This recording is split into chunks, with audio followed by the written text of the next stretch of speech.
8 minutes past the hour. Welcome into the Rick and Bubba Show, 866-WE-BE-BIG. We thank you so much for being with us. All right, busy show today. We'll break it all down, give you some updates, and look around this crazy world together. That's what we do. 866-WE-BE-BIG is our number. We're internless today, so it will be unscreened phone calls if we can get you on the air with us, but you can always weigh in on any topics that we try to break down. If you want to correct us or whatever, it's there for you, 866-WE-BE-BIG. All right, let's bring everybody in. That completes the good time gang. Over to my left, Greg Burgess. To my right is Michael Helms. What's up, boys? How are y'all? Really good. Everybody fired up, ready to go? Sure. Yep. Happy to be here. A little energy in the step. Yeah. Oh, boy. Ready to go. Ready to go. A lot of updates from yesterday when it just comes to life. Bubba dropped by last hour. Yeah. I thought he looked great compared to what he's been through. Walked around, got around pretty good. And the plan was when the live show ended yesterday is my attempt is to be here today. But if that doesn't happen, I wake up and don't feel that, then I'll let you know. But hopefully he'll be here today. Yeah, that's right. That's the plan. But that's the plan. So many questions, so many people, around town or through email, text, tweets, Instagram, you name it, sending out well wishes, thoughts, and prayers, and he just said they were felt yesterday, and so thank y'all so much. But it was good to see him. It really was. It was. Yeah. Giving things back to normal. How about him and his little pillow? It's like his little blankie. Yeah, a little pillow. He's got a little pillow that he has under his armpit, kind of. Well, he wanted on to the use right that side tractor brush guard that time over here. Yeah, floor. I don't think he realized how heavy that was. Yeah, he wanted to use kind that. of heavy. It was. That might have caused more damage. Than I think so.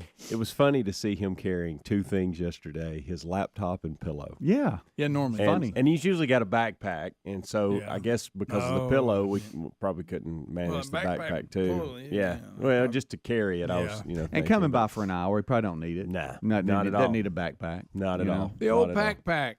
I say go with the essentials. Yeah, for real. This week's RBU is going to be with Jonathan Evans, and Jonathan has a book out that's really Rick's read it and says he cannot wait for this podcast. It's Fighting Your Battles: Every Christian's Playbook for Victory, and we'll talk to Jonathan Evans in today's Rick and Bubba University podcast recording, and then that will hit Saturday morning on all podcast formats. Make sure that you're following us on social media at Rick and Bubba. We'll send out direct links as well, but looking forward to that. Jonathan Evans, RBU this week. Will of Meat has spun, so we know that's off the table. And it was a weird moment because the phones didn't work. They were all down. Yeah. But Blazing Silverman got to check off a bucket list item, and that was to spin the Will of Meat, kind of. He's such a good kid, though. He's like, man, that was great. Yeah, and it was kind of unfair the way he had to work his way through it. He didn't have a pure experience with the wheel, but he did get to spin it. Yeah. Granted, we couldn't hear people for a while, but that was as we worked through it. Saw something disturbing yesterday, just out in the world and community, and I got to share that with y'all at some point this morning during this hour, just to see where y'all are at on this. I may be jumping the gun, I may be being ridiculous, but I would like for you guys to weigh in on it for sure. I think you're being ridiculous. You're gonna love it. I'm gonna tell you right now, you'll be past my camp on this. You'll not only be in my camp, you'll be way past it. I can't wait Speedy, to hear this. I don't know. He'll be a little more sensitive, I think, but I want to know. You're I want to know where y'all land on what I saw yesterday. Okay, good. Can't wait to break that one down. We'll do that here coming up. Got home late yesterday afternoon and turned the TV on. And, it was weather coverage, wall to wall with Hurricane Ian hitting just a couple of miles per hour shy of a Category 5. So it hits. But, you got to have to throw out meteorologists into the road and all this kind of stuff. Have you seen Cantore? Yeah. Oh, yeah. I saw it live. That's what I was going to say. I actually saw that live. He's standing in the road, and he did this a number of times. And then you've got we've said it before. That's not necessary. No, and you got like a limb or two that comes and takes him down, and then you've got a road sign, and then for some reason there's other meteorologists out there with their camera shots, and one gets blown into his camera shot, and it almost like he's being pushed on ice, but it's the wind pushing him, and the guy's kind of trying to, hold a pose, and he just gets blown into Jim Cantore's shot. But the other thing I was noticing are these fools that rush out, and these harebrained Floridians that get out there, and they're on jet skis. I don't know if you saw that footage. I bet they were having some fun. Oh, yeah, they're trying to wave American flags. There was one that says something Biden, but I won't say what he said. He's out in the and he's holding up the flag like he's a flagpole, and it's just clear as day what he thinks about Biden. Okay, don't forget. Yeah, this isn't just the tropical storm, which would still be dangerous. Even you had some swimming in the water. Yeah, that was brilliant. Yeah, and then also, I don't know if you saw this footage, a shark that was just swimming down one of the roads. I think it was in Fort Myers. Well, he never had a chance to go to town. So no. He'd check it out. And that surge that's coming in, I guess it's bringing stuff that's in the water with it. It'll do that. We'll have a lot of that during the main show, but it was really a lot of damage. Yeah, but the meteorologists, we've always said this, while they get out there and stand there and try to do that, and they all got baseball helmets on, which I understand you got to protect your head. I understand, but I'm like you. You would think the way these workplace rules for safety are with just industry, that they would be like OSHA or somebody go, you reporters, y'all can't be standing out in the. No. I mean, as far as I'm concerned, they're grown men and women. They can do what they want to do. Right. Yeah. And I will say this: you see the headline, Jim Cantore hit by a flying tree branch. It's not a very big branch. It's not, but it took his feet out from under. Yeah, it hit his ankles and kind of But took him down picture a little giant. But still. Yeah. Now, the wind he's in some serious wind. He's in some serious wind, and so it hits, and he goes down to his knees, and so then he does the knee. And he's holding a mic, so he does the knee, one arm kind of crawl to get back up on his feet, and then he does the cement walk like you're in, you know what I mean? And so he's getting over, and he grabs a street sign pole, and he's hanging on to it, and then he finally gets onto the other side of the building where it's a little calmer. But I saw that live, and that was one I just of the now things. saw it because you always have these. Now, my favorite are the ones now. In this case, it looks like they're really in when they're exaggerating and trying to. Remember, like the flood at that time, and somebody walked behind him and was ankle deep. Yeah. So I love those two. But now this Cantore got himself in a bind on He this did. one. There was another one where there was lightning and thunder, and it got a little close to him. So he's out there, and he's pitching it to one of his other coworkers who's also about 15 to 20 miles away, and she's out in it. And they've split screened it, right? Yeah. So he's standing there, and he goes, well, let's pitch it to you. And all of a sudden, a lightning strike hits, and it's like it's above Everybody him. take off running. And then he goes, he kind of like, he does this jolt, like, and he thinks he's pitched it to her, but they still got him up. And he's like, gosh, he's mad at the lightning, like it scared him to death. But what's funny is they get on before these storms. Everyone take cover, then they go stand. And then in they go stand in it. Well, they got a report on it, Greg. Yeah, but I always enjoy the highlights of everybody being blown around while they're trying to talk about the storm. They all have the same look on their face. But I saw all the power trucks. And those that are ready to help, I bet. it was just a sea of them. I lost count. It's just as far as you could see, there were power trucks from power companies all over across the southeast and I guess other parts of the country sitting by waiting, ready to go into action. Yes, a little over different. 2 million without power? 2 million. Yeah. I think it was 1.8 at one point, but I heard this morning it was over 2 million. And even though it's a tropical storm, as it moves through, it's going to be knocking stuff out too. It is, and it's about to hop back out in the Atlantic. It's real bad, and I read it. I'm not making this up, what I'm saying. I read this as part of an article this morning. It said even Waffle House, a chain so committed to keeping its diners open in all but worse circumstances, FEMA actually has, I don't know if they do this officially or it's just something they talk about amongst themselves. They call it the Waffle House Index. How about that? And this storm closed down 21 locations. That's a storm. And the pandemic is the only time I've ever seen them shut down. Yeah. You remember they didn't have staff, and plus nobody could go eat anyway. Because that's where y'all would go eat a lot of times when you're in this mess. Absolutely. I mean, you could always count on it no matter what time it was or what the weather was. You could eat it at the Waffle House. Well, the Waffle House Index has 21 stores closed. Wow. That tells you how big it is. Rick and Bubba. Folks in Dalton, Georgia, our friends at WizKid Clean Pods make smarter cleaning products where you bring the water and their cleaning pods bring the clean. A lot of you are already loving their glass cleaners, their bathroom cleaners, floor cleaners, and the very popular pet cleanup Urine Blast. These cleaners defend surfaces against the buildup of dirt and grime, which reduces cleaning frequency and saves you time. Get 10% off any purchase plus free shipping with code BUBBA at cleanpods.com/Bubba. cleanpods.com/Bubba. With HelloFresh, we've all learned that our busy fall schedules don't mean we have to compromise on wholesome, delicious meals. HelloFresh handles the meal prepping and planning, and their pre-portioned ingredients make cooking easy and stress-free even on hectic weeknights.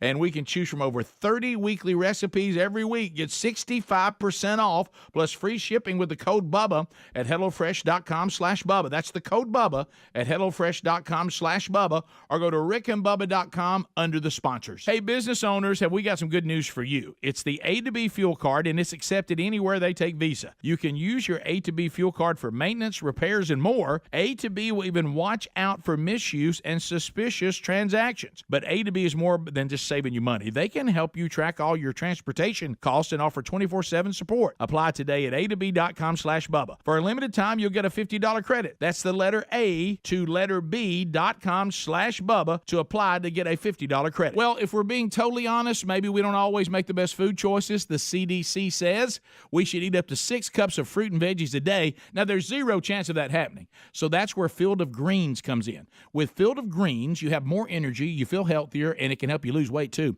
Join us and take Field of Greens too.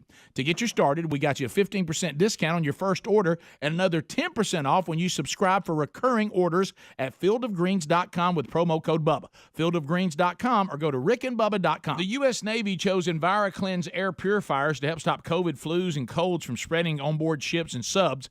Now it's cold and flu season, and EnviroCleanse mineral technology is available for your home, for you and your family. This is how you stop colds and flu from taking your family down. And it neutralizes allergies by destroying toxins, pollen, and mold. It's made right here in the USA. Just go to ekpure.com. Use the code BUBBA for 10% off plus a free air quality monitor. That's ekpure.com, code BUBBA. From cringing at the pump to getting an eye-popping check at your favorite restaurant, inflation is hitting us all where it hurts. That's why we use Upside to earn cash back on every purchase. Upside is an incredible app for anyone who buys gas, groceries, or dines out, which we all do. Download the free Upside app and use promo code BUBBA25 to get 25 cents or more back on every gallon of your first tank of gas. That's 25 cents per gallon cash back on your first tank of gas using the promo code BUBBA25. And find a link at rickandbubba.com under the sponsors. Mom, Dad's doing a crazy dance on the patio. Ooh, really bad dancing.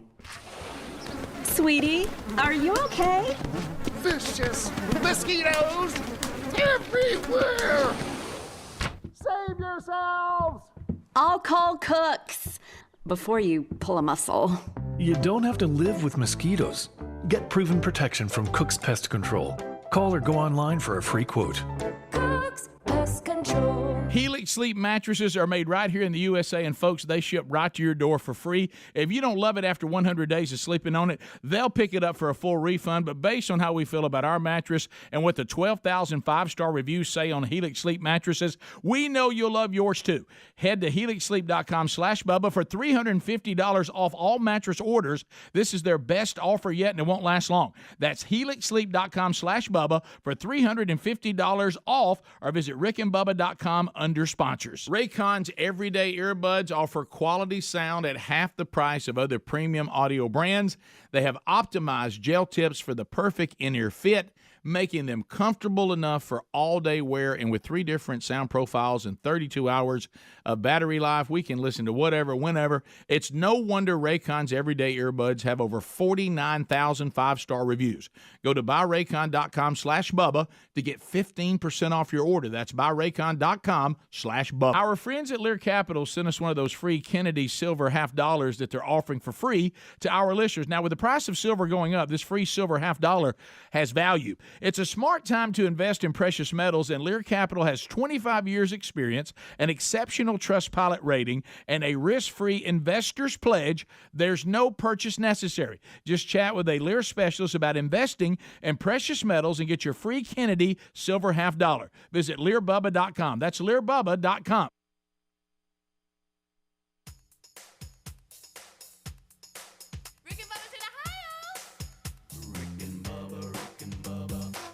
the gravy, please. Rick and Bubba, Rick and Bubba. Ooh, it brings me to my knees. Rick and Bubba, Rick and Bubba. All right, 23 minutes past the hour. It's the kickoff hour. Guess what? Bill Bubba Bussey just walked through the studio. He's here today. Let's go. Right here. Nobody sitting. We have got Bubba back today as far as the full show goes. He came by yesterday as well, spent some time with us. But he is back today, and I got we're a Bubba excited. sighting. Bubba sighting. We're excited. We got Full a Bubba staff. sighting. Full staff. Here we go. Forgot his pillow. I know. He forgot his pillow, but luckily the little couch we have in there has some side pillows and stuff. He said he's going to grab one of those. Yeah. All right, so Helmsy, last segment, we got so many things to discuss, but I want to start right here. You said you saw something or experienced something. Saw something yesterday disturbing. You know, you see things and you just think, and it just reminds you that our world is in decline. Okay. You know what I mean? Oh, yeah, you got that everywhere. And you know, I may be being unreasonable, okay? And I'm okay with that. Wow. I need somebody to tell me. A little unreasonable. But you know, I don't do carpool as much as I used to. I love my situation now. I only have to pick up like once a week, and usually it involves one other kid other than mine, and they live real close to my house, so it doesn't come into my world as much. But yesterday I had to do carpool, and I have been on record for this being completely against all these golf carts in the neighborhood that they think they own the road.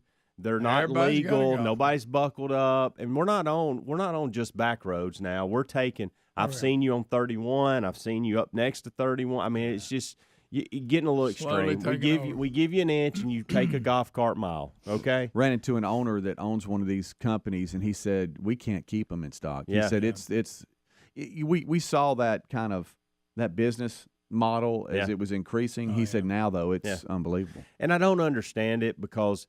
I park at a certain place, and I don't get in the carpool line. I park at a certain place near our house because we live close to school, and the kids walk. There's a bunch of walkers, and so this is where all the golf carts will pile up, you know. But I saw something yesterday that take it. I don't get that. Okay, I just don't, and we'll table that. We've talked about that. Okay, you've got $60,000 vehicles at home that you leave in your driveway, and you're driving a golf cart. Yeah, whatever. But I saw a guy yesterday, grown man, going to pick up his kid at school on a scooter, one of these motorized scooters. I'm talking. Don't think I'm talking about bicycle. Don't think I'm talking about a scooter a kid would have. Be on a scooter? I mean, how you gonna get on? Thought that. He's gonna jump on the back. Thought that. Thought at first. I thought, give the guy the benefit of the doubt. He's taking his kid's scooter to him, and then he'll just walk back, and the kid will get on the scooter. Oh no. The kid had a bike there, was riding a bike, and the dad was riding a scooter. One of them motorized scooters.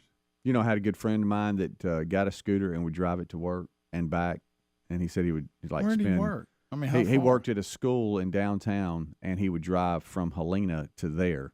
Until it got too cold, and it was. I'm talking about like I'm not talking about a You're motorcycle talking scooter. about the stand on the I'm talking about the kid stand on a scooter. The little two wheel platform. Oh, the stand up.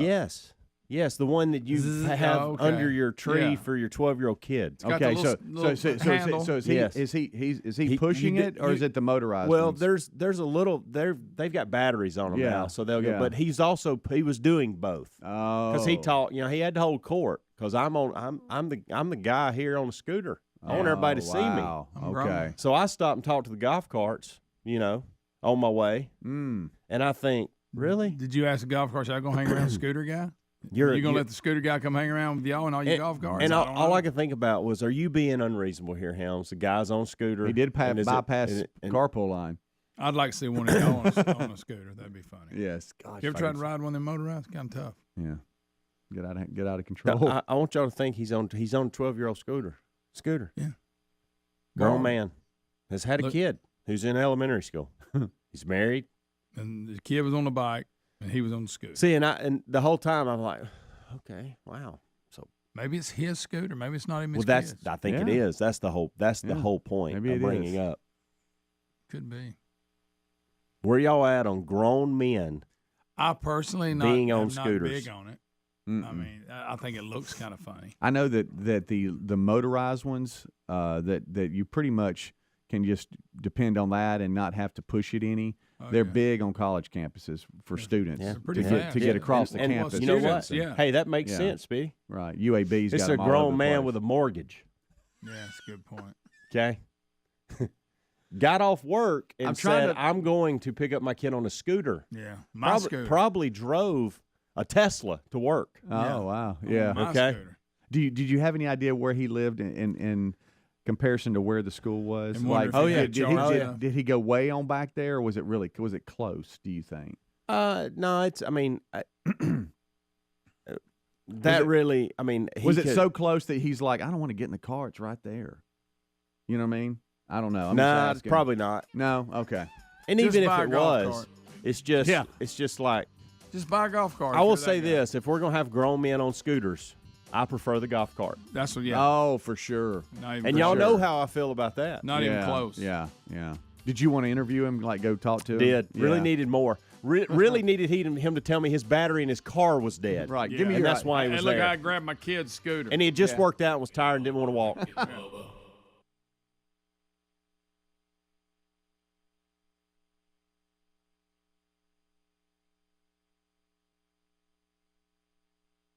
Folks, a big welcome to our new friends at WizKid Clean Pods. You're going to love these cleaning products. First, they've developed formulas that defend surfaces against the buildup of dirt and grime in between cleanings, reducing cleaning frequency, saving you time. And of course, this reduces the amount of chemicals used in our spaces. You bring the water, Clean Pods bring the clean. These are concentrated cleaning products in water-soluble pods. And you're getting your homes clean with a smarter, cleaner system, which means less plastics in our oceans, rivers, and landfills.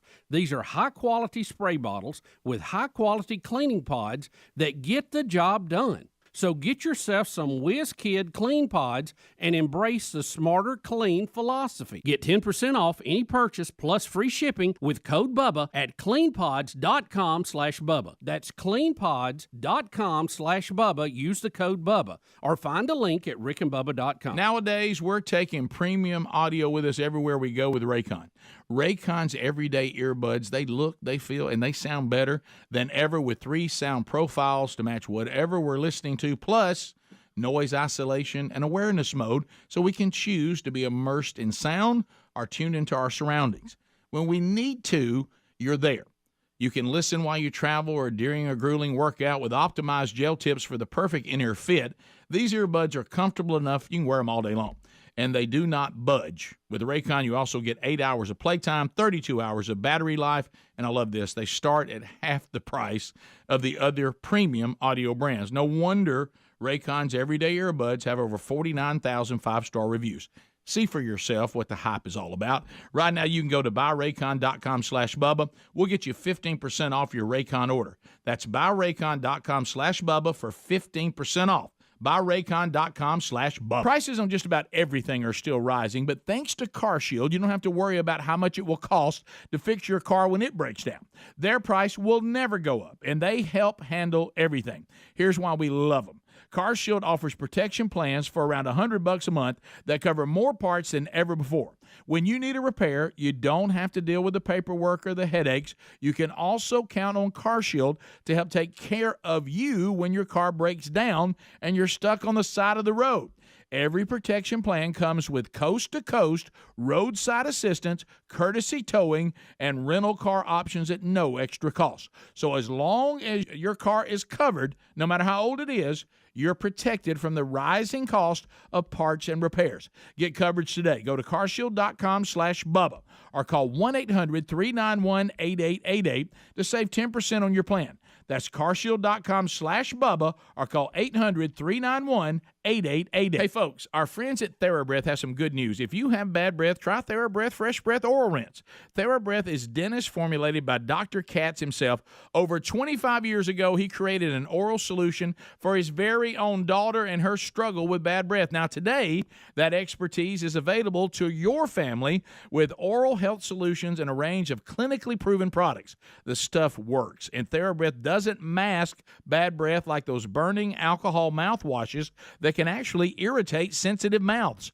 TheraBreath has a gentle yet effective mild mint flavor that is, and listen to this, alcohol-free, free of gluten, and is certified kosher. Plus, no added dyes or colors. If you need one more reason to believe TheraBreath is effective and worth a try, they offer a money-back guarantee. Find TheraBreath in all your favorite retail and drugstores. Just look for that bright orange cap or online at TheraBreath.com. You can also find a direct link at rickandbubba.com under the sponsors. TheraBreath. Confidence in every capful. Okay, folks, listen up. It's buy one, get one free time at MyPillow. The MyPillow team is offering a huge BOGO extravaganza, and that means buy one, get one free on a bunch of their great products. Now's the time to join millions of Americans who've changed the quality of their sleep with the MyPillow pillows and sheets and improved their lives with other amazing products. Right now, you get buy one, get one free pricing on bed sheets, Giza Elegance MyPillows, 6-piece towel sets, roll and go anywhere MyPillows, and so much more. Great products start with a great company.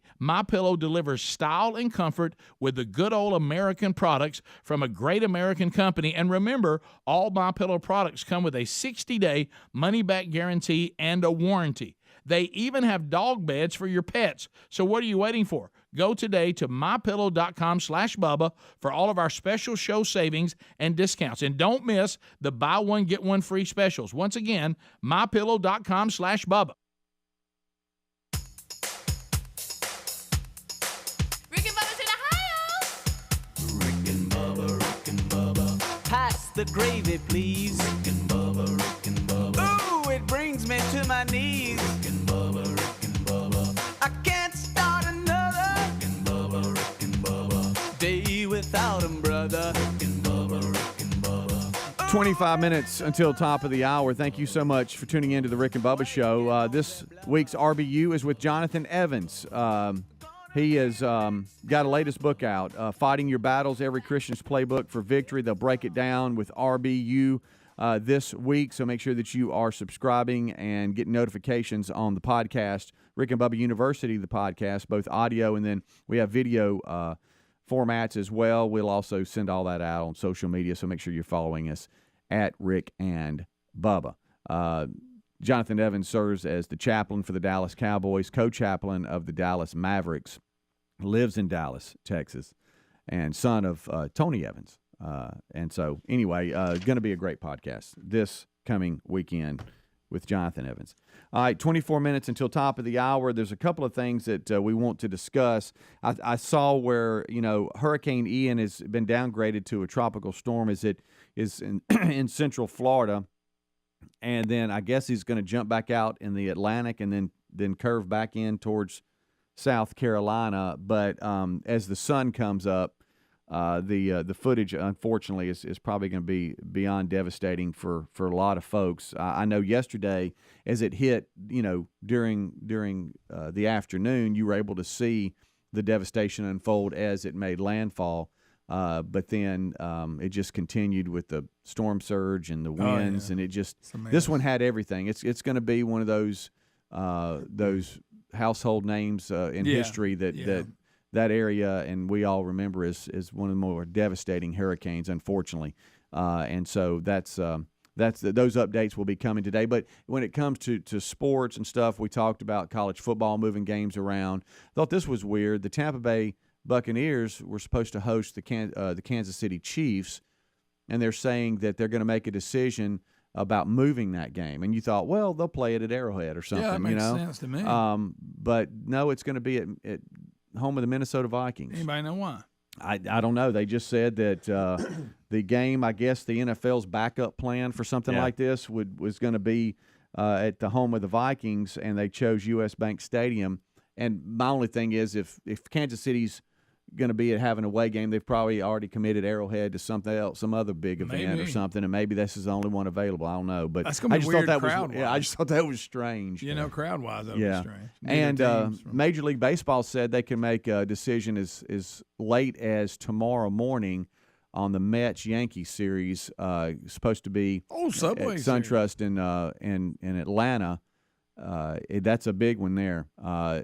The Braves lost in 10 innings last night, and the Mets won in 10 innings last night. So now the Mets have a 1-game lead. So that series is a big one. And then they both end their regular season. The Braves have the Marlins, and then the Mets have the Nationals. So, but this is a biggie, and it's coming down to that series probably. And then of course they have each have a series left, so things could change. But saw Aaron Judge, he tied last night. Finally got 61 and was able to see that. And it was kind of funny when he hit it. The home run went just shy of the stands and landed in the bullpen. And there was a couple of guys leaning over the rail trying to catch it, and they missed it. And the disgust on their face, they couldn't catch it. One even threw. Grown adult men all had gloves on, and one even threw his glove down in disgust. But I thought that was pretty funny. So even though the overall record's already been broken 3 times. How many people? Yeah. This would be the McGuire, first, Bonds, and Sosa. Yeah, this would be the first guy that was not on steroids to hit 61, right? So I guess we can go valuing the ball. You can, and the American League. It's the American League record. Yeah, but it's still though. It's not right. That has been out there forever. It's not right. Just saying. Right, I know you can't get past that. I'm saying that's the narrative they're putting. I don't really care. Well, I say play ball. No, I'm talking about the American League. If you focus on just the American League, and that's what Major League Baseball's doing, and that's why they're making Roger Maris Jr. doesn't want that to happen. He wants this to be the main record because of what you're saying. He said that Bonds and all them shouldn't be right. Correct. And I disagree with Roger Maris Jr. on that, and that's fine. That's just we can all disagree or agree to disagree on that. That's fine. But to Speedy's point, it was a big historical moment in Major League Baseball. So much so, when I came home last night, I went to the main area where everybody hangs out, and I took it to the regional coverage on Major League Baseball Network. For some reason, I just had a feeling that he was going to hit it last night. I don't know why. He'd already had one at bat, and so I flipped it on. I went and got a shower. I came out, and they went to the coverage on the Yes Network. And I thought, okay, well, here we go. Turned the TV up real loud, told Caroline and Maddie, and Amanda was sitting there halfway paying attention to what I was saying. And I was like, hey, guys, historical moment if he hits a home run. Couldn't get anybody on board. Braden was gone. They couldn't care less. They were playing with a puppy, and I just felt alone. Felt alone. Well, he hit a ground ball at this point, third base, shortstop, something. And I'm like, well, okay, I'll go do something else for a little bit, and I'll come back. And I walked in the room as he was coming up, and I turned the TV up again, got everybody's attention. Nobody's listening. Felt alone. Felt like I needed to call my dad. Felt like I needed to call y'all. Yeah. And all of a sudden, he hit the home run. And as this was going on, Maddie chimed in. Hey, what just happened? Why do I feel like I need to be watching this? And I'm like, not repeating myself. Someone told you earlier. Just enjoy it. And so got to see it live. It was fun. Yeah. And again, you can the steroid era of baseball is obviously controversial, and that's fun to talk about. But that was special last night for him to break the record that has been so long. By the way, did y'all know Roger Maris is not even in the Hall of Fame? I did not. Seems know like that. I did know that. I did not know that until this morning when I was reading some stuff. The one season is what he. I mean, not say he was a journeyman player and made a career, but he wasn't. He hit under 300 home runs. His batting average was under 3. It was like 260. Yeah. But I just assumed because we've carried that name for so many years, I just assumed he was in the Hall of Fame. That record held forever. Until the steroids got in the game. But yeah. No, I'm able to distinguish the two, and I get it if some can't no, I really am. I really do, because I see their point about the overall. Sure. Bonds. I have don't 73. care about the American League record. Well, I do because nobody cares about that. They want to know who hit the most home runs. But that's the Major League Baseball. But that's the big deal, Greg. That's why it's such a big deal about since 1961. I mean, he held the American League and Yankees record set in 61, and it's the regular season record of 60. And so I mean Ruth had it in 27, and then Maris, and then but they weren't in the American League, but I know they were. But if it wasn't for that record, nobody would be saying. I mean, they'd be saying, hey, Judge has got 60, 61, but they'd be focused. I guess the focus has just been on the American League. That's why it's been such a story, and breaking the Maris record previously, or tying it, I should say. I'll even go this far with it. But this Maris isn't the home run king though for the single season.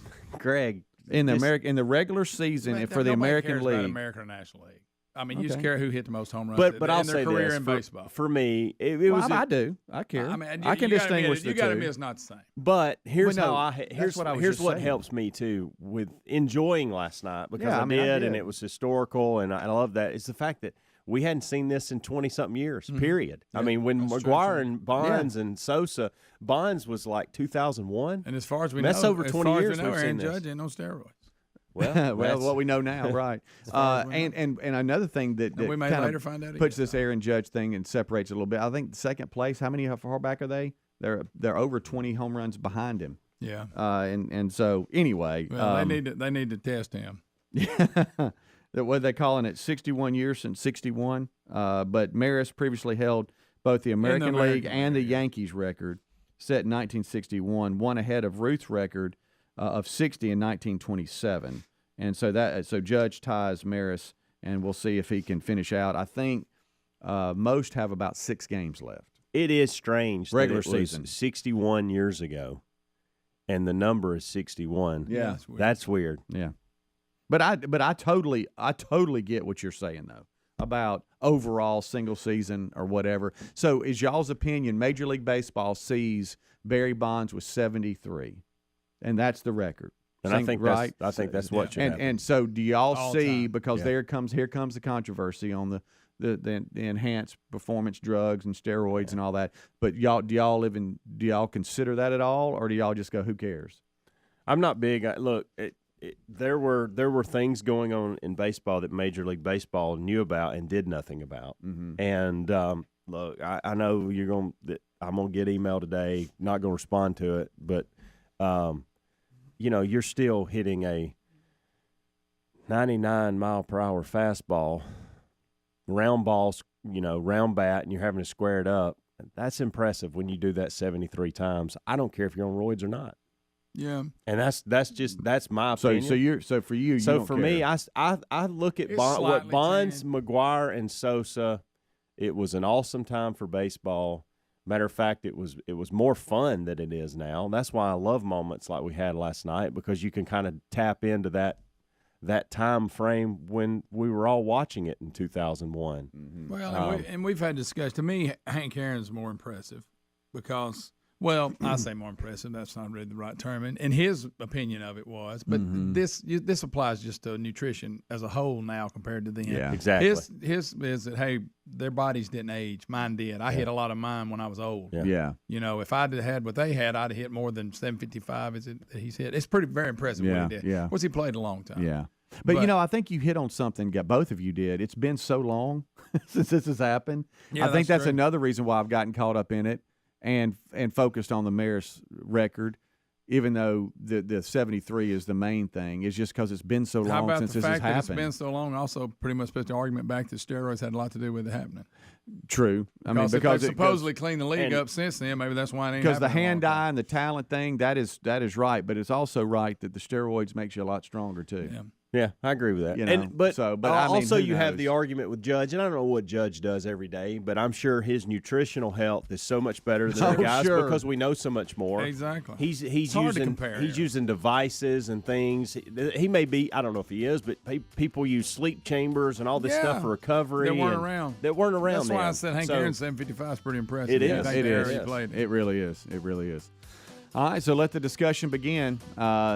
Speedy's all about the American League record. That's fine. Well, I think I've gotten caught up in it because it's been so long. I really do. You two stop. You're making me uncomfortable.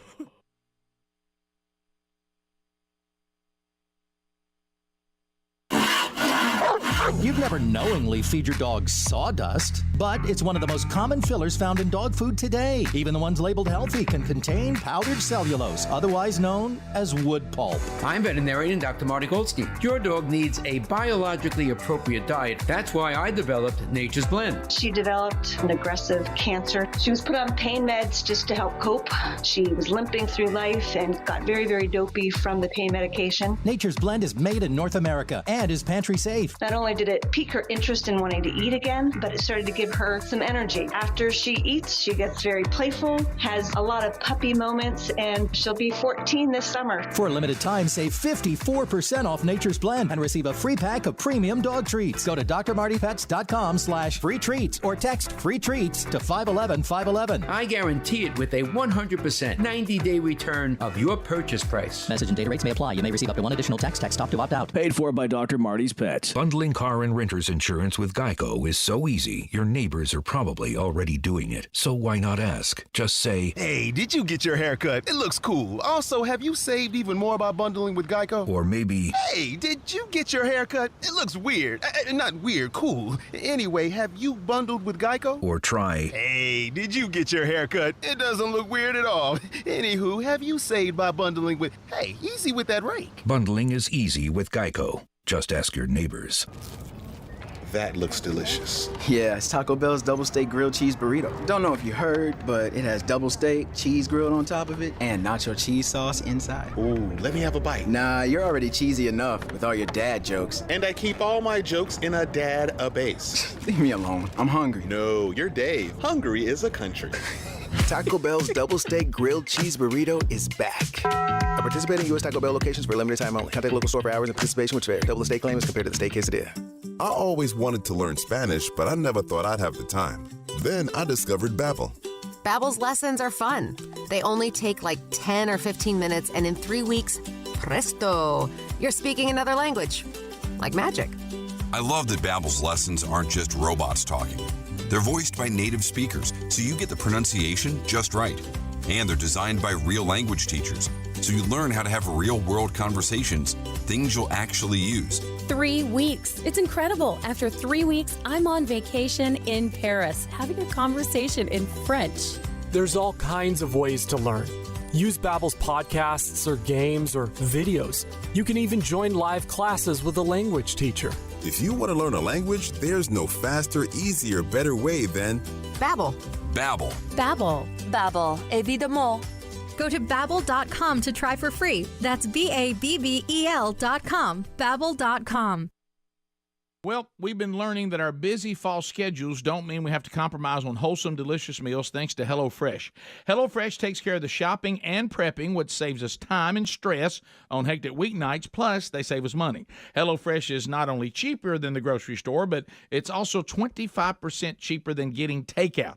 HelloFresh is going to let you choose from over 30 weekly recipes and 70 seasonal and convenience items every single week, including quick and easy meals to delicious snacks and sides. And just because summer's coming to an end doesn't mean the fun has to. HelloFresh now has family-friendly baking kits featuring do-it-yourself sweets the whole family can get on, like peanut butter cup brownies with chocolate coconut ganache frosting. Get 65% off plus free shipping with the code Bubba at HelloFresh.com/Bubba. That's the code Bubba at HelloFresh.com/Bubba. Wow, what a deal. HelloFresh.com/Bubba or RickandBubba.com under the sponsors. Folks, a big welcome to our new friends at WizKid Clean Pods. You're going to love these cleaning products. First, they've developed formulas that defend surfaces against the buildup of dirt and grime in between cleanings, reducing cleaning frequency, saving you time. And of course, this reduces the amount of chemicals used in our spaces. You bring the water, Clean Pods bring the clean. These are concentrated cleaning products in water-soluble pods. And you're getting your homes clean with a smarter, cleaner system, which means less plastics in our oceans, rivers, and landfills. These are high-quality spray bottles with high-quality cleaning pods that get the job done. So get yourself some WizKid Clean Pods and embrace the smarter, clean philosophy. Get 10% off any purchase plus free shipping with code Bubba at cleanpods.com/Bubba. That's cleanpods.com/Bubba. Use the code Bubba or find a link at rickandbubba.com.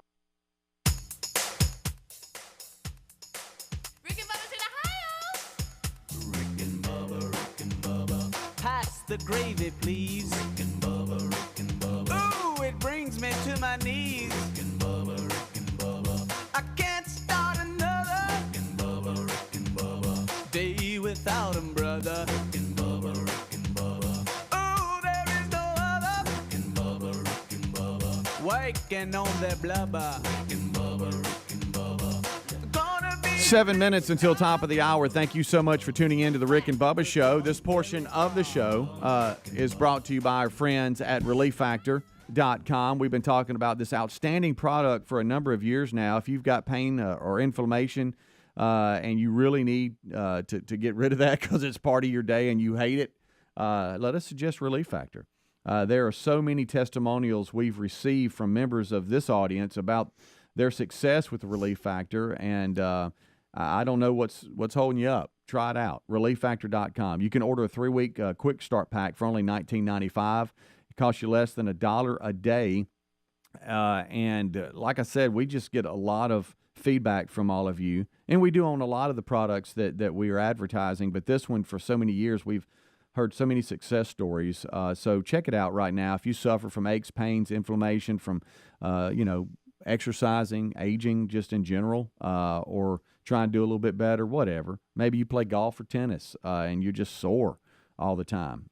Let's check out ReliefFactor.com. 3-week quick start pack is what you're looking for, $19.95. The 3-week quick start pack by visiting ReliefFactor.com, or you can go to rickandbubba.com and look under the sponsors button for more information. Don't want to belabor the point, but we went back during the commercial break, and whatever you think about the steroid era of baseball and who should have records and blah, blah, blah, fun discussion, go have that, encourage that.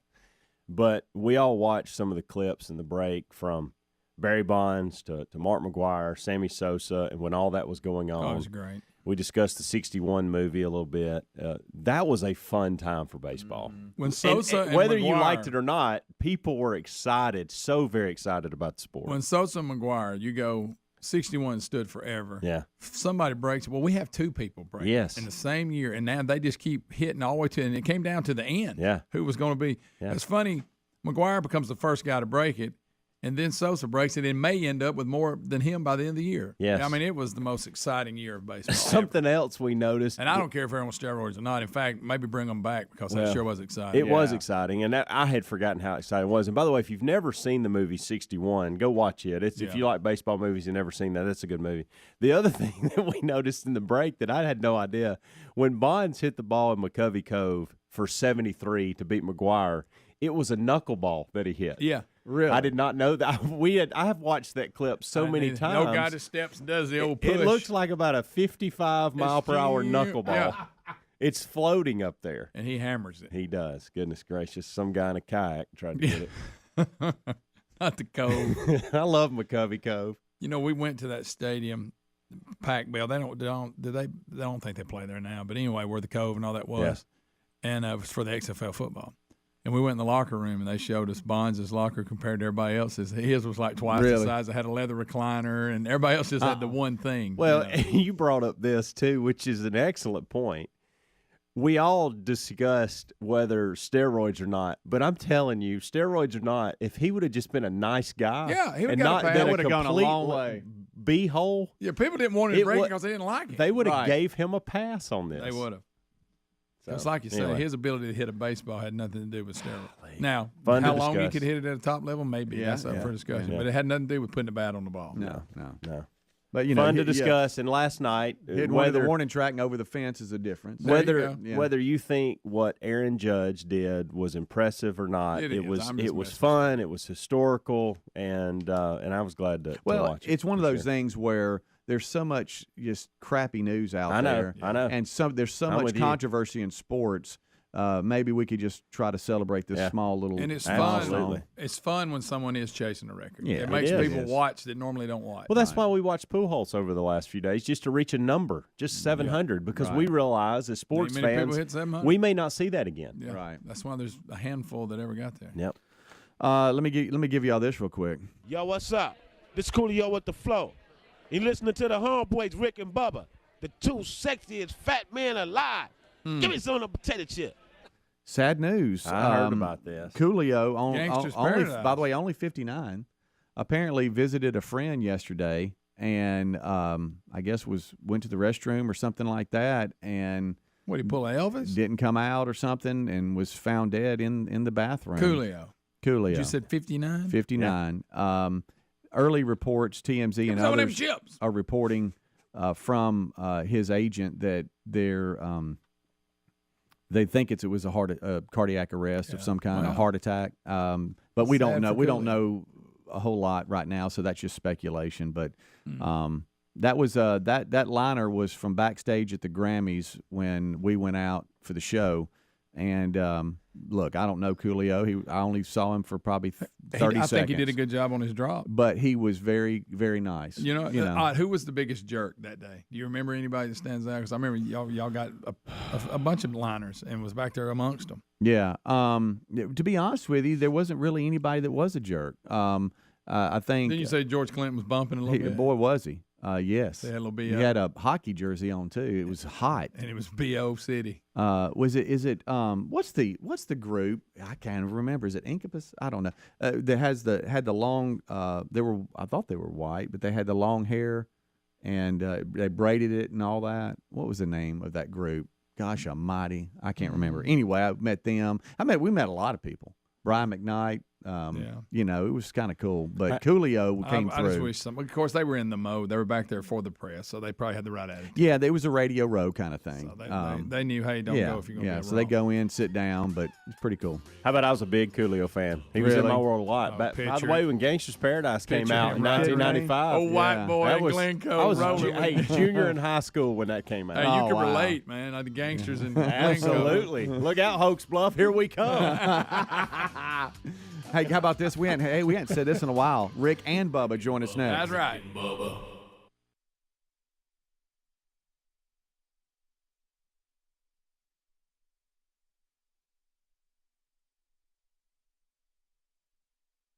The classics again. How about this?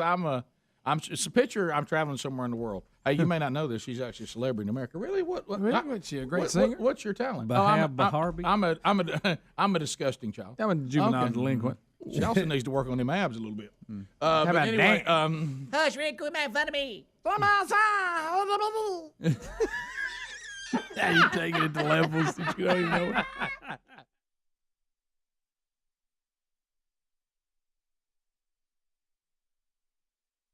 And there'll probably people just think it's the greatest thing. Oh, yeah. Anyway, I wish we'd get her tied to the Civil War. We could get her removed.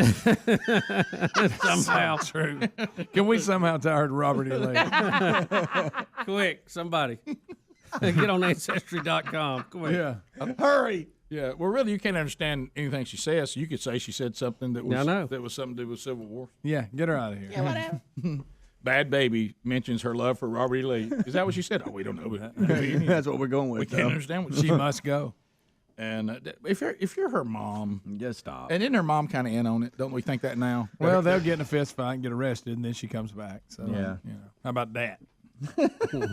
Has there ever been a mention of a dad anywhere in this? Yeah, he's probably around. hiding, Rick. He's probably hiding. Don't want to come out. He claimed at one point he was the only one that cared about her. Did he? Yeah.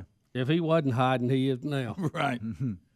So, if he cared about her, he should have given some A whippings out a long time ago. I mean, long time. Long time. This is too late now. How about that? Cash out outside. That's a new thing. How about that? How about that? Catch me outside. How about that? What about that followed by, all right, Jordan, fire it on in there. Okay. Because I attempt to wear that out. Catch me outside. How about that? All right, Jordan, fire it in there. I love that. At least you can understand the announcer. Yeah, you can. It's like this year's CD is definitely going to be called Can't Have Nothing. So I'm thinking this next year is going to be, all right, Jordan, fire it in there.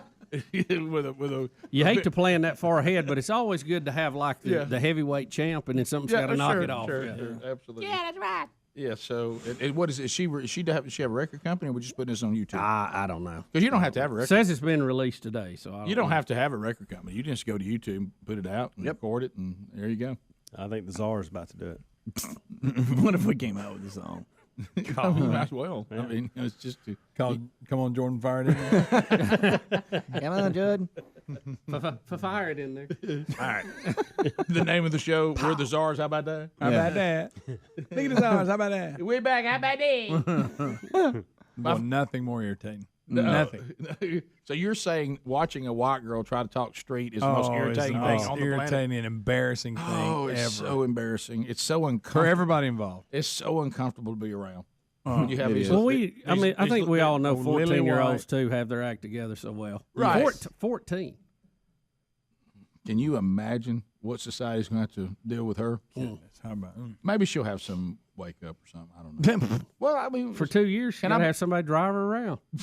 Yeah, she's raising Cain and riding shotgun. you realize she has to get a ride to go shoot the video. Yeah. I mean, I think I'd be say, I ain't take you there. Yeah, you can't go. You ain't gonna put some video out.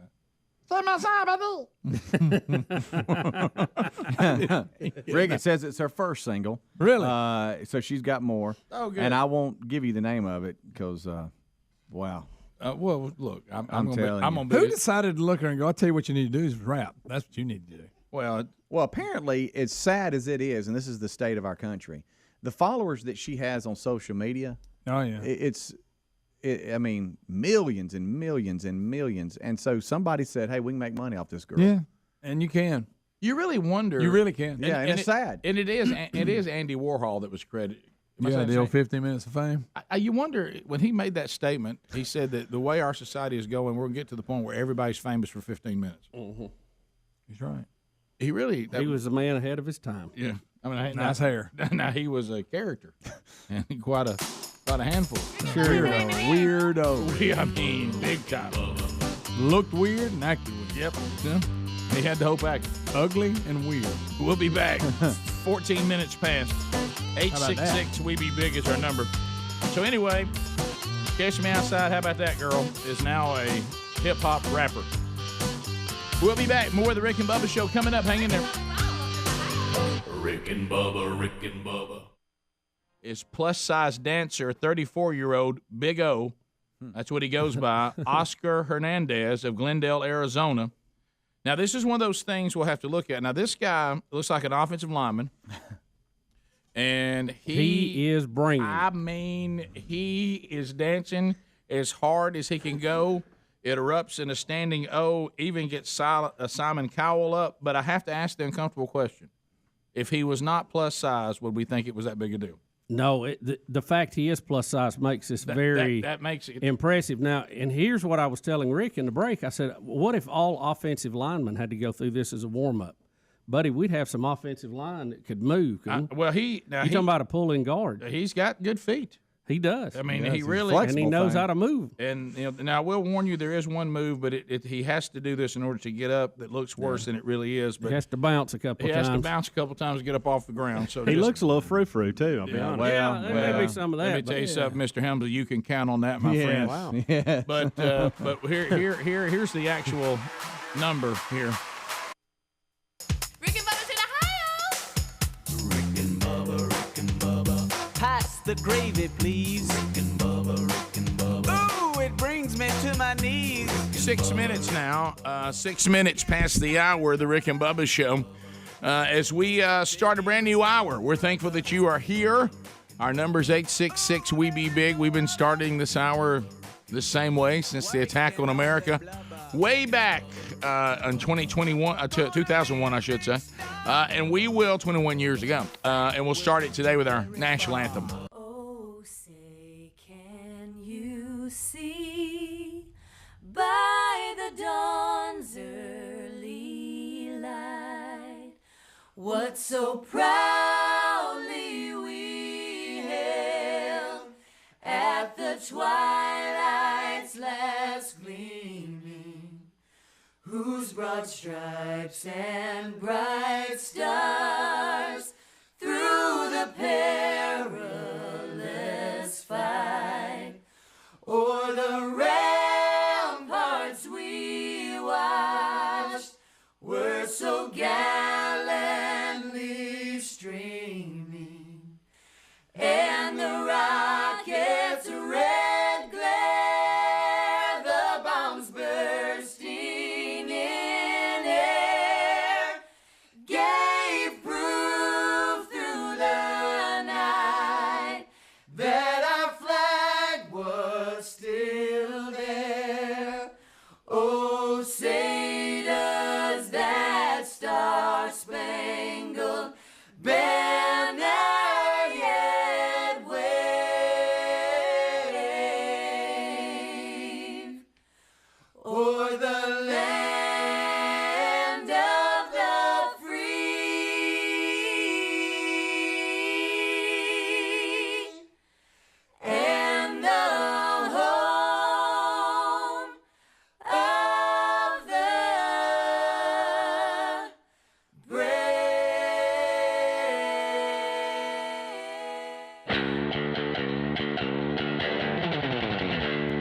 It is 8 minutes now past the hour. The Rick and Bubba Show.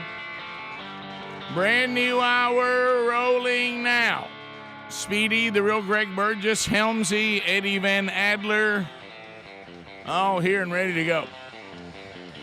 And we'll unpack it and get you the updates on Ian, what's to be expected if Ian's aftermath has not made it to you yet.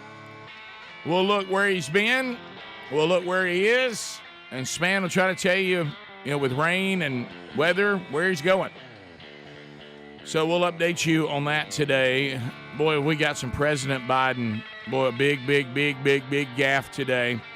Of course, when you're dealing with hurricanes, all the climate changers try to inconsistently jump on board, and we'll unpack a couple of those stupid occurrences as well yesterday. And I don't know how to describe it any other way than just stupid. Bubba is going to attempt to see if he can put an entire show behind him. We will see. And there he sits, the silver-tongued one, the man with a golden voice, professional lunch eaters, man of the year, the inventor of pizza in a cup, Shakespeare's worst nightmare, and a master at a King's English. Ladies and gentlemen, put your hands together for Bill Bubba Bussey!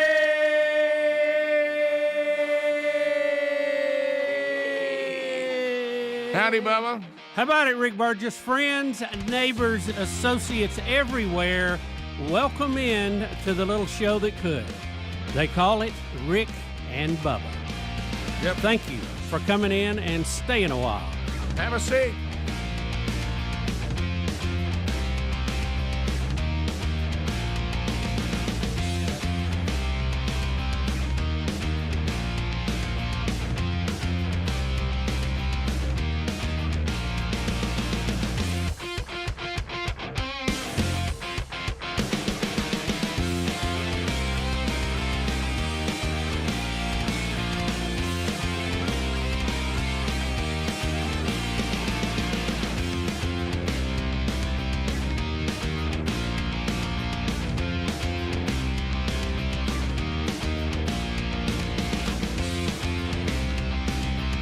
Hey, Bubba. Hey, Rick. Hey, everybody. So how did it feel? It's good to be back. Good to be back. We're still guarded a little bit. Guarded.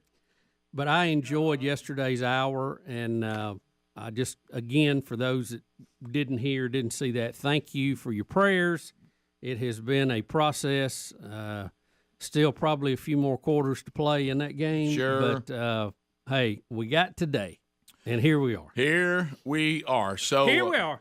Well, there's some things that we hadn't had pain pills in a while. Hey, here we are. Oh wow! What about when you come out of the pain pill fog, and you're like, wow, you didn't realize you were in the fog till you come out of it? Yeah, you need the fog for a while. Yeah, and then when you come. I've been joking. It's like that Matrix thing. Do you want to know what's going on, or do you not? And that's a hard question to answer sometimes. Well, there's some this things. Morning about 5 o'clock, I had an answer for it. Yeah, you did, didn't you? But no, it's just going to take a little time to get back on top of everything. But what we're going to do, and I told y'all, my goal was to get back today because it is Caitlin's birthday. Happy birthday, Caitlin! And happy birthday! I needed a goal out there. I think we all need goals. So happy birthday, Caitlin. 23 today. Wow, about that. 23. And living out on her own, doing her thing, and we're very proud of her. My goal is to just not push it too far. We'll let it roll downhill, and when the ground levels out, I may get up and walk out and wave. And if I do, y'all don't panic. I'm fine. I may go sit in my office, may go home. Okay. I'll let y'all know. I mean, segment by segment. I could blow a stitch and start bleeding here or something. So wait a minute. Whatever. There's several things could go south, but we'll ride this pony as long as we can. Well, and I was trying to tell. We'll just get off and come back tomorrow. Yeah. Well, I went into Bubba's office, and the thing I want him to understand, because there is, whether we want to admit it or not, there's pressure here. Of hey, I want to be tough. I don't want anybody to call me a pud or a candy. This room here. Yeah, and I walked in and I reassured him. I said, well, all of us knew this would be a long deal, and I said, there's no matter what anybody here can say, me who have a little fun. This is a category I like to have a little fun with. But the truth is this: there's nobody in this room that has ever had part of their liver cut off for a cancerous tumor. No. So you're in a category by yourself. Yeah. I mean, you can have some fellow gallbladder people in here. Yeah. Hey, I've had some orthopedic problems. I've had the flu. I've had COVID. I've had. But nobody in here is going to say, yeah. Well, let me tell you, when I had my liver cut, and they took a cancerous tumor off, I got back in 4 days. You're just not going to have that. Yeah, and everybody's different, and people are different at different times depending, on how their body's reacting. I mean, we all know that. I mean, there's times of the year that certain things bother you allergy-wise, and sometimes of the year it don't, Right. So it's all new, but listen, we're just glad to be back, and sure, this group would stomp all over cancerous liver in a minute, I know, but I'm not really worried about that. No. That wasn't the goal of driving this. This was more for me, right, and really for Betty. Because there you go. God bless her. She deserved a break. She had to sleep in the hospital room 2 nights. Before I could get her to go. And she's a little angel. She is. She really is. She's been a real trooper. And so anyway, she needed a little breathing room there. And so we're going. We're just going to continue. It's like we're walking down the highway. We're just going to go till we get tired, and we'll sit down. We'll walk some more later. So we'll update you on a number of things today. We do mourn the death of Coolio today. Really, what happened, by the way? I heard, I knew we got all the news with the hurricane and all of this, and there was a shooting out in Oakland, and I thought, oh my gosh, did the hurricane get Coolio? No. Or was he shot up at a high school football game? You know what I mean? Everything was running together. I thought he might have gone to Chicago over the weekend. Yeah, I know. Was he visiting kinfolk? You're right. So we'll unpack that, and I think today, and I've even seen some of you that even voted differently than we do, starting to agree. If you're still hanging on to the current president has full control of his faculties, mental faculties, I think today it's time for us all to get on the same page. I mean, we that line that we're going to play from the reporter owns me. That is such a good one. When Jean-Pierre tried to downplay the fact that he asked where a person was that's been dead for months. It really makes the stand-up Chuck look like nothing. I thought of it. Yes. Yeah, Greg said, remember, stand-up Chuck is always there. Yeah, but it was a baseline. But this one, you just want to go ahead and get that one out of the way. I mean, you want to jump right into that one? So I'm really confused. Did Aaron Judd hit a home run that hit Coolio? What happened? Right. I'm confused. Judge in the hurricane. Him too. You want to unpack Coolio first? Who did I say? And work our way. You said it right. You said Aaron Judd. Yeah. Well, that's what his buds call it. Yeah. The Judds had a brother. A lot of people didn't know that. That he comes out. Please look at him. Please look at him ready to go. What do you think he goes?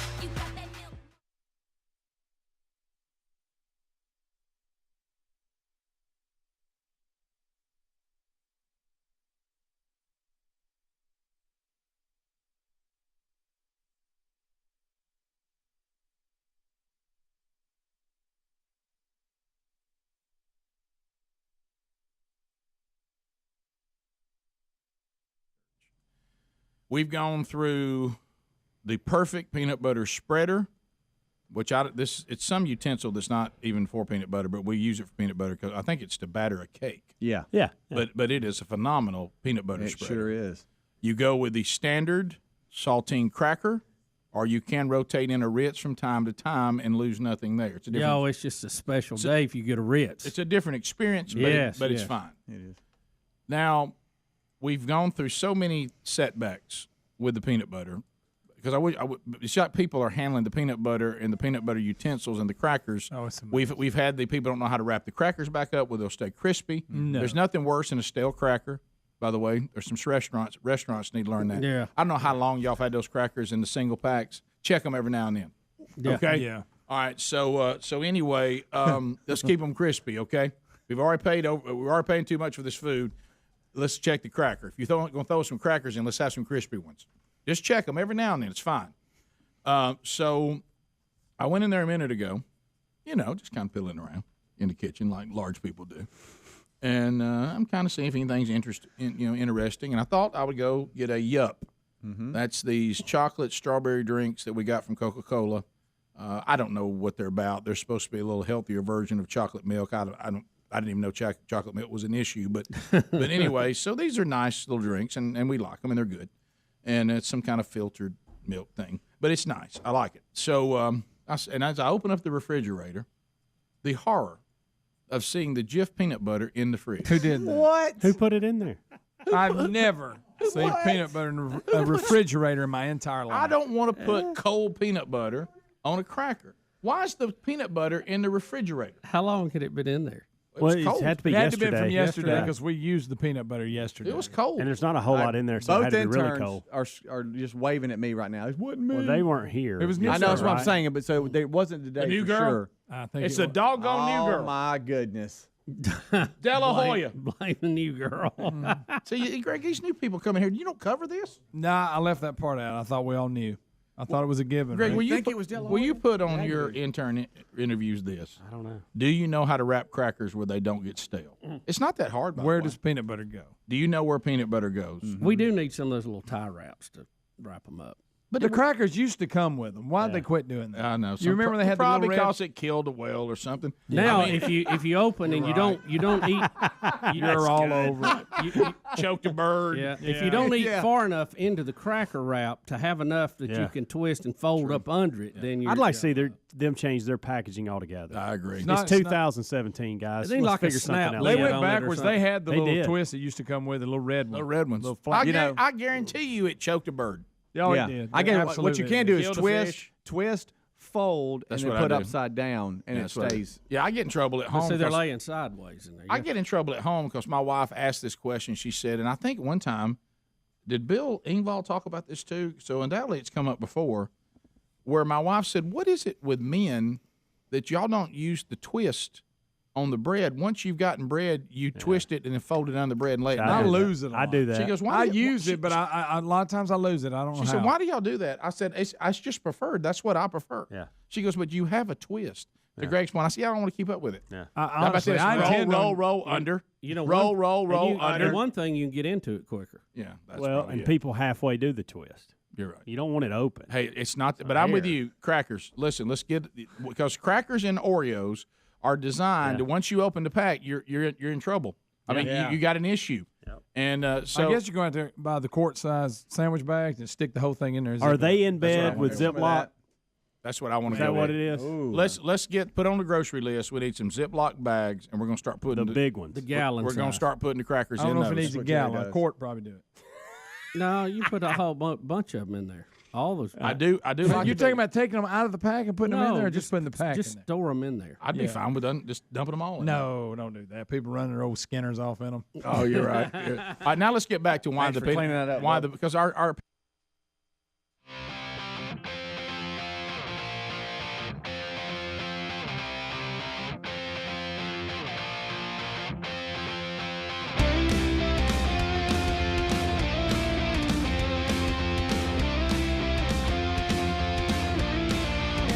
dead at 59 of cardiac arrest. Coolio over at a friend's house, went into the restroom, died, and they found him dead on the floor. So Coolio has gone on in at 59. I'd forgotten about the movie because at first when I saw the headline, Michelle Pfeiffer leads the tribute to Coolio. There was just a moment where that didn't seem to. That is weird. But she was in that movie that they used Gangster's Paradise as a theme song. I guess you got to know him. Surely they had more of them. You forget Martha Stewart is good friends with Snoop too. I They do. a lot of I stuff do forget together. that. They got a show. And You're right about They've me. smoked a lot of pot together. Yeah, I mean they can do all kind of stuff. They're like running buds. So still to come, we will get an update on the hurricane and the coverage of the hurricane and some of the just outrageous. Rick, Oh my! Don't don't get upset. I'm just. I mean, so, we're I'm easing just, you back into it. Just hold it. Just hang in there. Also, Darren, many others we're getting to, but Darren says right now my generator is up and running. I'm in Central Florida and I'm listening on a very windy and wet day. Still got the show. That's Thank you, good. Darren. Thank you, And Darren. I was wondering if we could get reports because they're saying 2 million people without power, and Generators are good. My personal experience have always been they test very well, but not as good when you really need them. Yeah, you've had no trouble. But he the radio stations I've been at, they wouldn't crank when they needed them for nothing. But again, he's in Central Florida, so he's just in all the wind and the rain. So, all right, well let's roll through. How about when you see like waves going through somebody's house? Not going up the stairs. Look, Rick, look right there. Look at that. Does that not weird you out? You don't that's want where that. people used to walk Rick, around. Did you see the shark just swimming down the street? You don't want that. Fort Myers? You don't want that. You don't want any of that. That's bad stuff. And what can you do? Because, I know it's beautiful and you have, these wonderful views of the ocean or Gulf, whatever the case may be. And but you have to deal with these kind of storms all the time. So, what do you do? Well, what is their plan? That we get that video coverage from somebody on those steps, right? Yeah. So they're just going to go back upstairs and wait till everything calms down? Or go get a fishing pole and go downstairs try to catch something. That was from Naples, and that was a person holding the camera. See? Wow. So they're going back upstairs and go, I wonder if there's any sharks downstairs. Yeah, that's, I've never, let me tell you what I don't have to worry about right now is whether there's any sharks downstairs. Yeah. Yeah. Not in the snake thing. Yeah. The alligators, they're all looking for somewhere to hide. What's hiding in my recliner? No. Yeah. Well, my recliner I just saw it float out to the porch, but wow. And I think an alligator was sitting in it. Yeah. Kick back. So we'll get to all that, and we even have some of the reporters and some of the drama they do. We got a Don Lemon clip that you'll hate. And then Span will just update us. But first, we have to go live. Oh, my goodness. Oh, my goodness. He's hiding in the basement. Does anybody know? Basement Joe. All right, so I'll just give you Basement Joe. I'll just give you the headline from dailymail.com. So here comes Biden. He's going to be asking if a person is there that has unfortunately been dead for months due to a car crash. He starts asking, and I feel so bad for. Don't think it's just. He's saying, "Jackie, are you here? Where's Jackie?" Speaking of the late Representative Jackie, is it Walorski? And watching his press secretary try to cover for why he would be asking for someone who's been dead for months, this one's rough. And when you hear what the press secretary says, and then one of the reporters, not Ducey, one of the other reporters has to just say, "I'm sorry, we just can't. You can't treat us like we're this stupid." He didn't say that, but the way the reporter says it, male or female, I don't know if it's male or female. I think it's a male. What he says is them saying, "You got to stop talking to us like you think we're just goofy." Okay, so here is the president asking for a late representative that has been dead for months because of a horrible car crash. Here we go. And so many of you know so much about this as well, and you're committed. And I want to thank all of you here for including bipartisan elected officials like Representative Governor, Senator Braun, Senator Booker, Representative Jackie. Are you here? Where's Jackie? I didn't think she was going to be here. No, you didn't. Worse than I thought. No. Worse than I thought. Don't you know everybody was going? Bubba, can you imagine being there? Can you imagine being there? Y'all, that is horrible. Listen, his family, did they just not care? Is that it? Well, you got to do something for that man. He is in trouble. All right, so here's... And it is unnerving. This ain't about politics anymore. No. Take care of that guy. But to them, it is, Bubba. It is about politics, and they say no matter how horrible this is, we're in control right now, and by golly, we're going to cling to our guy. I'm not jumping up and down wanting the vice president to be president. No. That guy cannot... Rick, he needs help. He needs to be at home getting taken care of. Here is Jean. He said he thought she was out jogging with Chuck. Oh. And here is Jean-Pierre to try to clean it up. The hunger event today, the president appeared to look around the room for an audience member, a member of Congress who passed away last month. He seemed to indicate she might be in the room. What happened? So the president was, as you all know, you guys were watching today's event, a very important event on food insecurity. The president was naming the congressional champions on this issue and was acknowledging her incredible work. I think people can understand. I think the American people out there who, watched the briefing from time to time, maybe at this moment, will understand when someone is at top of mind. I'm sorry to have to do this, but I'm compelled to ask you to go one more time back to the question about Congresswoman Walorski. I'm not sure why. I mean, I think many people can speak to sometimes when you have someone top of mind, they're a top of mind, exactly that. Go there. Karine, I have John Lennon top of mind just about every day, but I'm not looking around for him anywhere.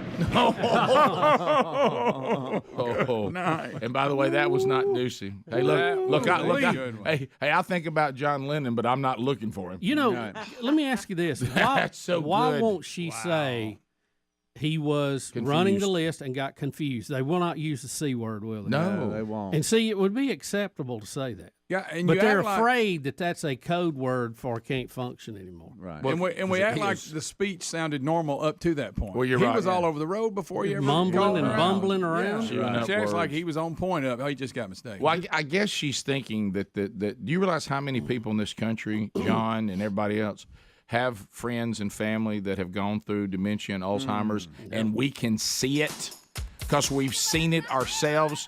We don't have to even be a doctor. We've seen it. You don't ask where a person is that died a month ago. Okay? And then try to come back. Really, their excuse for him makes it look worse. Like you said. Yeah. Oh, well, she was just on his mind. No, he was asking where she was. And was she there? Rick and Bubba. About this as well, and you're committed. And I want to thank all of you here for including bipartisan elected officials like Representative Governor, Senator Braun, Senator Booker, Representative Jackie. Are you here? Where's Jackie? I didn't think she was going to be here to help make this Cracker situation. There's so many potential pitfalls in it. I feel like I'm have to become the dictator of peanut butter and crackers. Just run this thing from top to bottom. Yeah. Well, I don't like the way some of y'all use that spreader. You get peanut butter from one end to the other. I don't even know how that happens. I don't either. Hey, would it kill you to wipe it off when you're done with it? Good. Would it kill you? So no. So leave it laying out there with raw peanut butter all over it, catching all kinds of fruit flies and gnats. Certainly don't want to bring up what Greg saw this morning. Oh, don't bring it up. Don't even say it, Greg. Just move on. Don't look over there, Rick. Look at me. Look at me. I'm calling Cooks. His mind. Jay Isom, hope your phone's on. Yeah, we're calling him. Hey. No. Hey. No, not what you think. It's bad? Play Fire It On in there, and I'll tell you real quick. So is that our thing now? Yeah. Okay. All right, Jordan, fire it in there. Okay. Well, That was a little bigger than it was. Hey, you could have put a saddle on it. If it wasn't that big, then we got a real issue. As big as this bottle. Yeah, but Hey, but like that, seriously, straight up, I'm not no exaggeration. You know what that is, though? That they come from the outside. Tried to have a conversation with me. Them big ones come from the outside. I know. Besides that cowbell, Rick. Rick, I tried to kill it. It got me in an arm bar. Now I know why the peanut butter was in the refrigerator. Hey. So it probably put it in there. So how about this? Do you think this new intern, she comes from a family of refrigerator peanut butter people? Evidently. I want to hear her guys, argue is the there point. such a thing? I think I've heard of syrup and I've heard of ketchup. Maybe that's you what can they go did. both ways on those. But I I've keep never syrup heard peanut out. butter. I keep ketchup in. Maybe Ketchup that's what they in, did in syrup Spain. out. Yep. Barbecue sauce once it's been open in. Yeah, And that may be what happened because I had the barbecue sauce out, and I could see where somebody might just be putting lids on it, grabbing things, putting them in the fridge. Did you maybe take- they did you didn't do it? intentionally Did you do it. subconsciously do No, that? I don't think I did. I usually get it out. I don't put it up. Right, that's So true. that, I will defend myself with my laziness. I was about to say, for that scenario to happen, you would have had to have actually cleaned up after yourself. Betty would say that would be absolutely impossible. Right. You know, that's so, with you being so particular about things, you think you'd be a big clean up your area person. Well, I am when the show's over, but I don't like putting it up and getting it back out while we're still using it. I love that one's Clean up reaction right once. there. He'll walk in after the show's over and he'll go, "Good gosh, who left the?"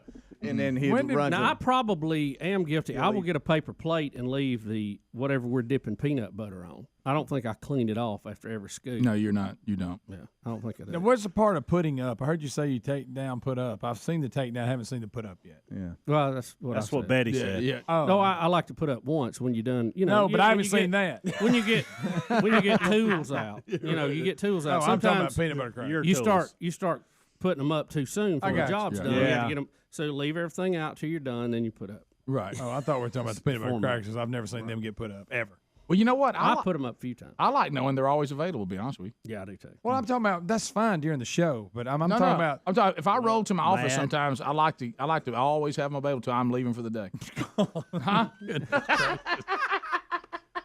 I had no idea. Well, you were mad at me because I put them up a few times. Oh, no, I've had to go back out. You were mad at me. Yeah, he walks back in there. Nothing worse than I thought everybody was There's there. nothing worse during the last hour of the show to go in there and to put back up. You go, what about I thought they were out? Well, you know what it is, Greg. It's almost like, you know how you felt when you sleep and you knew your parents were in the house? Yeah. They didn't have to be in the room with you. You know what I mean? I just like knowing if I go back in there and I decide to get a stray cracker, it's ready. It's ready to go. Yeah. Right up to the point that you leave. All right, guys, we got some peanut butter fridge people online. Okay. What? Never heard of this. Seemed like it'd be too. That's them same make people it too put stiff to bread in even the work fridge. with it. Oh, the bread in the fridge people? The same. Now, I Good didn't do God. that until I was in college Bread and ain't late. that expensive. It'll make it last longer. It won't. Well, after several days, yeah. Yeah. So if it gets towards the tail end, you might want to put it in there just so it'll last. I'll It'll just stretch throw it it out out. and It'll get stretch more. it out about another week. Bread ain't that expensive. It is when you're in college. Not really. Get off of Yes, your it beer money. is. Yeah. Yes, it is. Yes, it is. Old cold bread, you got to bring it back out and let it Just thaw telling out. you. Put it in the toaster. It'll warm up. All right, we'll be right back. Rick and Bubba, Rick and Bubba. And I believe it's her. I think it's Terry, my wife, and Ty.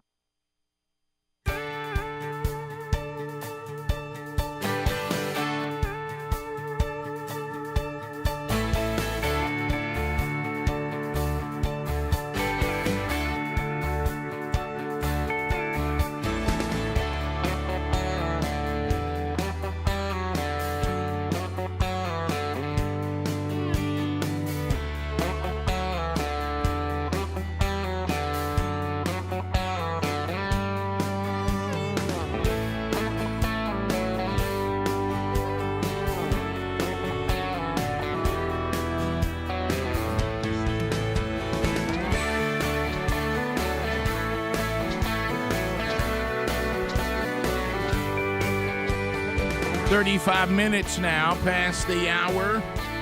Rick and Bubba show. Bubba back and is working through the show, seeing how he's doing, get his feet under him. Carshield.com/Bubba has teamed up with the Rick and Bubba show, and prices on just about everything, whether the Biden administration will admit that or not, have gone up. In many cases, they're still rising. But when you have protection from Carshield.com, you never have to worry about how much it's going to cost to fix your vehicle when it breaks down, because if it's a covered repair, their price is never going up, by the way, on what you're paying for the plan, and they'll handle everything. They offer protection plans for around about $100 a month that cover more parts than ever before.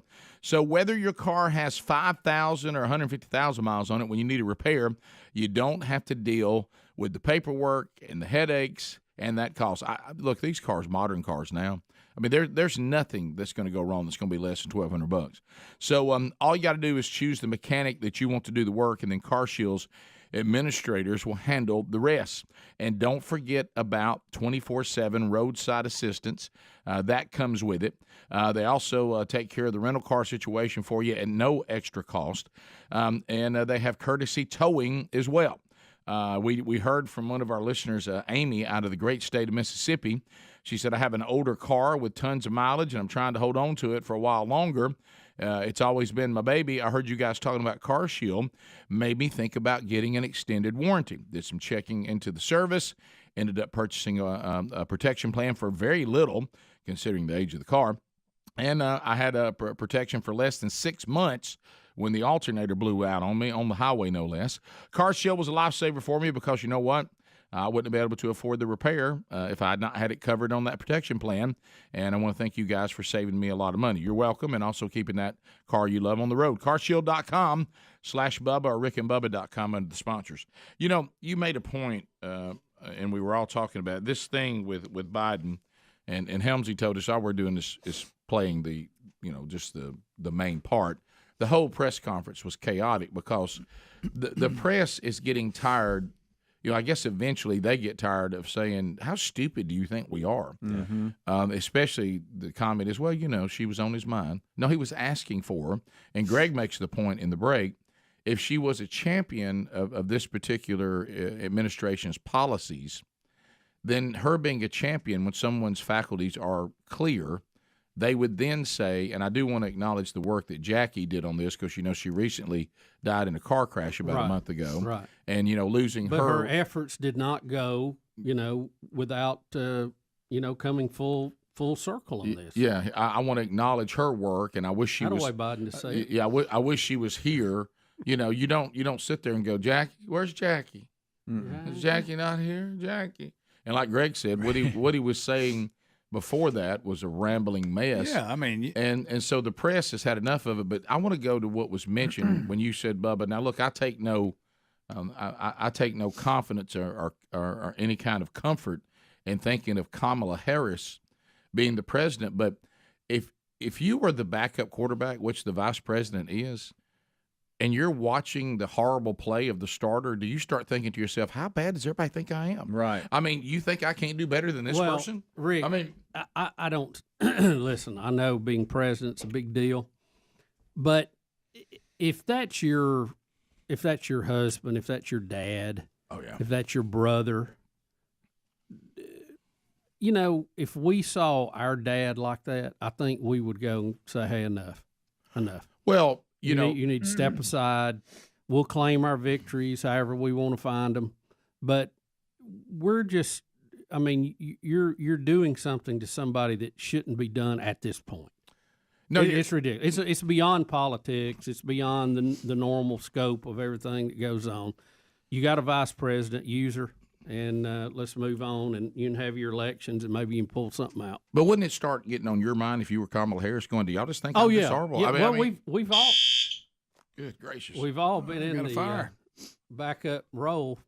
It's you just really never know around here, do you? No, you don't. It's probably going to do it again. It keeps you on your toes. Hey, that thing's loud. Boy, it's real loud. What in the world? And I bet it's it's flashing, so I bet it's going to hit us again here in a minute. Boy, I thought they alerted us when they were going to do those. Maybe it's not a drill. Maybe it's not a always drill. that. Yeah. Anybody want to go see? There's a picture of a fire on one of our monitors, which kind of makes it more interesting. Speedy, you want to go check? Maybe I should. Why don't you go check and see if we're on fire? Speedy, give it a gander. See what you got in there. Smoke. See if we're on fire. But no, you make the point, and our family is to the point now where we're talking about it more. Is that Dad has Alzheimer's? Yeah, and he there's things you've waved off. Absolutely. And I remember out of respect, because he was starting to get it to the point that you had to think about when he was inducted in the Hall of Fame. So what Greg and Mom and Angie and what we did is we set up parameters, talked to the people at the Hall of Fame, had me with him, and we said, here's what he can do, here's what he can't do, right. Because we loved him enough, we didn't want to put him in a position, not out of pride, but out of loving him, where he wouldn't be put in a position that would be, hard to watch, and it would be difficult. Right. Exactly. That's exactly what I'm talking about. And so what we do is we go out and, and even Mom will say, well, I don't really want to put him in that situation, because there's people that don't know his situation. They're going to think, what in the world is Coach doing? And you don't put them in situations if you don't do it for any other reason, you do it because you love them, know, and you want them to have some dignity.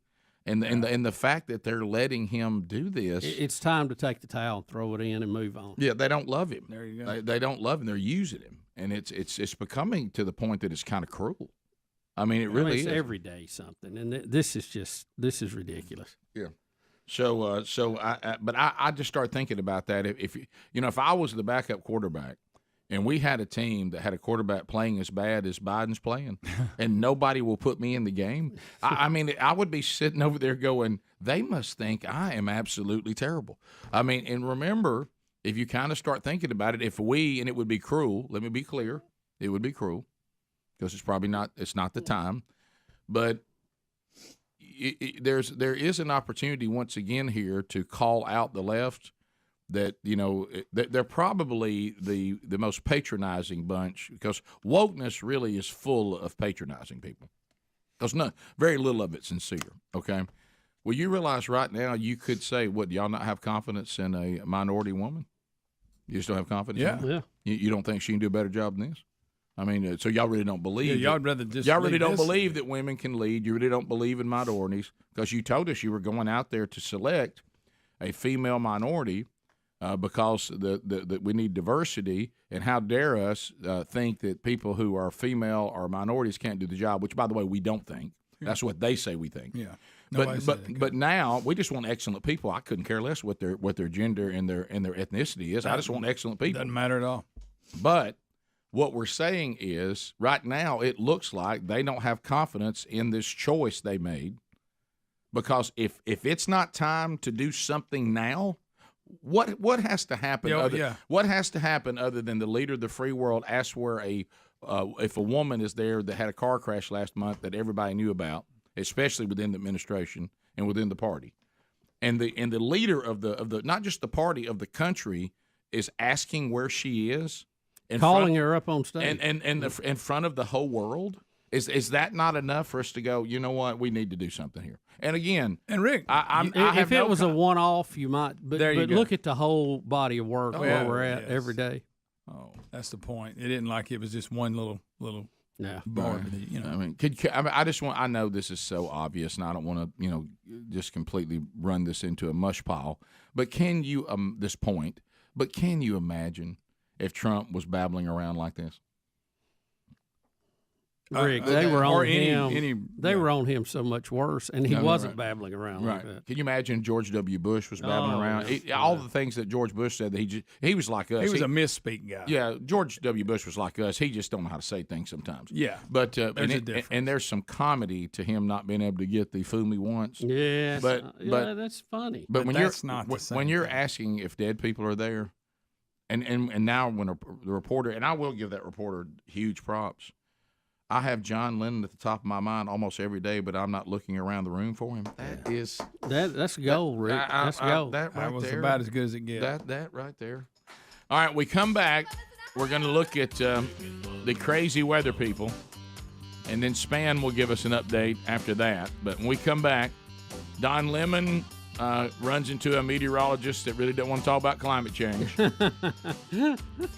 Bubba's favorite, Jim Cantore, he's out there getting after it. Somebody needs to intervene with these weather people. We'll do that when we come back. Stay close. Rick and Bubba, Rick and Bubba. Are the two, I think. What do they put it in the sauce? No, it's like they'll have some spaghetti and they'll get like a spoon that's like ploop. On pasta without red sauce? No, it's like the spaghetti's made. It's been served. Mixed. Okay, and then they plop it in there and kind of mix it up a little bit. Yeah.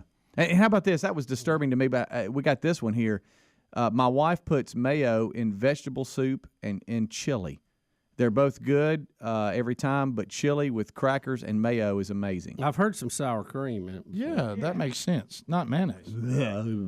But let's go back to this. Why did she ask me that though? You'd rather not know, wouldn't you? Is that some kind of Georgia thing? Yeah, I guess so. Because now let me ask you this: when dealing with spaghetti, I want to ask you about this. Are y'all the spaghetti's ready and the sauce and the pasta's all mixed together? Or pasta's on the plate and here comes the sauce, put it on top of it? Pre-mixed? Yeah, sauce and meat are together. We have it both ways. Yeah, we do too. Usually the latter though. Usually we had it last night. Here comes pasta on your plate, and then here comes the sauce over on top of it. Probably more so. But I mean, you mix it up after you use it for leftovers. Yes. Yeah. That's almost exactly our format. Right. I think that's what we do. We continue. 866 We Be Big. I think. Let's go to Chris in Trustful. Chris, welcome to the program, sir. How are you? I don't like it when they get jelly in my Jif peanut butter, and you get this kind of gooey hard spot. Well, come on, family. Intermixing of various condiments and things, it just cannot happen. Look, peanut butter and jelly, that's two different knives. Yeah. We don't use the same knife for both. And if you're going to, would it hurt you to go over and get a brawny paper towel? I'm coming out of the jelly. I'm cleaning it off. Now I'm going into the peanut butter. It's not that difficult of a step. I'm like you, when you get it all spattered in there. I've always found these pre-mixed peanut butter and jelly jars to be absolutely grotesque. Yeah. Who does that? Seinfeld had the best bit on that. He goes, have we gotten that lazy? It's just too big a hassle. We just can't put two. You got to put it all together. I've always thought that was just. That's a good bit on there. Have you ever seen them when they're sitting in the store and you got the peanut butter, jelly? I'll say from the outside they're more appealing than if you look inside them. Right, and you start dipping in. I mean, when they're all still in that nice spin format, you think, yeah, this will work. But you start digging in there, good night. Let's go to Jason, I-65. Jason, welcome to the program. How are you? Morning. How are y'all doing? Fired up. What about you? Hey, man, I'm loving it. Hey, try your Jif in your grits, man. That's pretty good. In grits? Yeah. What am I doing? Am I plopping some in there? Why, in a bowl? Sir. Yeah. Get you a big old bowl of grits. Get you a big old spoonful of Jif. Maybe just a little bit of honey on top of it. Ooh, man. Ooh, man. Now, I'll tell you what I have done that's good, especially if you're trying to do a little better, is to get one of these Eggo top waffles and then take peanut butter and put it on top of it. Oh, yeah. And maybe put you some little blueberries or something on top of that with a little honey. Oh, yeah. Now, that ain't bad. Come on. Now, that ain't bad. No, it's not. I'm ready to go now. Hey, these mayo people are all emailing me now. What do they say? Mayonnaise in peas or butter beans. So I just don't like my mother even puts mayo in her mac and cheese. You've seen me, Rick, when something comes in really good, it looks good, and I'm excited to eat it, and I pull back, and it's got a little mayo in it, and I just can't eat it. I just cannot make myself eat it. You know what I said? One time we had at our house, it's funny how these things come in through your wife and their family. So I was going to do scrambled eggs, and so I was looking for, because I'll take the eggs and scramble them, and I'll put a little bit of milk in there. Right. And I said, we don't have any milk. She said, well, just put a spoon of mayonnaise in them. I said, what? And she was like, oh, yeah, that's what my mom did. She put mayonnaise in there on scrambled eggs, like, when you're doing the batter, getting it ready? I don't think so. I think I can go do that. I'd have heard back from my wife because I had to know. Okay, all right. I said, hey, so you like mayonnaise and spaghetti? Because I've never paid attention. She said, yes, but only leftover spaghetti. I don't know why. So it has to come around second round? I'm asking her, is this a Georgia thing? Is this how you stretch it out, or? See, I think we get carried away with peanut butter a little bit. I like it, but we can get carried away with peanut butter and mayonnaise. Let's kind of leave them in where they belong. And, it's more of a – sometimes we take condiments and we get a little wild with it. Yeah, no, I get the ketchup out of hand, I realize. You do. I like ketchup. Two things. You sure do. I like for fine things that are ketchup delivery systems. Two things I'd rather not see you do. Okay, it's your own business. It's your own business. Just when I have to see it. Right. Is put them in grits. I got a real problem with that way that looks. And when you dip a biscuit in ketchup, that looks disgusting. Just the look of it. Now I know you're having your own thing. Yeah. I usually don't cover up the biscuit. I try to be sensitive to the grits.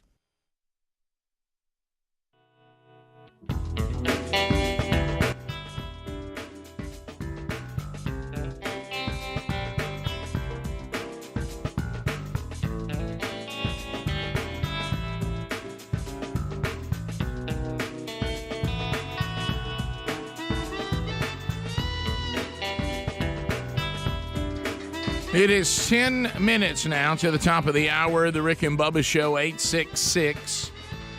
We Be Big is our number. Things that you need to know. We announced it yesterday, the first ever Man Church Conference. I'll be coming to my hometown, Oxford, Alabama, at the Performing Arts Center. It will be a combination of high challenge, high equipping, and great fellowship. We put it all together in one gathering, and it's going to be February the 24th and the 25th. We'll also be launching the new curriculum and new resources that are now available. We'll have a breakfast where we discuss how it's going with the churches that are already doing the strategy, kind of like a convention, all coming from different parts of the country, all to near Birmingham, near Atlanta, near Perfect, Oxford, Alabama.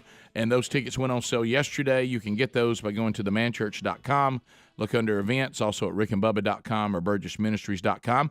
Also, yesterday's Bible study archive is out there. It's available. And Rick and Bubba University, the podcast, will be out again this weekend. Bubba is back. And, Bubba, this is one of those things where I'm just like, do I even want to put you through this? I mean, I know how much this bothers you. Rick, it bothers me a lot because I think we have to, if we're going to move forward as a civilization, which we haven't been in a while. No.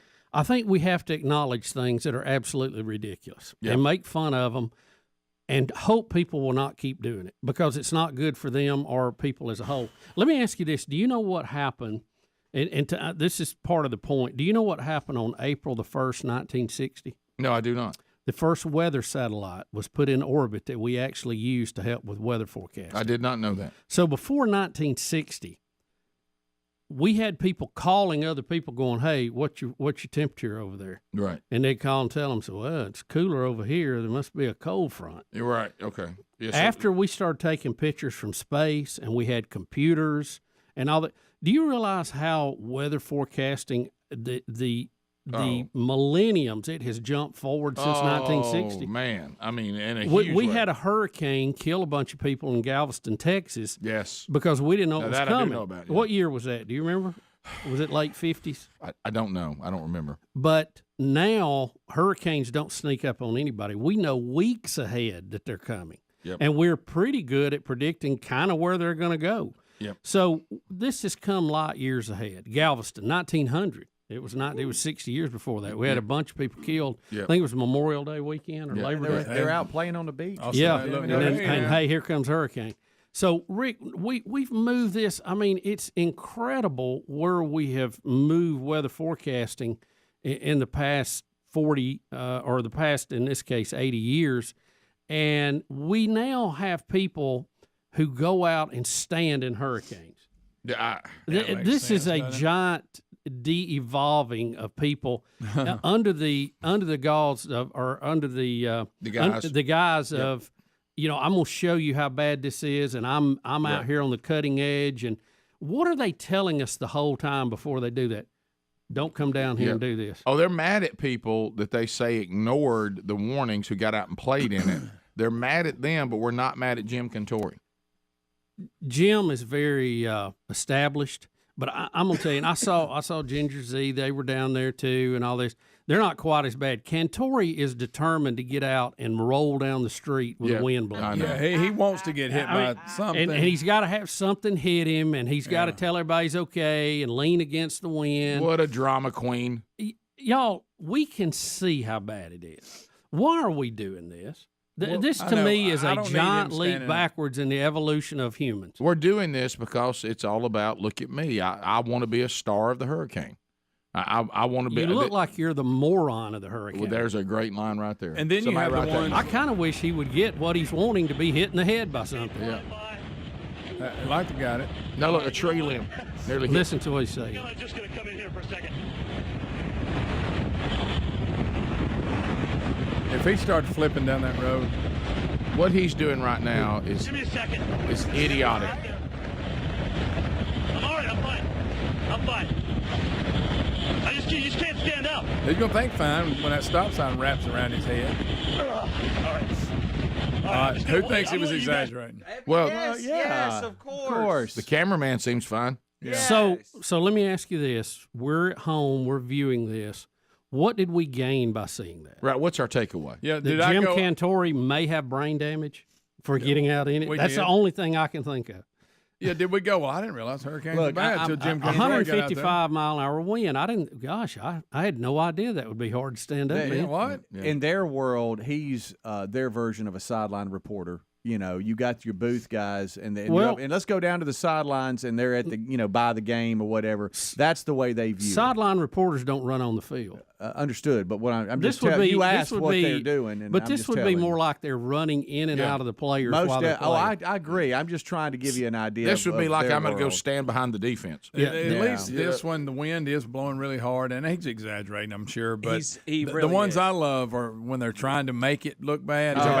Like the flood that time the guy walked through his ankle deep. Yes. And we've got some of those. Yeah, our car passes by them and everybody's waving when they're standing out there. Now, what I do like, if y'all seen these people, and for some reason most of them's overweight with no shirt on, that have Trump flags and stuff like that that are out running in the hurricane. Before we move away from Jim Cantore, Adler, do you have 4B? Yes. Okay, watch this. I would love us to watch this from 2018 and then rewatch the last clip because there are some things that really are showing how fake this guy is. Yeah, and this was fake in 2018. Yes, and he's doing this weird look behind him. Oh my! People just walking behind him, and he's doing this weird stance, moving back and forth. His jacket's not even blowing hard. Why is he holding his arm like that? Look at him pretending the wind is beating on him. And look, the guys behind him guys like in shorts. Park. Yeah, if you're not seeing, there's guys who are strolling down the street behind him in shorts and tennis shoes. Yeah, and then you go back and look at the one we just showed, and you're like, how much of this is? I mean, there's no doubt this is hard to win, and because like you said, Bubba, I know this by the miles per hour. Yeah. Look, street sign went wailing down the road. Guess what? Probably don't need to have your brain out there in the way of that stuff. No, there was one shot. He's standing there like he is now. Adler's showing this, and I guess another meteorologist is standing up, and he gets blown into his shot, and they're trying to trying to get through it, you know.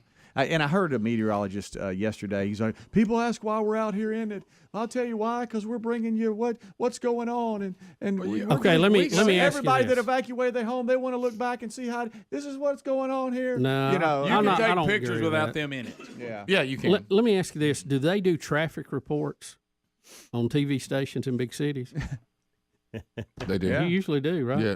Do you see any of them standing on a stripe? No, I don't. No, Traffic's you tight don't. down You don't here. need to be that close. No. You don't need to be that Well, it's just close. like the sideline reporter. Do I need the sideline reporter to go stand in the middle of the defense? Yeah. And They don't need ball eye snap? black and shoulder pads on. You know, they're Picture pretty that. safe on the sidelines. Occasionally, you know, somebody could get rolled up. Sure. Yeah. But just day in, day out, you're not in the action. No, you're not. And they usually blow the whistle when somebody goes out of bounds. Stop play. Right.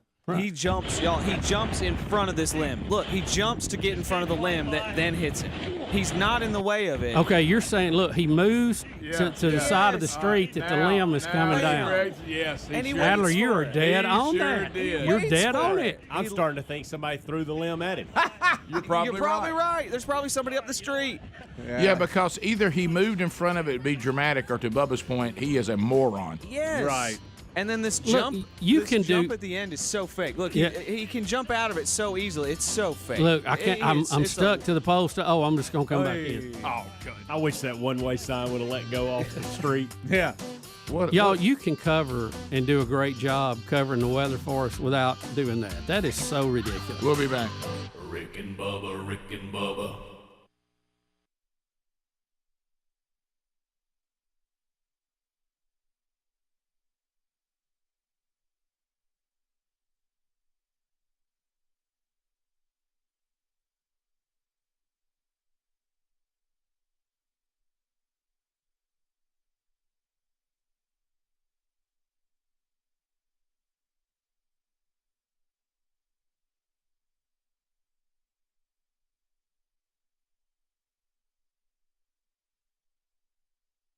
All right, so we've been talking about these thunderstorm air purifiers. I mean, look at this thing. I mean, when you look at the size of some of the air purifiers out there, and I mean, if you're watching this on YouTube right now, I mean, this thing is not much bigger. You remember when the cell phones, Bubba, when they came out with those really big ones, and then we decided they were almost too big? Yeah. I mean, but That's just barely bigger than a bar of soap. yeah, this is not. I mean, it plugs into the wall plug.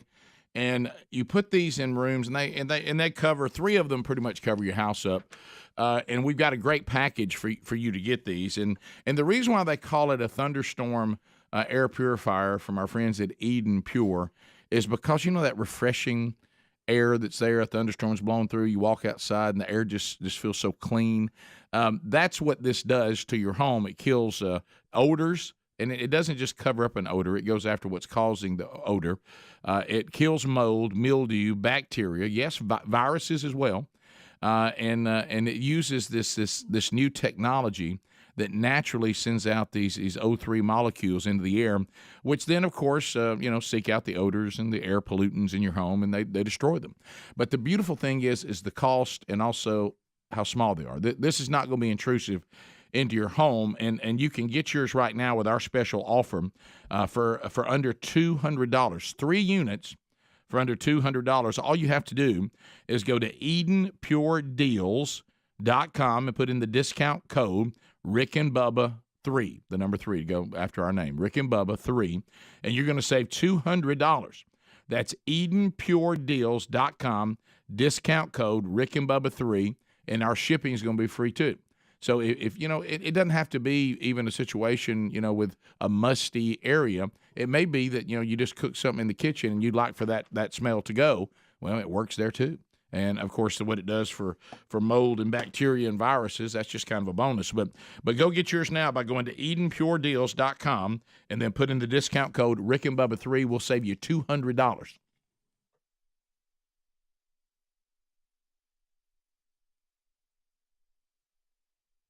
a lot of times if I'm out somewhere, I'll kind of mix a little at a time or, try to kind of hide it so people don't, It's not a pleasant look.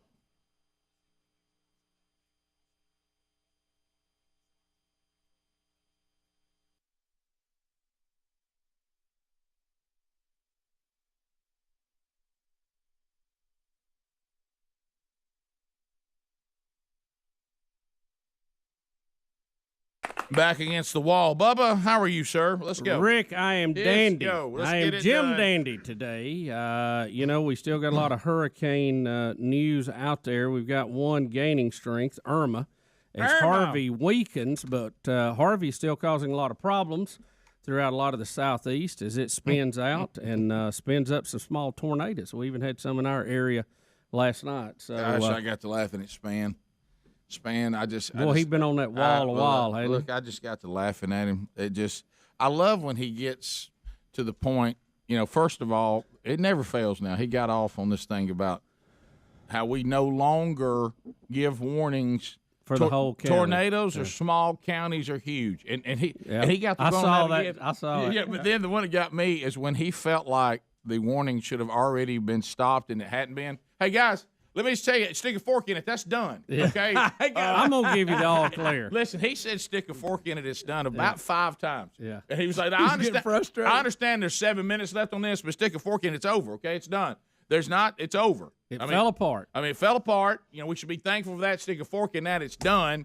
Let's start showing pictures of people with helmets on. We don't need to even be talking about this anymore. Here's one with a dog with a helmet. I saw that. Yeah, boy. That every time I see a picture with somebody with a helmet on, Rick, I take great pride. Well, in you that, should. You should. Span said that we refer to this get in your bussy position. and Rick, don't forget, get a whistle around your neck too. Right. A horn. Horns and whistles. So they can find you under a pile of rubble. I just wear a coach's whistle. Yeah, just as good. You can blow on it. They can find you. Yeah. Wow. Or I'll just do that. I don't need a whistle. By the way, I came. No, you don't, Greg. I came to a conclusion also last night that as I'm getting older, having the right amount of sleep before doing the show has become important. Yes, there's really nothing a football game can do to keep me awake. Not Ohio State and Indiana. I'll tell you that. I wish you could have seen. My son, when it was up, he said that, and Indiana had just lost the lead, then went back, back down the field and scored. Yeah. He goes, "You going to bed?" He said, "Indiana." I said, "First of all, Indiana's not going to win." No. And I said, secondly, they've done great. I like this thing about the former coach coaching against Ohio State. That's got a lot. It's got a little bit of intrigue. I'm glad the season has started, and all that. I said, but no way can Ohio State, Indiana keep me from not getting the sleep I need. No. They just didn't. I don't, guys. I'm getting to the point this time, and I used to not be this way. I don't know if there's anything. I really think they could say that we're trying to stop a coup of throwing over D.C. We think the government is we're about to be under martial law, and I'd still go to bed. Yeah, I'll deal with that in the morning. I gotta get at least 6. Hey, I gotta go to bed. And at 4:30, I can deal with it. Right now, I can't. Rick and Bubba. Pass the gravy, please. Rick and Bubba. Ooh, it brings me to my knees. 6 minutes past the hour, the Rick and Bubba Show. Thanks for being with us. We got more of the bizarreness. Might even touch on this with Span if there's time. If not, we got to go to the Don Lemon clip, too. It was unbelievable. We've watched Cantore, the drama queen.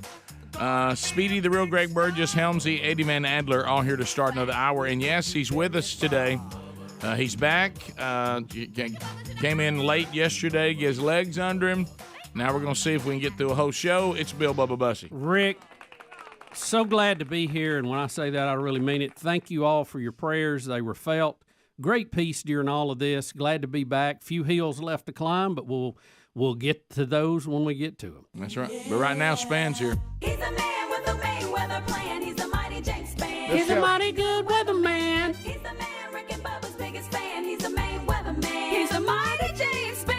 So, believe it or not, Bubba, we actually have been talking to James all week. Did you know that? I've talked to him a couple times without you. I saw him one day. I don't remember which day it was, a little foggy. But go ahead. Normally, James, he doesn't let me talk to you without him.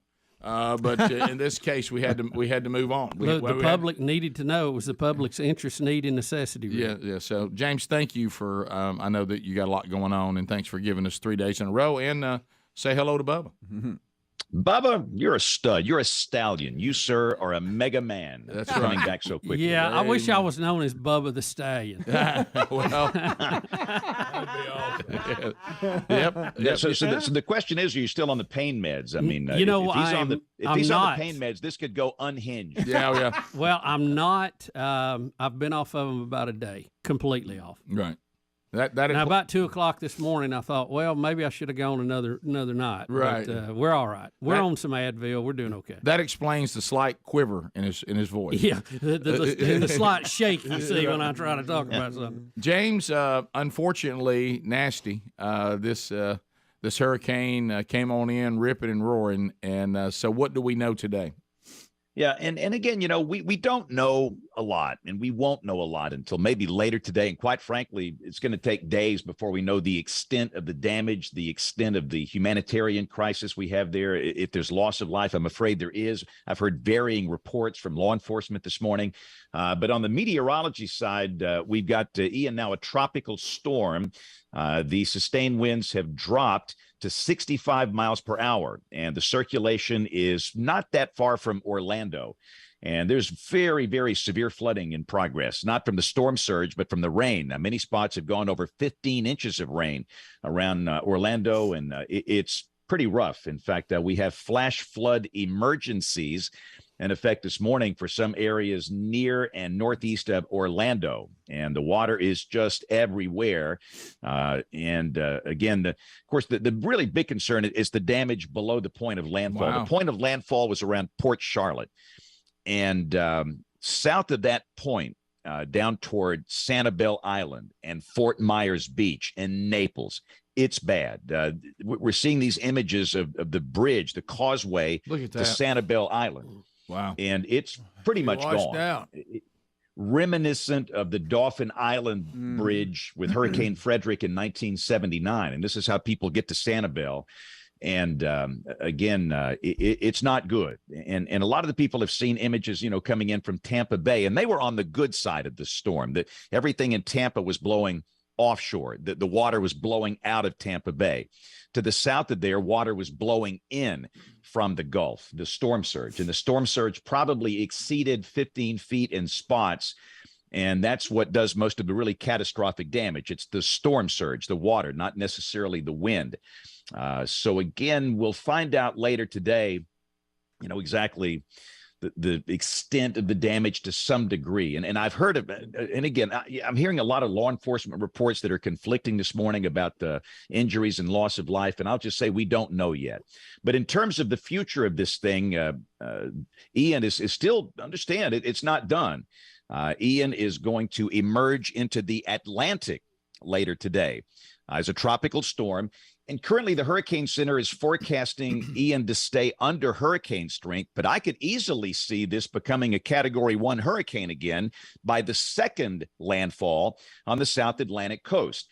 And we have tropical storm warnings in effect all the way up to the Outer Banks of North Carolina. And the second landfall will likely come tomorrow afternoon near Charleston, South Carolina. As an upper-end tropical storm with winds of 70 miles an hour, and it might be a Category 1 hurricane. That really the impact, it's about the same. And then finally, the system dissipates inland over the mountains of North Carolina on Saturday. But obviously, the concern will be shifting from the Florida Peninsula up into the Carolinas tomorrow and Saturday with the chance of heavy rain and flooding. And again, the really, really big rains with this will be over the Carolinas and extreme eastern Georgia. Atlanta's looking a lot better. At some point, there was some concern that Atlanta might see heavy rain and flooding. With the track continuing to shift to the east, that's going to put the really heavy rain across the Carolinas. And some locations up there could receive over 5 inches of rain. And of course, down in Florida and the peninsula, some folks have seen over 15 inches of rain from this thing. But again, there's going to be a very sharp cutoff on that western edge of the rain. And if you are west of Atlanta, the western part of Georgia, Alabama, the western half of Tennessee, Mississippi, you will not see a drop of rain from Ian. And that's great news because it is race weekend at Talladega, Alabama. So for the races, we're in good shape. And for any football game in Alabama, Mississippi, and again, the western half of Tennessee will be in good shape over the weekend. Well, we'll play this when we come back, James. But I guess you saw one of your colleagues having to let Don Lemon know, I just don't think this is the time to talk about climate change. Have you seen that footage yet? Yeah, he had the director of the National Hurricane Center on there. And look, you can fight about politics all you want. That's fine. This is so inappropriate. It doesn't matter if you're right wing, left wing, whatever. Just stop it. Just stop it. Can you wait for a week until we get past this thing? That's just, I don't understand that, but it's just ingrained in the fabric of some of these people where they just want to do politics all day and all night. This is not a political story. It's a weather story, and it needs to be a weather story. And again, there's going to be a lot of people that need help in Florida. Yeah, absolutely. Yeah, and we're thinking about loaning Greg out. Yeah, because Greg used to work for old times with the Southern Company. It's been a while, and I wonder if they need Greg. I mean, we might have to put Greg back in too. But we got over 2 million people without power. I think Greg should go back in service. Greg, you're back in. James, we're also worried about all the forecasters that have to get out and stand in 155 mile an hour wind to try to convince us how bad it is. That some of these people may be lacking judgment that most adults have. Yeah, I'm telling you guys, at some point, a piece of sheet metal is going to come along, and it's not going to be good. No. I mean, I don't care if you're wearing a helmet or if you got a armor suit on or whatever. I mean, that stuff is dangerous. And again, I'll leave that to somebody else. That's not my call. You ain't doing that. I ain't doing that stuff. No. Well, look, it's one thing to have storm chasers trying to follow tornadoes because of their unpredictability and the fact we can't see them and can't follow them, and a few minutes can save lives on that. Hurricanes, very predictable. We see them coming for 2 weeks now. Weather forecasting on them has improved so much, and it's just not necessary to have your star, quote unquote, out there in the middle of that wind when they're telling us not to go out in it. Here's my position on that. We do know from social science studies that if you can show people the weather, they respond better. They will go to a safe place. If they see video of a tornado, if they see video of horrific conditions in a hurricane, but you don't need a person out in it. You can have unmanned cameras now that can do that. And I don't think you should be putting people in danger. And again, that's just my opinion on this, but you can put the cameras it's are cheap. It's just so unnecessary. Get a really good camera for nothing. Just stick a bunch of cameras out there, and that's why we have all these cameras we have. Y'all you don't need about, people put lives in danger. You're talking about him getting hit by something. The fact that he's standing in it looks like he's already been hit. James, if you look, and Adler pointed this out, he actually jumps because he sees a limb coming to get in front of it. Yeah, he takes 2 giant leaps to his right, so he lines up with something coming down the street. It's just disingenuous. I mean, and there's another footage. I don't know if you saw that. That's what I was trying to get y'all to see a minute ago. Different angle. Yeah. Someone is standing there, not fighting the wind at all, while he's leaning on the sign. I mean, it's just fake drama. Is what it is. Well, and it's dangerous to do that. It's dangerous because then people, if they find out you're kind of being dramatic, they don't take it serious. Yeah.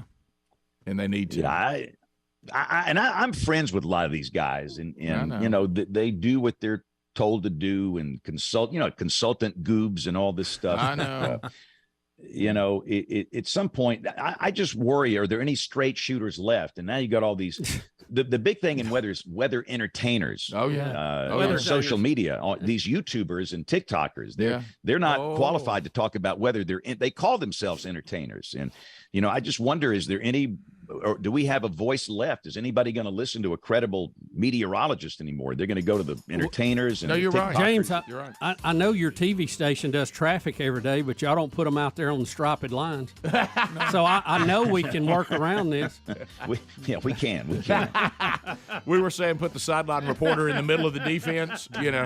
Hey, thanks a lot, James. Appreciate you, buddy. Thanks guys. James. Right, we'll be back. More Rick and Bubba coming up. We'll play the Don Lemon clip right after this. Rick and Bubba. Well, we've been learning.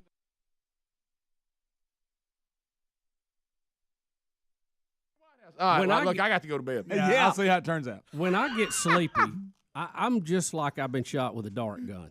I'm going down. It's just a matter of time. And look, I know, like, WSLM, one of our affiliates, is the Indiana flagship station, and or they carry it, I should say.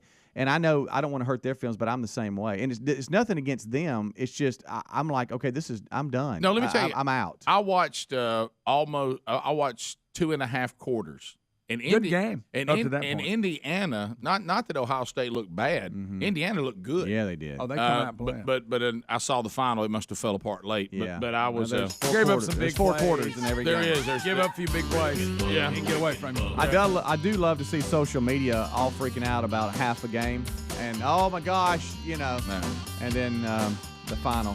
But, right.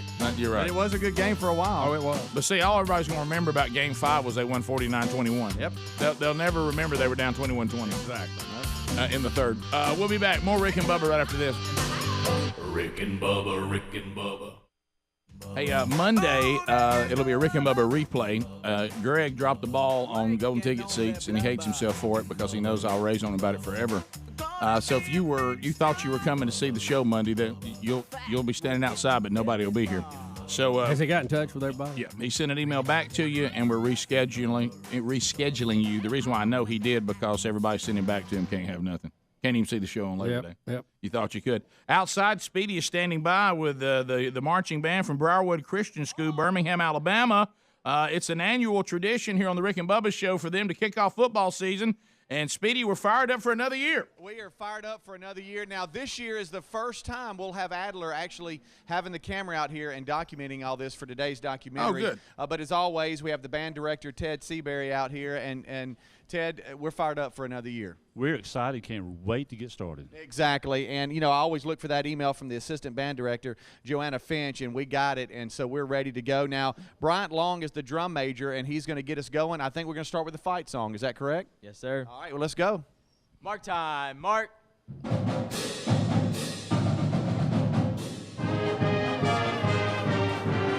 Football season, baby.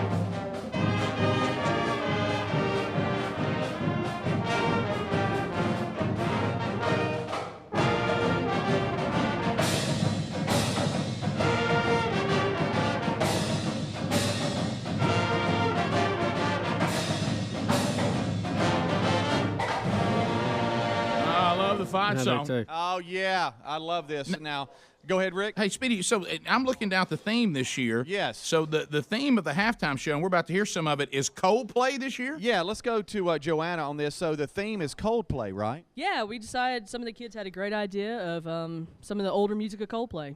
Okay, so we love this. Now, we can't forget guard captain Caroline Johnson, drumline captain Jacob Odom, and band captains Daryl Dieter and Jared Hester, along with the drum major Bryant Long. So, Bryant, we're ready. Let's keep going. About to do clocks. I don't know. You think it'll make us feel weird for a band to do it? Probably. Okay. Well, there it is.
Minutes past the hour. Thanks for being with us.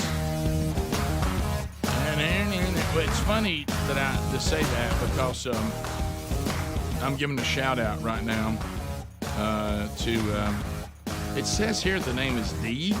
Is that right? Deed. Deed. How about you, Deed? Knitz or no good Deed. And she's from the hometown of John Daly. And is that Dardanelle, Arkansas?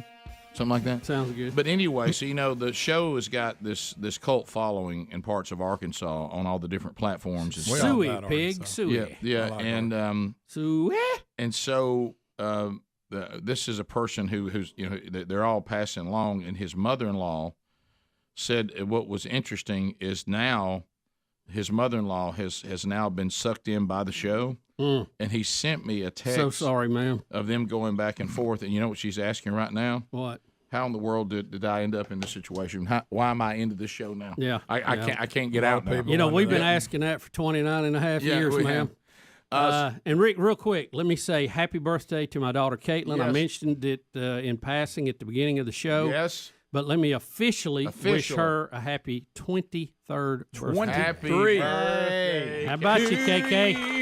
Happy birthday to you. We should have had a cake delivered here just for her. I know. Birthday. Dear Caitlin, 23. You live in D.C. and you're all grown up.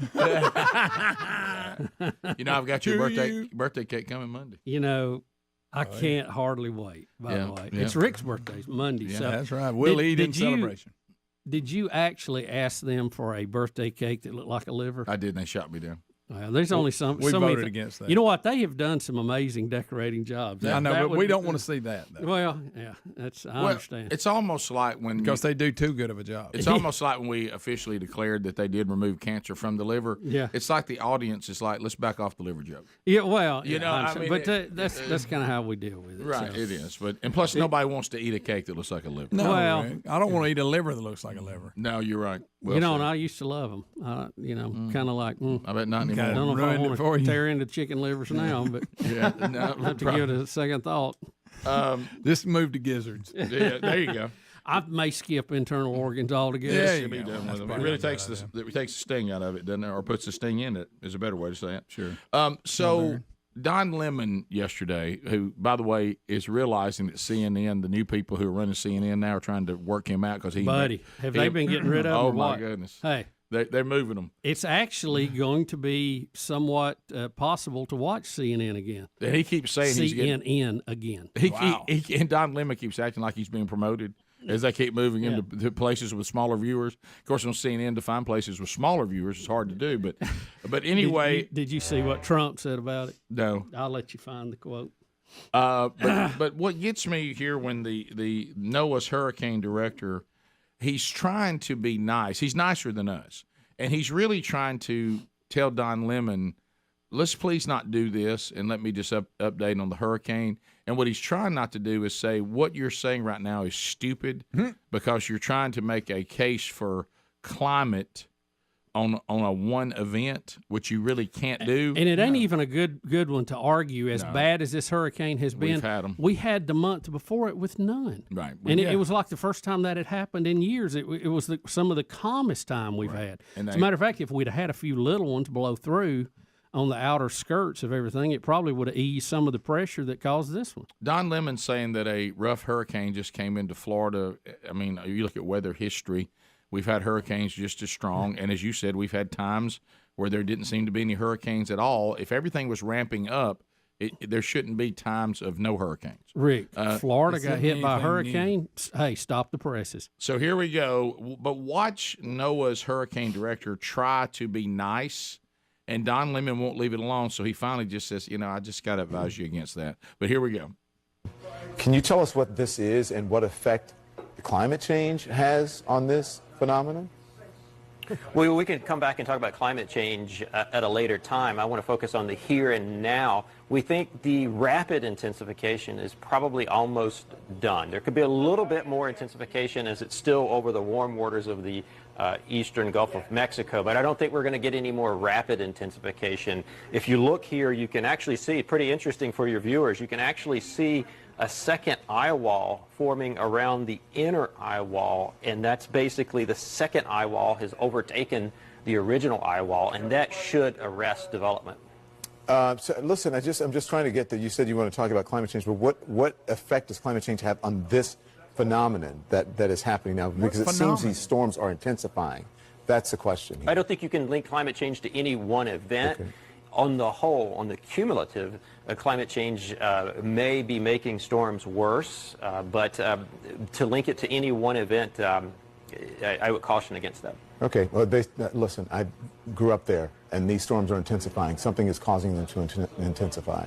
So this storm is it's a massive one. Its effects are also being felt in the southern part of Florida. What about the areas that may not be taking a direct hit or experience? The storms are intensifying. Yeah, he grew up there, and he knows more than that's some good scientific data. And that area itself hadn't been hit in how many years? And while they're talking about it, it's a Category 3, by the way. I know. All the graphics say Category 3 right under it. We've had 4s, 5s. We've had. I mean, this isn't a new weather phenomenon. And look, this is 2022. I'm gonna make just a radical prediction. We'll have hurricanes hit Florida in 2023. Guys, I gotta unfortunately agree with Don Lemon. I lived in Tampa, Florida for 5 years when I was a kid. Okay, so and things are changing. These are intensifying. When I lived there, all the adults were huge. Okay, you go back now, normal-sized people. What's going on? Okay, when I was a kid there, my backyard, gigantic. I visited again, it got smaller. Something's happening. I couldn't ride any of the roller coasters when I was a kid there. I go back now, I can get on. Something's going on. That's crazy, man. That's crazy. Do you love how the guy was trying not to embarrass Don Lemon? Yeah. Hey, please don't do this. Yeah. Let's move on. I would advise against what you're doing right now. I would advise against it. Your phone calls are next. All 10 lines are available. 866-WE-BE-BIG. More Rick and Bubba. Coming up right after this. Rick and Bubba, Rick and Bubba. Hello, guys. Who here thinks you can block me? Hey, guys, I got one thing I want to ask. Who in this room? I mean, we get out in the yard, see who thinks they can drive block me. But anyway, the other thing is you realize tonight, I'm back as the voice of the Lions. Oh, I know it. I know. Is this year 3 for you? Back on the PA. Yeah, I'm getting some, people, because the show, we're blessed that it goes a bunch of different places, so it's rare. Anytime we play a team, then you got people not just who go to our school, but from the other school that listen to the show. Oh, yeah. And I'm starting to get, it's like, we have, just because what goes on this show, it doesn't mean it should go on everywhere. Okay? And, I'm getting a lot of the other teams going, wow, you need to cut up more. And I'm like, I don't. Well, it's the job. The PA guy is not supposed to be Mr. Entertainment. No, he's supposed to be facts. Right. I'm pointing the direction to the players on the field, not up here to the press box. Right. Yeah. Now, I've been to games where, PA announcers don't seem to understand that. And it really gets on everybody's nerves. Yeah, it does. I agree. Yeah. For every Rick and Bubba fan that'd like to see me go a little Rick and Bubba is somebody else whose kid is playing that wish I'd shut up. Right. So I don't and my favorite thing to do is can't hear you, turn it up. Oh, yes. I get that text immediately. And look, we're going to see if you're over on the far side of the bleachers where I usually sit versus you're standing at the concession stand, that's a big difference. Yeah, because the speaker is right at the concession stand. Yeah, I need to give everybody a heads up on that for all the complainers. What we can't do is get the PA so low that the people in the stadium can't hear it. Right. If you don't like it being loud near the concession stand, get your crap and get back to the stand. Quit hanging out under the speakers. It's going. I like it loud. I like the band loud. I mean, that's where you go to a football game for loud stuff. No, I love this. We played. We played in an open. We played in an opening jamboree at a high school. Official stadium time, 7:00. Official stadium time. Will you give me that about 5 today? How many times you need it? Well, at the top of the hour, every hour. Okay, done. Yeah. So I went. We did a jamboree. So something with an 18 at the end of it. Right. We went back to play the team where my oldest son played, and it's a very nice stadium, and they built this incredible new press box. You couldn't hear the PA. Rick, I've never seen. What good is it to do all that work and you have how about this? If we're going to have the PA where nobody can hear it, let's just not have it. Let's just shut it down. I haven't seen a press box that big in a long time. I thought it was a hospital. I mean, it was very, very big. I couldn't believe it. But we knew that couldn't be right because it would have had to get permission to be there. Yeah. But I'm thinking you did all this work, and if you're the opposing team sitting right across from the press box, you can't hear the PA. None. Yeah, I want to hear it comfortably. I do, too. I don't want to have to strain, and I'd rather it be almost too loud at times than not loud enough. Yeah, because if you're going to say, all right, I'm not going to do this, the person who has to do the PA. I've got to get there at a certain time. I got to get to the press box. Hey, now my wife's got to find somebody to sit with. Mm-hmm. If you're going to do all that and then you're going to get up here and talk and no one can hear you, why do it? Official stadium time. Official stadium time, 6:18. Kickoff for tonight's contest, 7 o'clock. You need to get on the tailgaters. Tell them to get on in the stadium too. That kind of drives me crazy. Because here's what you do. You do when the kickoff is followed by official stadium time because that's the build-up. Right. Kickoff for tonight's contest, 7 o'clock. Official stadium time, 6:18. That's it. See, then I know. Hey, I got to. You know what that means? I got to be moving. I need to get my crap, go to the bathroom, and get in there. And look, guys, don't make me have to announce again this year. Don't tailgate in the handicap parking spots. I hate to have to give that announcement. Come on, y'all. Lions fans, a reminder: when tailgating, please do not tailgate blocking the handicapped parking spaces. If you're tailgating in a handy spot, please move. You shorten it up like that? I do. They want it a little more than that. But let's get to the point. I went and checked Get my your number. grill out of the blue area. Blue and grill does not go together. That picture is not somebody rolling a grill, by the way, okay? Hey, Reggie, did the picture of the wheelchair throw you? Move the grill. Mm-hmm. So, yeah, I can be very straightforward in the PA. Very straightforward. Do you go and look at your number? So we have assigned parking if you're in the blue gold, parking area. Do you always go and scout out your parking spot ahead of time? Absolutely. I do too. I like where I am this year. I got a good one. Let me ask you a question. Since you're the tennis head coach, do you get special parking? Absolutely. No, I don't. You don't? Well, heck, He has to have parking for his car and another one for his ring. Yeah. I get a string to hold it up. Yeah. That's so good.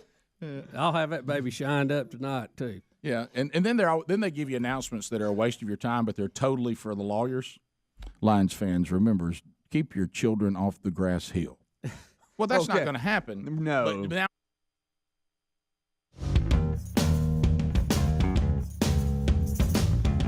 35 minutes now past the hour of the Rick and Bubba Show. 866-WE-BE-BIG is our number. And the lines are closing fast, but they are available right now. 30 seconds, and then the buzzer gets you.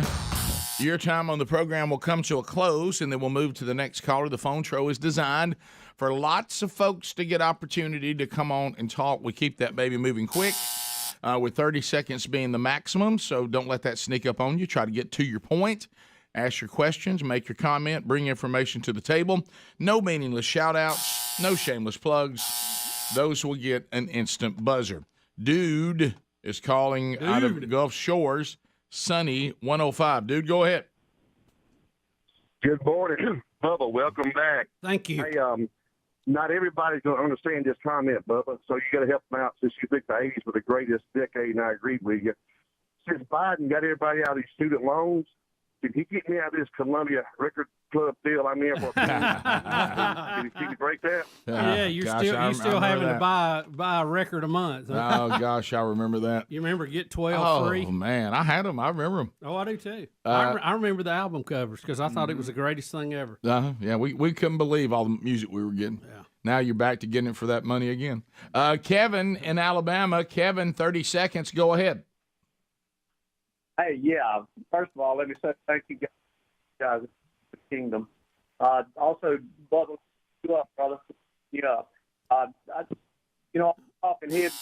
Okay, I have a question. Man. Am I missing my pain medicines right now, or could y'all not hear that? No, his phone was, boy, it was almost like somebody was hitting pause every other word. Yeah. Skipping money. Sorry about that, buddy. It was glad to know it ain't just me. It was really, really bad. Let's go to Mike in Alabama. Mike, 30 seconds. Go ahead. Mike? Oh, yes. Hey, guys. Thank you for having me. Sure. I was going to comment to Rick's earlier question a few minutes back as to what it would take for the Democrats to remove Biden from office.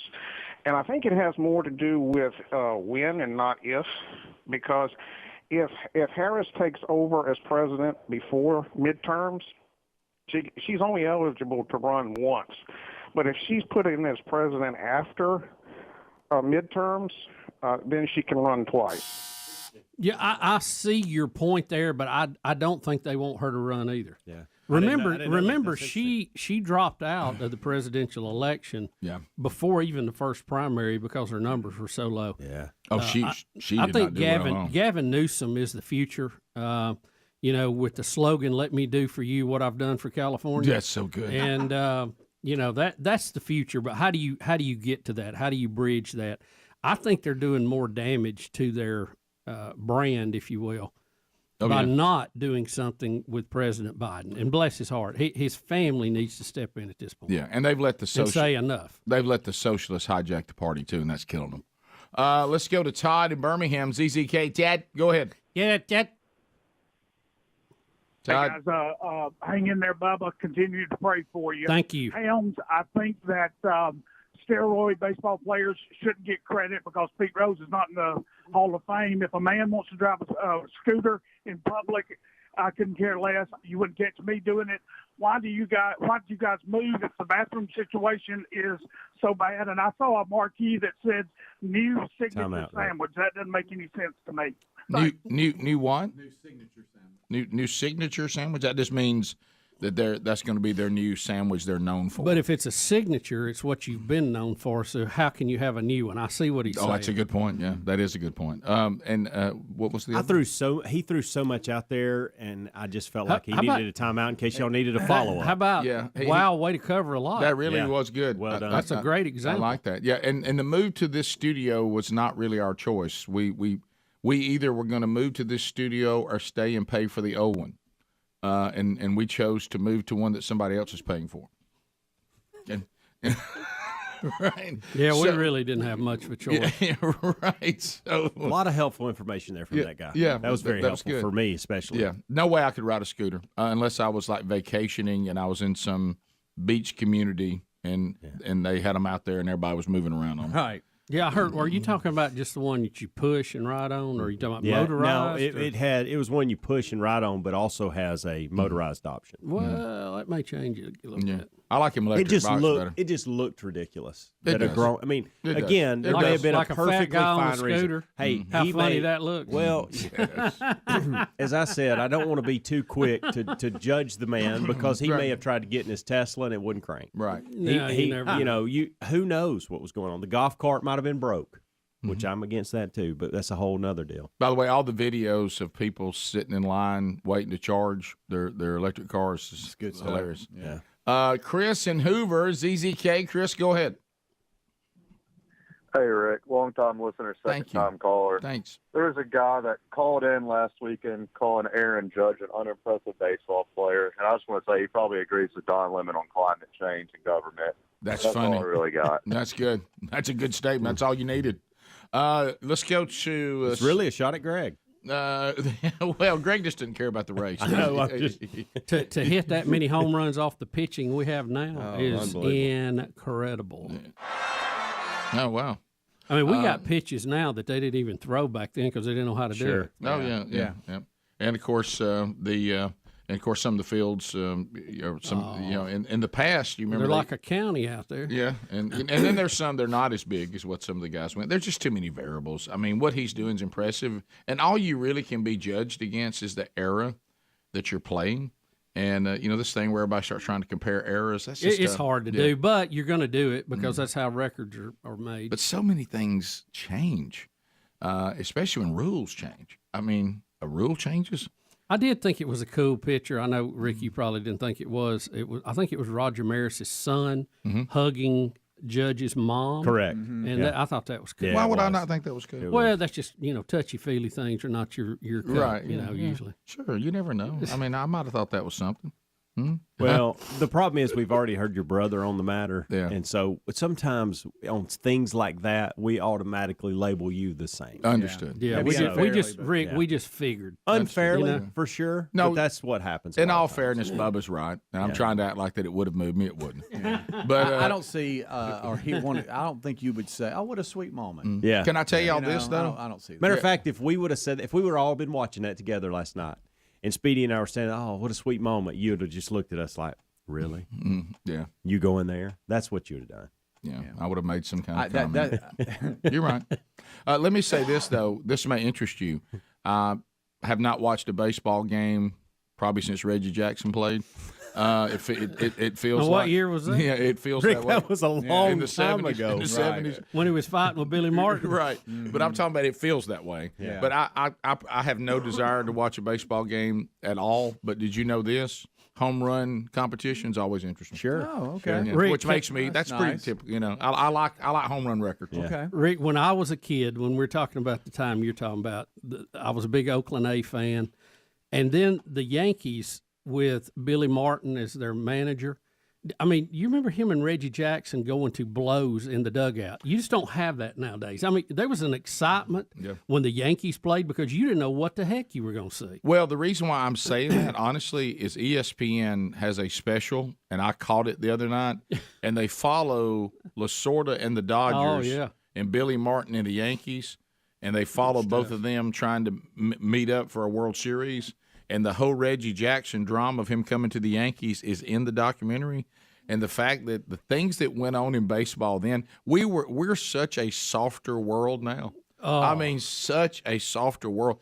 Like you say, people fighting in the dugout. I mean, punching in the dugout and people. Yes. The manager, Not Rick, we're talking about on the same team. Yeah. We're not talking about Yeah. a bench clearing brawl with the other team. We're talking about the manager fighting one of his starters. Oh yeah, and him calling him out of the game, and that manager saying, "I'll fight." And talking about Billy Martin. Oh, we got to find footage of that out. Listen, when the umpire knows that Billy Martin's hungover and is trying to get thrown out of the game, and says, "Billy, I know you're drunk, and I know you don't want to sit out in this heat, but I ain't throwing you out, so you need to get off of me."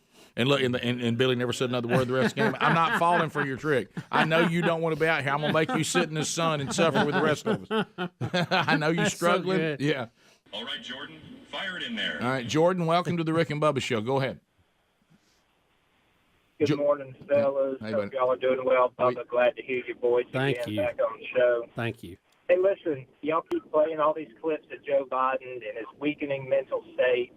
And every time y'all play something new, and it keeps getting worse and worse, all I can think of in my head, Rick, is Aunt Bethany from Christmas Vacation. Yes. Don't throw me down, Clark. Well, that's Still in the Navy. That's good. All right, Jordan, fire it in there. That's really good. From somebody that's really good at voices like myself, that's good. I bet he gets to do that at a lot of get-togethers. Oh yeah. Yeah. Robert, North Carolina. 30 seconds. Robert, go ahead. Yeah. Wow, I'm so sorry. That I don't know what that was. I don't know what that was. They want you to give the blessing. The blessing. 15 minutes to the top of the hour. Really good. Our Father. We'll be back. 866 We Be Big is our number. More of the Rick and Bubba Show coming your way right after this. Rick and Bubba, Rick and Bubba.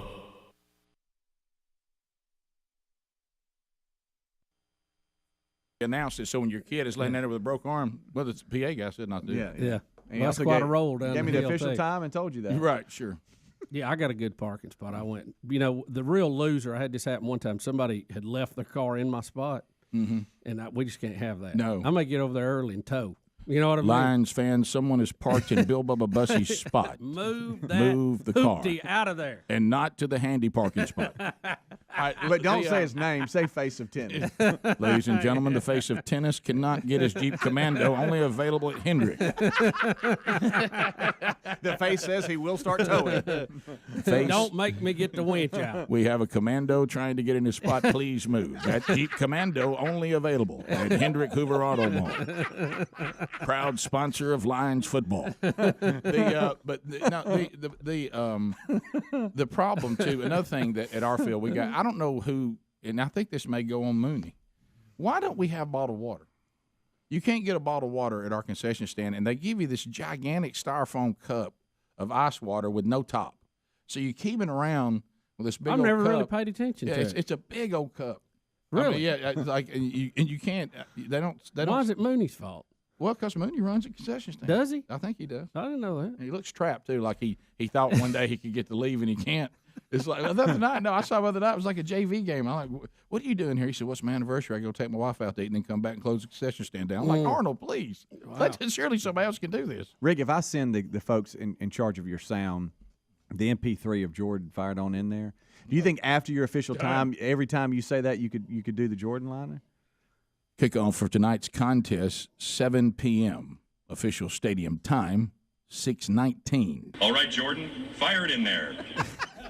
That's what I need every time. How about if you have any questions about concessions, find Arnold Mooney. Any complaints about our concession stand should be addressed by Arnold Mooney. That's Mooney. They're my friends. They're my friends. No, you don't get to have too much fun up there, do you? Well, you get in a lot of trouble. Yeah, I know. Everybody's serious about it. Well, they said that the only time I remember that year I lost it about heat timeouts when it was 72 degrees. Oh yeah, yeah. I said timeout on the field for some reason. It's 71 degrees and we're taking a heat timeout. We go phone. You have to worry about that tonight. No phone. Well, it's time to bring him back. His first visit. There he is.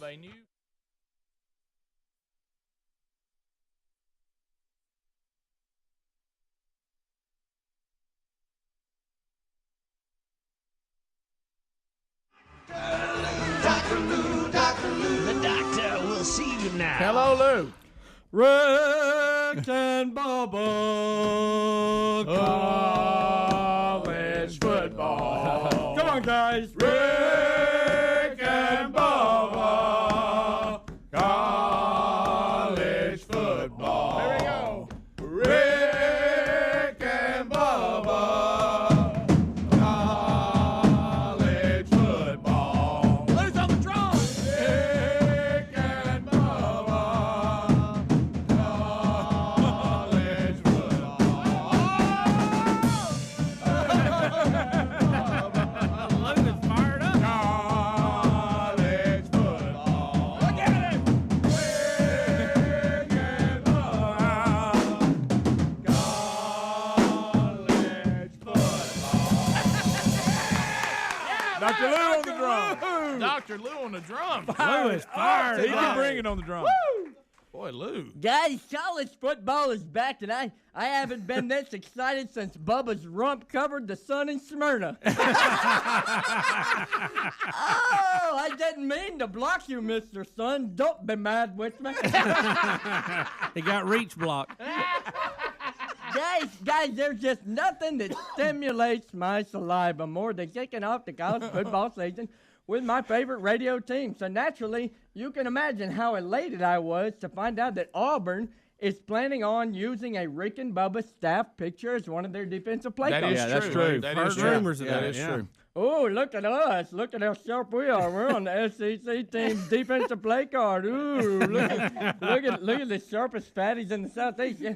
Guys, I think Coach Lou's out of breath from his drum.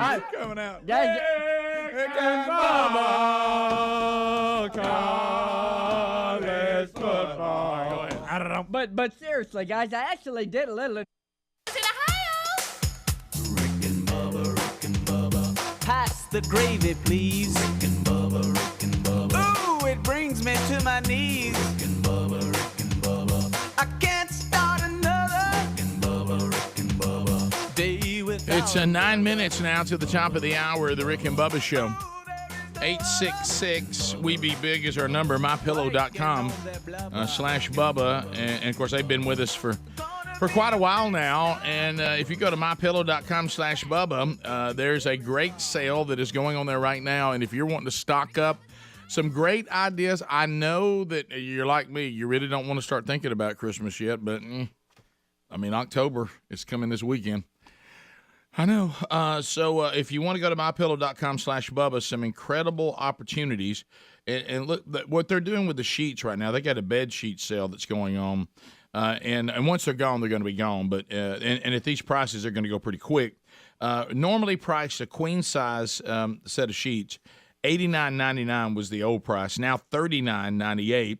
And so $89.98 to $39.98. We're talking about $50 that you're saving. The Kings are going to be $49.98, and the Twins are $29.98. So stock up while you can. Now, a lot of the other products are now on sale. You can go to mypillow.com/Bubba. Also, you can find great deals on the My Pillows, on the My Slippers, My Towels, My Sandals. And, of course, I told you about the bed sheet. So all that at mypillow.com/Bubba. Why not buy these items while they're on sale? It's time to move and get that done. All right, so we mentioned that Aaron Judge has now he's another guy that has broken the Maris record, correct? Yeah, with 60. He tied Maris last night, 61. Yeah. And the good news is, because now we still don't have. How many more games we got? I think most have 6. Yeah. We still don't have the ball from Pujols, right? That guy's still holding the ball on his 700th home run. I think so. Yeah. Unless something's changed, I don't know about it. And I hope he hit 701. So but you weren't here, so you know Pujols hit 700. Right. And the guy's keeping the ball. He won't give it back. And Pujols is basically saying, look, I mean, it's a souvenir, and if he doesn't want to give it back, it means he wanting money for it. Oh yeah. Well, the Cardinals they've offered him some like a package, like of, hey, we're giving you an offer here for the ball, but I think it was hit at I think it's a Dodgers fan that called it, and so they were out. Well, I thought they'd throw it back. Yeah, no, not gonna throw this one back. That one. You know, somebody said that Mark McGwire, when he broke the record, that the guy that called it was offered a signed jersey and like some tickets and something else. And he said, sounds great, but I'd like to meet Mark McGwire as like well. I want dinner with him or something. And Mark McGwire wouldn't do it. And so the guy kept it, and then either months or years later sold it for over $3 million. Yeah, a good call on his part. Yeah, we were pricing these kind of historic baseballs, and they're in the millions. Well, why don't they give him $1 million and he'd probably give it up? Yeah, he would. I mean, the guy that got the guys have got the money, y'all. Yeah. The guy that got Aaron Judge's 60th, he did give it back, and he and his buddies were able to go into the clubhouse, meet Aaron, and a bunch of they got. Of course, some that didn't pay his mortgage, but no. Now the 61st home run is no one got it. It went in the bullpen. Right. So here it is. This one. Nobody. As Speedy said, nobody has this one because it goes into the bullpen. So Aaron Judge does get this one back, and then of course what I thought was a very moving moment, and that's when his mother hugged Maris's son. Bad. Yeah. This is going to get us in jail. And rip. Yickety. This could be it. Yep. See ya. He's done it. Number 61. He's been chasing history, and now he makes it. He and Roger Maris are tied with 61 home runs, the most anybody has big ever man hit in a single season in American League history. The shot of the three on the front row leaning over the rail trying to catch it, and the disgust from them. You have, I think, 2 Toronto fans and one guy in the middle. Here he is here with the Yankees jersey on, and one just throws his glove down. He can't believe it. He's like, "What the? I cannot believe this." They blew that one. It came right to us and we couldn't get it. Real close. That's funny. Real close. Oh, he's about to sling it. Okay, so let me ask you this. Look, let me tell you that one. The guy on the left is what he is. He turns around. He's like, "What?" He just throws his glove. Look, he throws his glove. And the guy in the high red shirt. Watch this. He throws his glove at him. That is so funny. Man. Okay, so they got 6 games left. Let's say. Okay. He's going to face probably 18 different pitchers, right? Yeah. But just play round figures on this. And you're one of these pitchers. Do you give him a little meat to hit or what? No, what do you do? No, absolutely not. Now, if you're in the hunt, you're not. But what if they know each other? Nobody wants that trivia question to be their name. Not if you're a competitor. No, and these guys are. Yeah, most of the guys that are out of the hunt are being evaluated right now on how they're playing. for next although, year. But to your point, we went back memory lane during commercial break and kickoff hour this morning and saw Barry Bonds. It was number 73, and it was a knuckleball, and it is just a float. I didn't know the guy, but he just floated it up there, and it looks to your. But now, obviously, this guy was a knuckleball pitcher, and that's what he Charlie throws. Huff or somebody. But it does look strange coming in there, like, wow. So that was the. Well, go back home run. We'll go back to this because if you do anything too obvious, it ruins it. Like Brett Favre falling down to give the sack record to what's the guy that's on TV all the time now, played for the Giants that has the bad Michael teeth. Strahan. Yeah, Strahan. I can't think of his name. And remember how that looked when Favre just went down to the ground. By the way, didn't know this, and I wish you weren't telling me right now. Because that bothers me. Oh, you don't know this? I didn't know about this. I did not know this story. You don't want to see it. Well, see, like if my team was not in the hunt and it didn't matter, and Helms was coming up to bat, I might say, "Hey, Helms, I'm gonna give you one. See what you can do with it, just to mess with him, and see if he would bite on it." Do I think pitchers go up there with "I'm going to challenge him with a good fastball"? Yeah, I think that goes on, but I don't think they're saying, "Hey, here you go. Here's batting practice." Well, here's the thing: nobody ever gets this opportunity. You're right. So nobody's ever been faced with this in how many years? For Maris is 61, which also is strange, by the way. 61st year, 61 home runs. Ooh, what does that mean? Yeah, I don't know. But for some reason I thought. And how are the anthills looking? For some reason I thought his record had already been broken. Well, in the National League, right? It was. Yeah. This is just an American League record with Roger Maris, who, by the way, did not realize. That's why Greg didn't care, and it's also got me a little off. Because it has been broken. But to Bubba's point, it doesn't come up. This doesn't come around. So watch it, enjoy it, embrace it. We're probably not going to see anything like that again. What we're saying is this is the latest person to break it. Yeah. And there's not how many broke it in America? You got Barry Bonds at 73, Mark McGwire, and Sammy Sosa. But the point that's the thing. And so now we don't know what Aaron Judge's day-to-day life looks like, but there are a lot of people that believe this is the record. Period. Yeah. Throw those other guys out. This was the record. In all fairness, the other guys are pitching against pitchers who are using steroids too. It's steroids on steroids. So, but it's a big accomplishment. Huge. Anytime you hold a Yankees record, that's a pretty big deal. Yeah, it is. Because there's been quite a few players come through there. Oh yeah, you're in high water there. Yep. Top of the hour. Rick and Bubba, Rick and Bubba. Investigating, and it turns out that the picture is truly symbolic of the play that's going to happen on the field. Oh, really? That's right, guys. When Auburn draws up the Rick and Bubba, they're calling it the Rick and Bubba, the middle linebacker will attempt to sell you a 40-day devotional while the defensive tackle throws on a CPAP mask.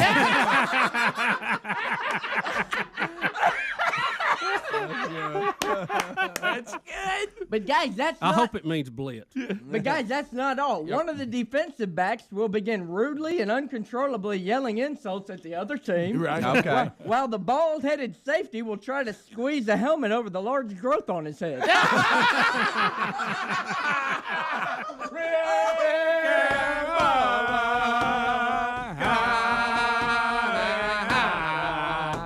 You better get on my skull, you stupid helmet. Guys, I seriously cannot wait to see the Tigers pull off that doozy of defense. And speaking of doozies, how about the marquee matchup between the top-ranked Tide and the number 3 ranked Seminoles over at Mercedes-Benz Stadium in Atlanta? You know, we got a new season. What's the stadium? Mercedes-Benz Stadium in Atlanta. That's right. We got a new season, a new stadium, and we got 2 legit contenders. It just doesn't get any better than this. And guys, as expected, Nick Saban has been characteristically candid regarding his outlook. That's right, on the big game, telling media sources, "We are confident we'll beat the Seminoles." He said that? Yeah, he said that. As long as we don't go shooting ourselves in the leg.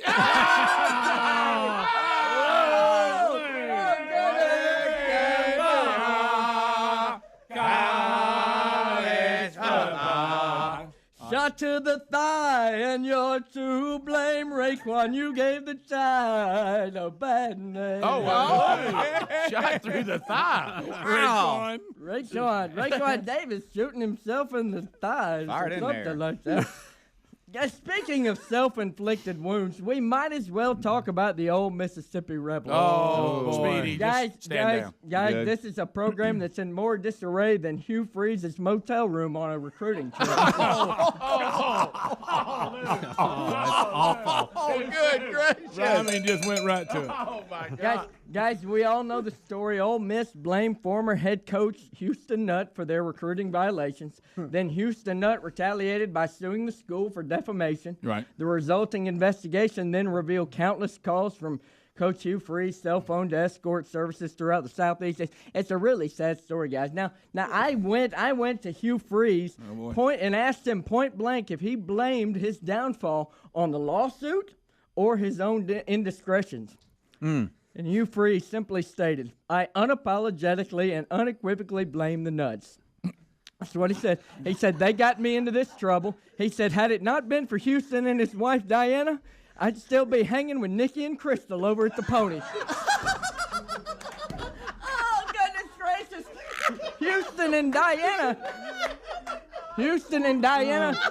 let me tell you something. Houston and Diana will pay the price eventually. Whoa. Of course, Speedy, you know. All right, Jordan, fire it in there. That was good. That was bad, but it was funny. Accurate. Yeah, I'm busy. Houston and Diana Nutt are to blame for this whole thing, guys. You're they right. are. You're right. Thank you, Lou, for clarifying. They got on Ole Miss, and that was all it took. Okay, let's. I hate to say it, but I'm actually glad I got out of ESPN's politically correct web when I did. I know you guys know this, but ESPN pulled game caller Robert Lee, who happens to be Asian, from the University of Virginia's opener against William and Mary. I love William and Mary. They cited the potential controversy regarding the similarities between his father and the former Confederate General Robert E. Lee. Right. After the announcement, I actually sat down with Lee to discuss his reassignment, and he told me, and I quote, I never knew there was Confederate general named Robert E. Lee. As Gary Bulldozer Man says, you cannot have no thing.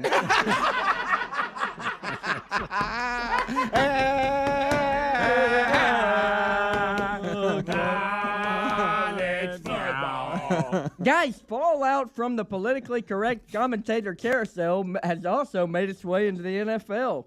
Guys, the Washington Redskins have actually removed play-by-play man George Custer from the booth. Did you hear about that? Guys, he will be replaced by the very popular Sitting Bull. Sideline interviews will be provided by Pocahontas. Stop it.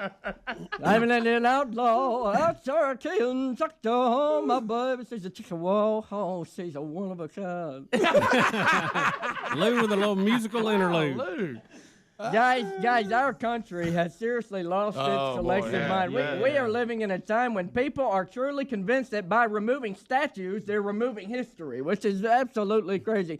I actually saw where Adler was overseas removing the Leaning Tower because it is offensive to tiny, crooked men everywhere. Oh, goodness.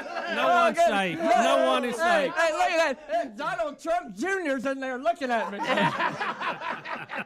It's a hair Donald Trump Jr. He got it slicked back today. That's so good. Can't wait to watch Adler's TED Talk today. Yeah. Go ahead. Hang in there, Lou. Hang in there, Lou. Serious business, though, guys. This statue nonsense has This what? This statue nonsense has seeped its way into the world of college football, and it's absolutely out of control. I don't know if you guys heard this, but just last week, an Auburn fan drove to Tuscaloosa and took down the life-size Nick Saban statue. Really? This is true. Yeah. Auburn fan went over to Tuscaloosa, took down Nick Saban statue. Right. Surveillance video actually shows the fan tucking the statue in his pocket and heading home.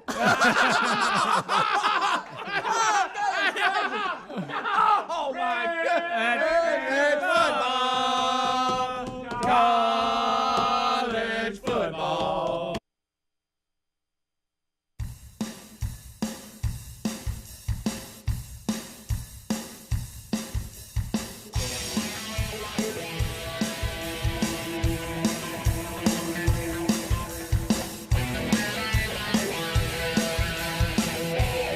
It is 7 minutes past the hour. 866-WE-BE-BIG is the number. Speedy, the real Greg Burgess, Helmsy, Eddie Van Adler, all here. And we're excited about a brand new hour. Look who's back today. There's Bill Bubba Bussey. He is glad to be back. Na, na, na, na, na. Go, Bubba! So anyway, I also want to give an update. I think there is a technical issue going on. It doesn't affect anybody. But if you have the Oxford Performing Arts app, that's where the Man Church Conference will be in February. And some of you that have the app are contacting me saying their app is showing that the Man Church Conference is sold out. I would say, unfortunately, I hope it sells out. But fortunately, if you don't have your tickets yet, it isn't sold out. Tickets are moving. That's a problem with their app, apparently, because we've tried the other ways to get tickets, and that's working fine. So if you have the app for the Performing Arts Center in Oxford, Alabama, and you go to the Man Church Conference and it says sold out, that's incorrect. Just go the normal route. Try your computer or something like that, and you shouldn't have any problem. We just tried laptop, iPad, and phone, and all of them were able to purchase tickets, no problem. So it's only a problem with their app. So the app may be having issues. So there you go. Or if you're in that area, you can just go by the box office and get them. But it's not sold out. Just wanted you to know that. All right. So Bubba, I know that we've tried to. I don't know. It's weird to do this show because it is a show that talks about serious topics, talks about informative topics, but we also do funny things. But yet, for you to laugh or sneeze, sometimes it hurts. Knowing your humor and knowing that we're all men, even though we're adults forever, we're 12. Mm-hmm. I'm worried about this video and you. Speedy, will you grab a pillow just in case? Yeah, right. In case. Yeah, just in case, because once it starts, there won't be time. Get the brush guard. And one of the things that owns all of us is what? When you have people who do news, talking heads, and when they're in a situation where they're live in the middle of something real serious, you're about to have a Fox weatherman. His name is Brian Norcross, okay? And he's going to track the hurricane for everybody. And no. And look, I know some people. There may be loss of life, and there's a lot of property damage. Have you seen it? And I know this topic is serious, but this is just one of those situations. We didn't do it. No, we did not do it. We can't act like it doesn't exist. Right. So here we go. Here is Fox weatherman Brian Norcross. In the process of trying to track a hurricane, he draws what appears to be something else. Something else. What you think you see is all kind of tracks here over Florida and fewer over here. Well, that's just because the European makes more. Are you okay? Are you okay? No wonder Don Lemon was so fascinated with this. Don Lemon, I grew up there. I'm telling you, something different. Something ain't right. Oh my God! Oh, dude, I'm telling you, there's something different. Over Florida and fewer over here. The European. And the fact that he is serious as he is, and he looks like he looks, and there's some other things I won't point out that's very obvious with his drawing. Yes. Oh my goodness! You can't write. Oh gosh. The fact that Bubba positioned his pillow to get ready. Yeah. Golly. What next? Blue Origin launch? Hey, calm down over there. I guess Hurricane Ian is a dude. All right. What you think you see is all kind of tracks here over Florida and fewer over here. Well, that's just because the European. They had to be ovals. I want to know. I know. If anybody in the studio is losing it, because he's just serious. Have you ever wanted oblivious to it? What would you if he looked at me and said, and once Ian clears out of here, we already have Hurricane D's ready to. All right. Oh, no, look. I've always wanted to draw on one of those. Draw on one of those. No, draw on one of those. I said draw on one of those. That's what I said. But you know, I don't like, think that's what, I don't think that's what you said. I really think that's what I said. I said draw. We've got plenty of pen and But paper. you know, you like in the football game, you like, over here, there's a time. I've always wanted to like draw. I'm probably one of those. Speedy. I've probably got some dust on my car. Thank you, buddy. Yeah, I'm gonna go back and listen. I said draw one of those. Well, it was just a bit mumbled. Well, That was so mumbled. hey, by the way, draw on one of those is not any better. That's not. Yeah, better. I've always wanted to draw on one of those. No, just stop. Draw Just one stop. of Just stop. Just stop. Even that's bad. Okay. Because you're pointing at what he just drew, saying you want to draw on one of those. Yeah. Okay. Okay, and I'm in the system. And the we love system you. he's drawing Yeah, on. Is look, what By I'm the way, nobody's volunteering I now. was about to say, I know we're close, but we ain't that close. Y'all have your fun. Right. Put that Sharpie down. Put it down. All right. Sorry, all right. So you okay over there? Yeah, I'm holding it Y'all know what I together, mean. literally. You know, No, the we little do. things. We know Okay. what you mean. We know what you meant. But we're still enjoying what you Thanks for the Sharpie, though, Ed. You're got it, you're right. buddy. All right. So and now Have fun, draw all you want over there, buddy. All right. So we know you've always wanted to. Yeah. We might be able to get you a puzzle. Yeah. All right. So please don't show us where it's going this weekend. right. So and then we had the other the DeSantis thing. This is back on being, DeSantis. Here's your pen back. Thank you, buddy. Thank you. Well, you're concentrating here. Here's DeSantis, and he gets upset with the reporter. That's a shocker. Who starts what he thinks is saying, look, if you know what he's doing, come after me. I'm 40. Mm-hmm. Yeah. So that's good. This is right before it hits, though. Okay. This is before the hurricane hits and before this guy Of drew course, us. we got some of them doing Well, some hand signals. I wonder what people. I mean, I know you get it in for somebody that can't do anything right, but Sure. what do they think they're supposed to do? Well, really? How are you prepared? Right. Yeah. For a hurricane? And he explains that. You want to park your deflect it. water trucks out there ahead of time and watch them get tossed and tumbled? And there goes your water. You can't do anything till it's over, guys. You got to come in behind it. Right. Yep, ready to roll. All right. So here he is. Here's the question. FEMA Administrator Chris Wells said today that she acknowledged concerns that Florida, as was said, lacks response to the storm so far, and that Whoa. Give me a break. That is nonsense. Stop politicizing, okay? Stop it. We declared a state of emergency when this thing wasn't even formed. We've had people in here, you've had counties doing, they've done a lot of hard work, and honestly, you're trying to attack me, I get, but like you're attacking these other people who've worked very hard, and so that's just totally false. I don't think we've ever, certainly since I've been governor, declared a state of emergency this early.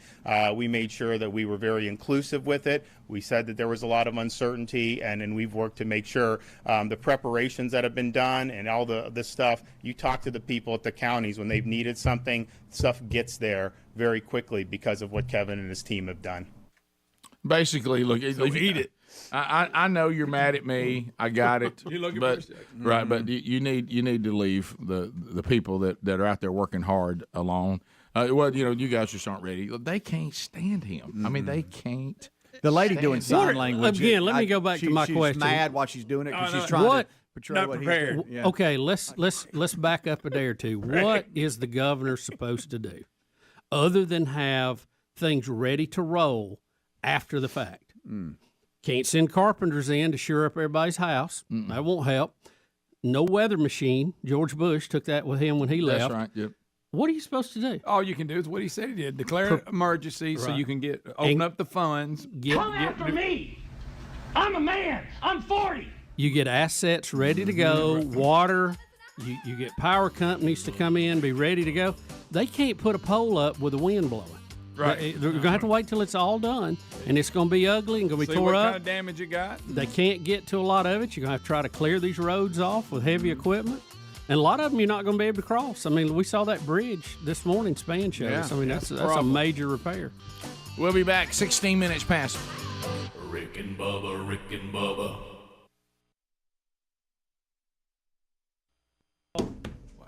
Wow. Hello. You're on fire today. Yeah. I mean, he's getting everybody. Touch all the bases. Nobody's safe.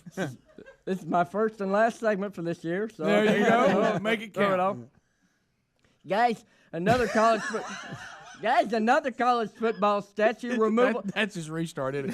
When you've lost, you got to go back. How's Syracuse looking this year? Syracuse looking great. Let me tell you something. They'll be probably first in the SEC. So guys, another college football statue removal attempt was actually foiled last week at Vanderbilt University as a group of protesters did all they could to tear down the Commodore Monument. Did you hear this? No, I didn't hear Yeah, this. they went over there. Thankfully for the Vanderbilt faithful, though, the rioting mob was quickly met by the fiercest security team in Nashville, the main event stage squad.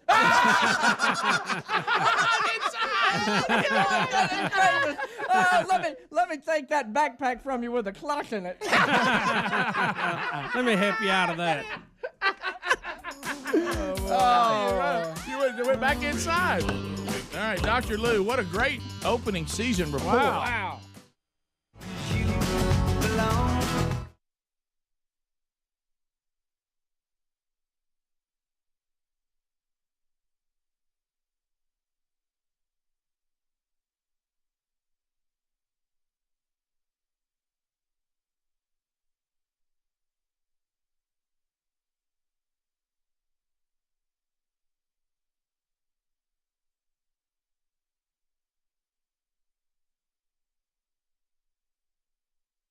So it's fine. Look, as we get back, Adler was just asking all of us what we're going to be doing over the weekend for the daily documentary, and I was glad to report that my weekend, barring things I don't know about, which is very possible, it looks pretty light, and I'm all about that. I love doing nothing. I do too. I'm a big fan of nothing. I'm excited about because Greg try to do it during the day if I can. I was going to say you're really good at it. Yeah. I try to donate at least half a day to it anytime I can. Well, I noticed because Greg said I don't have to do anything also can be translated into I can do anything. Yeah. You know what I mean? If I don't have whatever present, I can do whatever I want to do. Whatever I want to do. Yep. I know his routine on Saturdays, and that is he wakes up, he gets going, he runs out, and he runs through Gets him a bump. He runs through the pasture with Mr. Buddy, and he hops beside him. Yeah. And then especially when it cools off. Yeah, and then he They're my friends. And then he orders wings, and he goes and picks them up, and he brings them back home. That's it. On football, yes, sir. Yeah, I do too. I really, truly get them in early though, because there's a lot of people there wanting wings. Well, and I don't want. I mean, look, been a lot of great memories, a lot of great fun, and I enjoyed having a dad that coached football, enjoyed having a son playing football. Mm-hmm. All that's great. Enjoy it. Still like having one playing high school football. But I must say, it is a wonderful thing when you now have access to the entire lineup of games. Oh, yeah. And you don't have to be locked into one game because you don't have a choice, and it's conflicting with another game you wish you could see. Now you get your viewing pleasure, and I'm a guy, and the family likes to go. We'll still go to a game here or there. I prefer to watch them at home. Mm-hmm. I love it. I love to set up, get some food, get some snacks.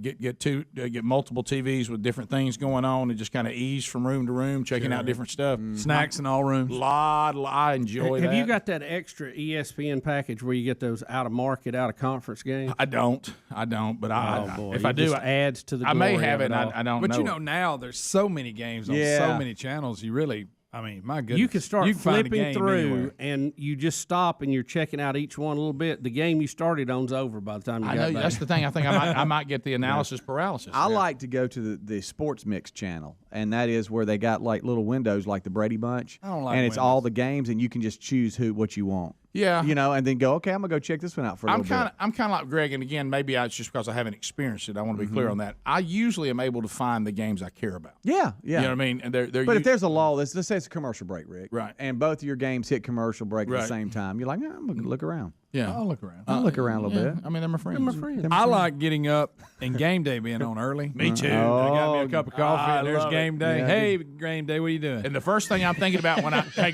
Greg, and the first thing I think about when I get up is, gosh, I hope Kirk Herbstreit won't give us a score he thinks of the game he's going to be calling. I know. I don't want him to do that because I don't know what would happen. I'm calling that game, so I won't be picking that one today. Thank you, Kirk. Maybe you need some else picking games. I know there's people out there rejoicing, but to me, Vern's voice not being there, it's going to be a little different. I knew you were going to say that. I mean, this is the sound of There'll college be football. a hole. There'll be a hole in their heart on Saturday. Yeah.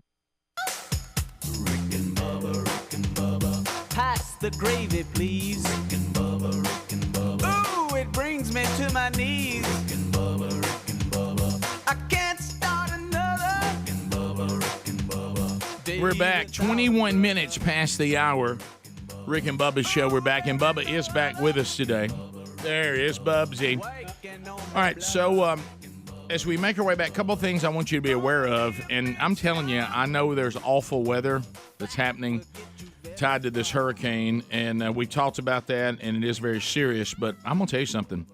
On the side of it where we are in Alabama, and I know a lot us that are all east of it, Mississippi, all of it, we're getting weather right now that is just sunny and cool, and I'm talking about feels in number one. It does. And so, Greg, I was looking, a couple of questions I want to ask you. Okay. So I'm looking at, so here's some things that are going on this weekend.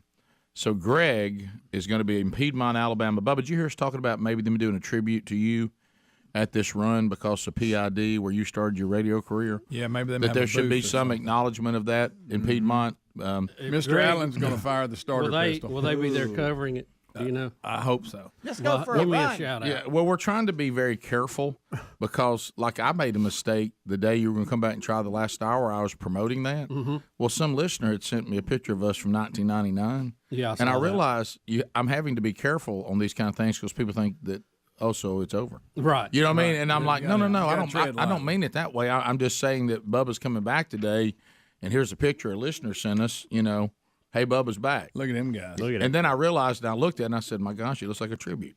So when I start thinking about this at the Speedy run, looks when I start hungover. thinking about this at the run on Saturday, I thought, well, we got to be careful with this. I mean, get well Bubba's one thing. I mean, it's Greg, do you wear a jersey or something? What do you? I wear the official Crap Run T-shirt. yeah. All right. Well, so, maybe you could just write my name on there. or yeah, something. would you, I can do that. right, and put on there running for Bubba. Yeah, That's right. and put a handful You know what? Of, That's going to motivate handful me. of chicken livers in your pocket. Well, yeah. you know, I'm going to try to get my best time ever just because of that. Thank you, buddy. well, you know what you can think about. I Which mean, ain't hard to do because my best time up to this point is not very good. yeah, but what I'm saying, Greg, you're gonna be cool. It's gonna be good. Oh, I know. I like the You'll weather. be running downhill. So if you Oh, want to, yeah. if you want to be there, Venetia's Foundation benefits. Greg will be there in Piedmont on Saturday, and the weather is going to be wonderful. Yes. Those of you coming into our state of Alabama for Talladega Super Speedway this weekend, looks like the weather's going to be wonderful. And they were, touch and go there. You know, for a while. I hate that we're getting such good weather when there's so many I people know. getting bad. I tried to but- walk through that before I brought But it you up. can't. There's. I mean, Look, we we don't can't- choose the weather. Yeah, we can't pick where these things go. We've been Yeah. on the bad side too. I know how it feels. Am I too soon to enjoy our weather? Is that what you're saying? Well, I'm looking ahead. yeah, to we're the- going to have unbelievably nice weather, and we're just on the right side of this thing. And I hate it for those that are On the bad side struggling of and it. going to be struggling. Sure. Also, Birmingham, Alabama on Saturday. If you're getting ready, getting all your supplies for all the different games coming up this weekend, go see Speedy. He'll be at Publix Greenwise Market from noon to 2 in Mountain Brook on Saturday as well. And it's going to be beautiful for you, Speedy, too. Mm-hmm. And, you'll be over there with the Brookies, which I know you always – that's kind of you're over in Little Mountain Brook, Helena. So Yeah. that'll work. It's your peeps, Yeah, man. Right. starting to And- kind of get comfortable. Did you then- see all them Tesla chargers at the end of the lot? Yes. They got a bunch of For them. sure. That's straight up. Yeah, I'm everybody, backing that up. everybody gets to sit in line to charge. And then on Sunday night, Andy Blanks will be at Cascade Hills Church, Columbus, Georgia, as they'll kick off the men's discipleship strategy from themanchurch.com. So you want to be with him in Columbus, Georgia, I-92. All right, so, but Greg was talking about something because we were mentioning this app showing the Man Church Conference sold out in Oxford at the Performing Arts. But it's not. You can go get it other ways. That was just an app issue, so don't let that freak you out. But Greg mentioned this, and we've been talking about this. The music industry has become a live industry, and we've talked about that a lot. And so that's how they get the big checks now. It's not selling music. So Greg says that one of the hardest working people probably in music is Bret Michaels. Oh, yeah. He's a lot like us, Bubba. He doesn't have a tremendous amount of talent, but he's made it count. And he shows up. He Right. keeps showing He up. gets out. That's his Boy, greatest talent. Now, if he brings Rock of Love back, I don't know. Greg, wait a minute. All right. But here's what Greg told me, and I'm trying to figure this out. I don't follow Poison, but Poison is on the road doing stadiums. Well, I think it's finally over that part. But Brett's still playing his other gigs during the stadium. That's tour. where I'm getting. So when they were still on the road with Def Leppard and Motley Crue, right? Mm-hmm. Then Bret Michaels, like he's going to do at this Performing Arts No, he Center, already did. It was this past week. or was going to do it. He goes and does solo, smaller venues. My question is, what do you hear if you go hear Bret Michaels by himself, don't you just hear Poison? I think majority. I may be wrong. I think he has some records that are the Bret Michaels band. I think, but you just sit through those wanting him to get to the hits. Bret, like I said, he'll show up and play anywhere, which is good. He puts on a great show. Bubba, can you imagine? I mean, I really want you to look at this. I can be in. Give me a stadium they played in. I saw them play Kansas City's Arrowhead. Oh right? yeah, they've played. So I'm in Arrowhead Stadium. Unbelievable, and they were packing them out. Yeah, I'm at Arrowhead Stadium with Motley Crue and Def Leppard, and we've packed it. And then, oh, by the way, guys, I'll see y'all. Give me another stadium. I'll see you I'll see you at another big stadium. But by the way, Thursday, I'm over at Ray's Barbecue. I'll meet you in L.A. at SoFi Stadium. I'll meet you at SoFi, but I got to go to Oxford, Alabama, and play the Performing Arts Center, and I'll see y'all there. What are you doing there? Oh, it's just me. But again, does Bret Michaels have the catalog to support these two acts? I mean, I think you're going to hear a lot of Poison. I think that's it. And you're going for more of an intimate, smaller setting. And look, I'm going to say this. You know what I'm saying? Just double dipping a little bit. Okay, so these people, I'm just seeing different people play the music behind him? Yeah, pretty much. So is Warrant still touring? There's a version of them. Didn't the lead singer die, though? He died, but there is a version of them. Listen, the 80s bands. The guy with the blonde hair, he died? He went on there. The 80s bands are still knocking it down. They had a bad run for a while, but they're big on the road. Yeah. Listen, they're playing that stadium tour. Does any of them cover Cherry Pie, though? I mean, that was such a great video. There's a version of it. Huh? There is a Warrant out there. Yeah, they'll put them out there. Look, there's a version. But if Warrant was not big enough to do it right, did somebody else pick it up and cover it? Yeah. Oh yeah, that was a hairband. But see, that's the thing about this stadium tour. You got Swing it, which is rare nowadays. Poison's all original members. Mm-hmm. Motley Crue, all original members, and Def Leppard would be if one of them hadn't died, but everybody else is original. So you're saying, because we have a lot, like we talk about Foreigner, there's a Foreigner out there, but there's not one person that was in Foreigner in the band. Don't do that. Don't do that to Bubba. But these are still, and then Brett will throw the Bret Michaels band out there, and of course, you know he's eating up royalties off Every Rose Has Its Thorn. You hear it on the radio all the time. So you know he still gets a good check. Oh, look, that son of a gun goes to the bank. Oh, yeah. And I remember the time that we got to meet him. He was actually really he's nice. a super nice. Very nice guy. He works hard. Right. Y'all got to meet him? Yeah. Oh, man. Adler became a fan on Rock of Love because he always wanted to be that guy. Another guy we met, we talked about him earlier today, was Tommy Lasorda. I thought he was awful nice. Met him at a hotel checking in. Yeah, and in Orlando. At the XFL. Mm-hmm. At the peak of super nice. At the peak of the Rock of Love thing, I dressed up as Bret Michaels for Halloween. It was awesome. People were coming up to me. They wanted pictures. It was great. We'll take some phone calls next. 866 We Be Big. Rick and Bubba, Rick and Bubba. It will be different. You don't have to be great. I just like the way your voice sounds because it means I'm about to have a good game. Yeah. That 2:30 CBS game is usually a deal. That's a good one. But Cold Shower Burgess, I hate to be on you a little bit here, but he says don't get too excited. It'll be over with before you know it. Greg, why you do that? Why would you say that? It's done. You get to week 2, you might as well be national championship. So you think football season's over in week 2? Yeah. Boom, gone. It seems that it gets over pretty quick after about midway. Yeah. There's so few things for me that are appointment television, but a good college football game is appointment television. It is for me. That's the. And I work things around. I need to go. I gotta say this too. Game of Thrones.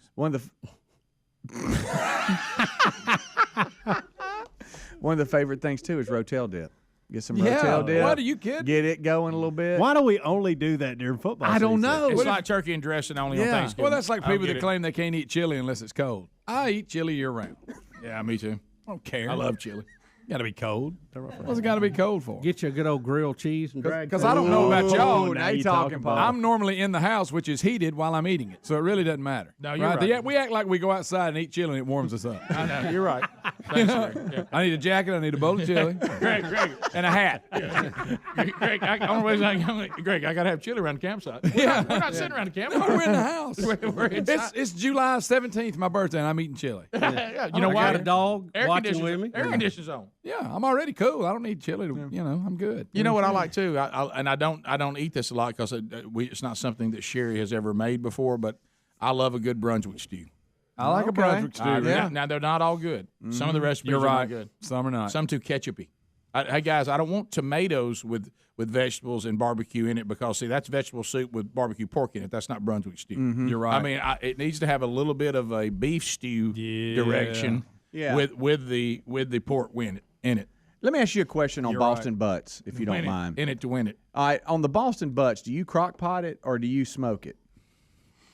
I don't deal with them a lot. I'm going to be completely honest. I'm not a huge fan. Mm-mm. If it's done and done right, I just don't want to be the one to do it. I want Reddy somebody does them both ways. I want somebody to prepare a Boston butt and bring it to my thing. Yeah. I don't want to be involved in it. Like when people sell them for fundraisers, I just give the money and say, keep the butt. Me too. I do the same thing. Do you say it like that? Yeah. Now, if you have a smoked turkey breast, now we're talking business. I tell them to kiss my butt.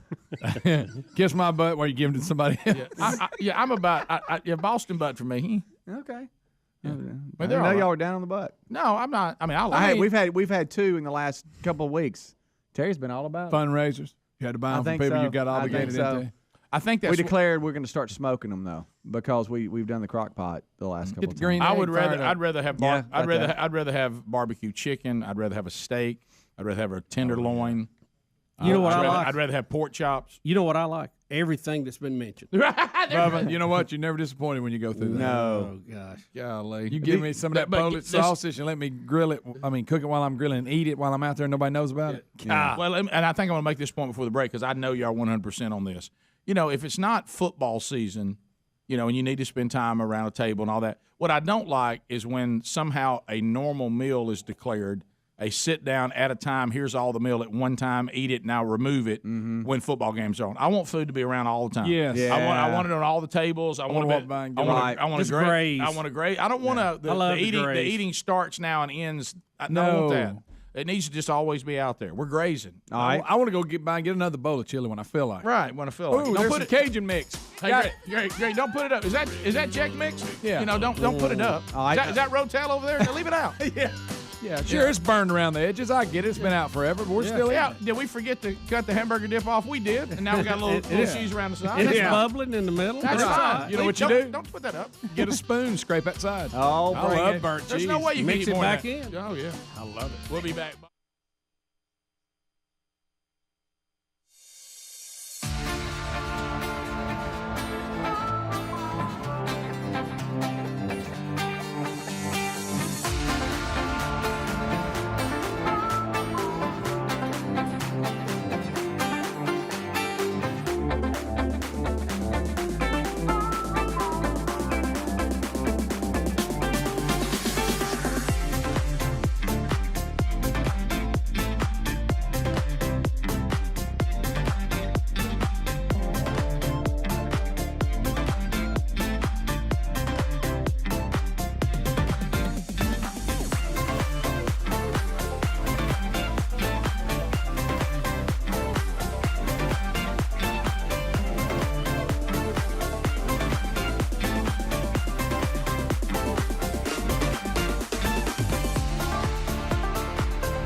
It is 35 minutes past the hour of the Rick and Bubba Show. We're back. Thanks for being with us as the show moves on with phone calls.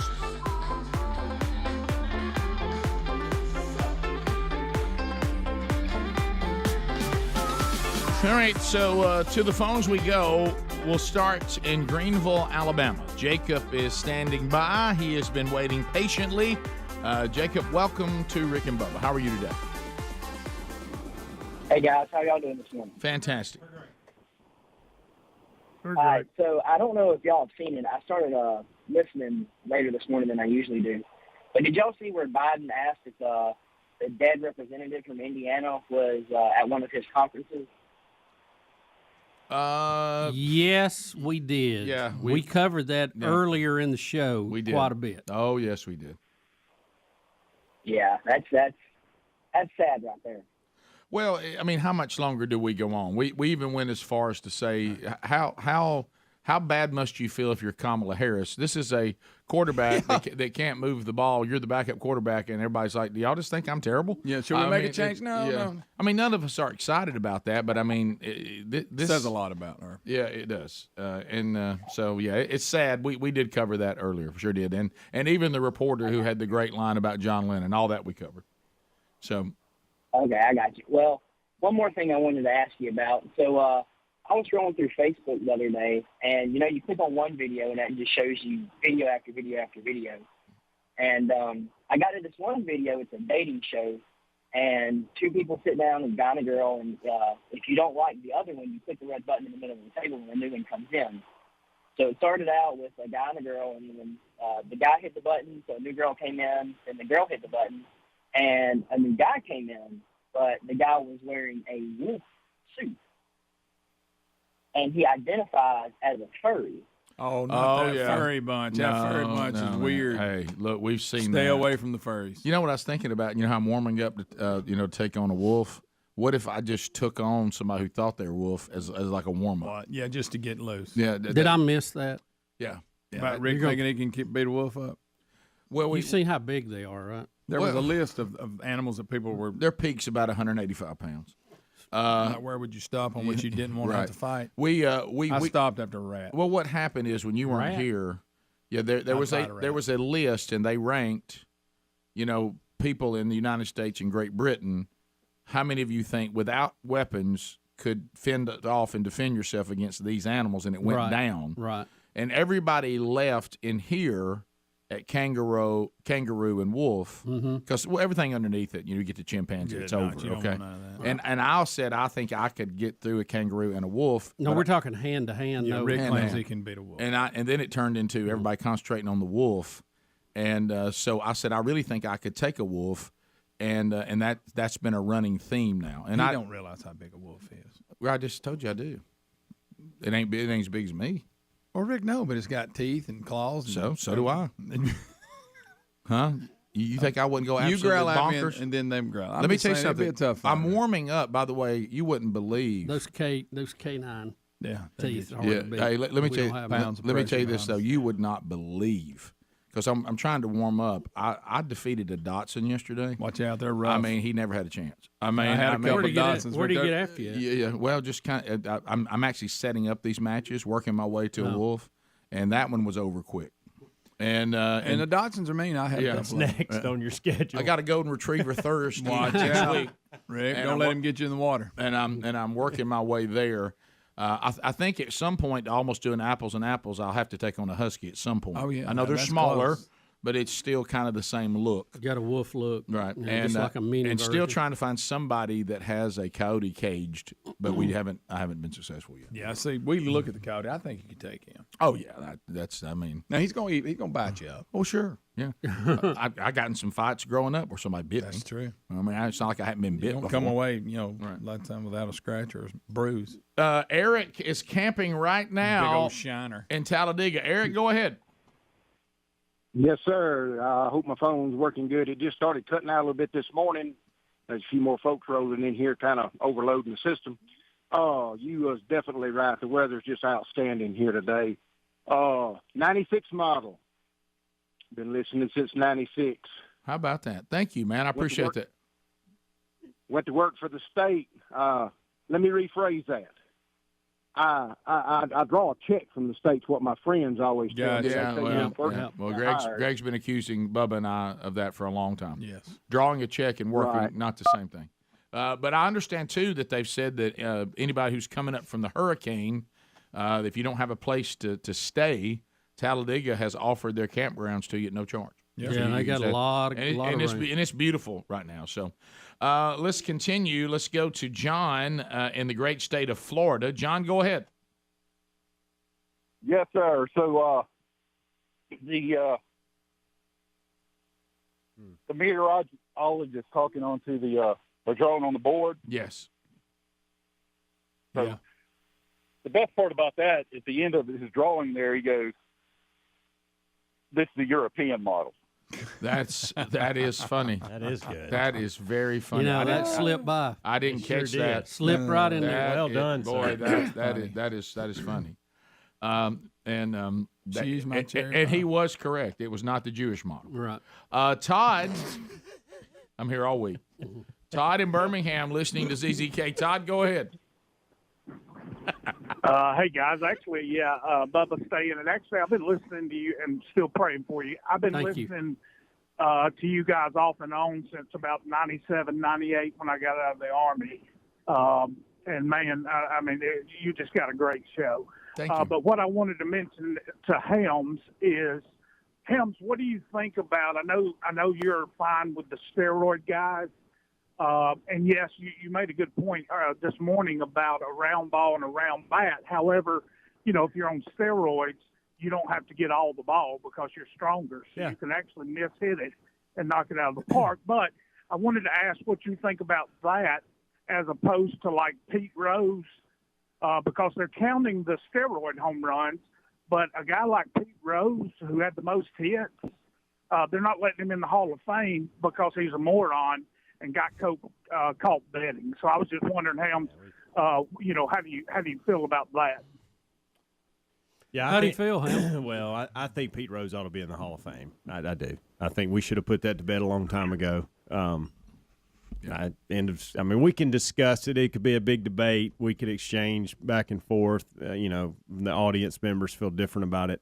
I don't really care that much about it anymore, but I do think Pete Rose ought to be in the Hall of Fame. By the way, there are things of Pete. Yeah, Pete Rose is not inducted into the Hall of Fame, but if you go to Cooperstown, you see Pete Rose memorabilia for the hits. You also back to the home run example. Nobody is saying Pete Rose doesn't have the most hits. They counted his hits. Correct, and I would even go this far. He hasn't been robbed of that title. This gentleman makes a great point. I wish I could go see how many Barry Bonds, how many Mark McGwire home runs barely got over. I know the one he hit, I want to say either the tie or break, was just barely over the fence. So you wonder how many of those would have actually gone out if he wasn't on steroids. That's a valid question.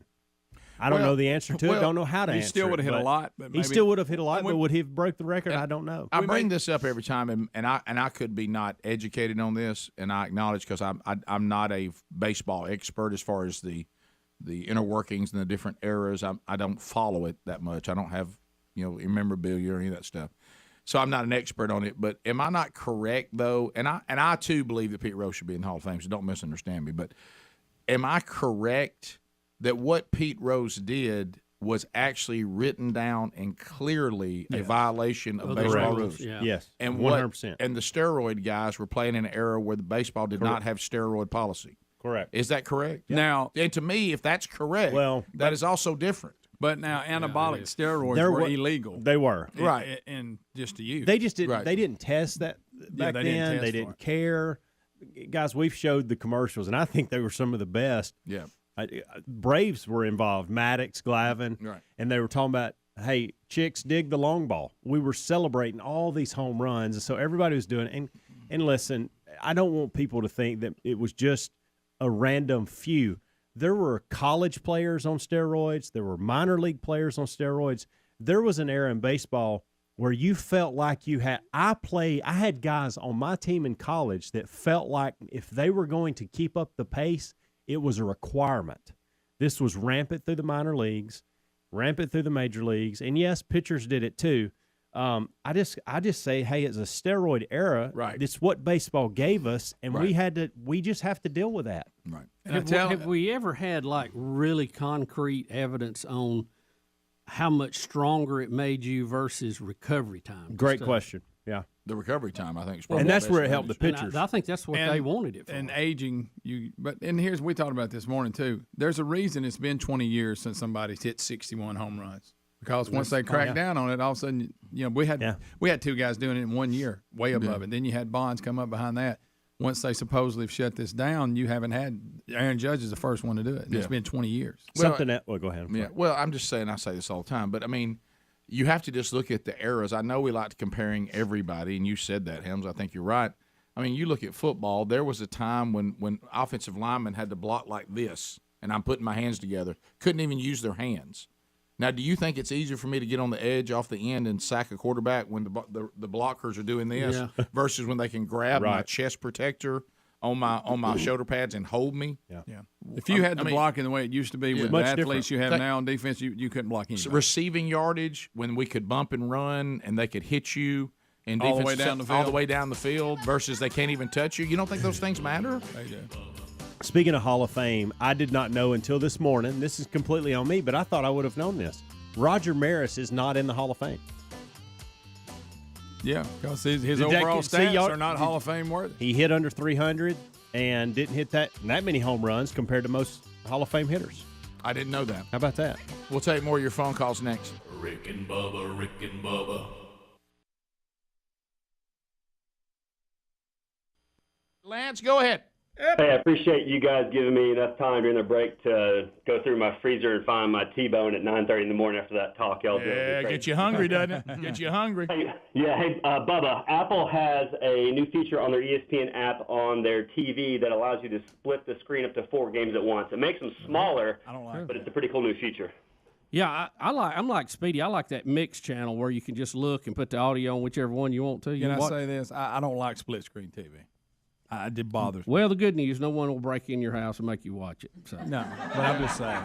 Yeah, as far as that option. I just don't think it's a good option. Yeah, I have a hard time. For me, because I can't I get to looking at one, look at the other, look at the one. I would rather hit the previous button back and forth. I'd rather do that. How do you do it? One, look at one. What I try to do is focus on my main one. That's just me, Bubba. That don't mean everybody. I've got my top one. It can get to be a little much, but if you're just trying to scan a bunch of them. I like jumping. And then go to the mix when my main one is in a break and just to see what's going on. Now the problem with that is that you'll go to another one and forget to go back to the other. Yeah. So you got to be careful about that. If you truly care about that, your main one. I hate it when there's 2 games I'm equally interested in. Yeah. I hate that. You remember the time we used to try go to with a split screen instead of the split screen or the Sport Mix channel or whatever. We used to like pull in other TVs and set them up all over the room. Yeah. We used to do that on New Year's Day. Yeah, I've actually have a setup where there's a TV I can look at right here and go around the wall into another room, look and go back and forth. They're not that far apart. Get some exercise doing that, right? Yeah, well, and I like the jump button. I just jump. Jump. Yeah, you have to establish your jump though. If you ever mess up and forget, you'll be jumping. You get all over the place. What am I doing? Or you push another button and accidentally get over on like PBS and get in there. What am I doing on CNN? Yeah, right.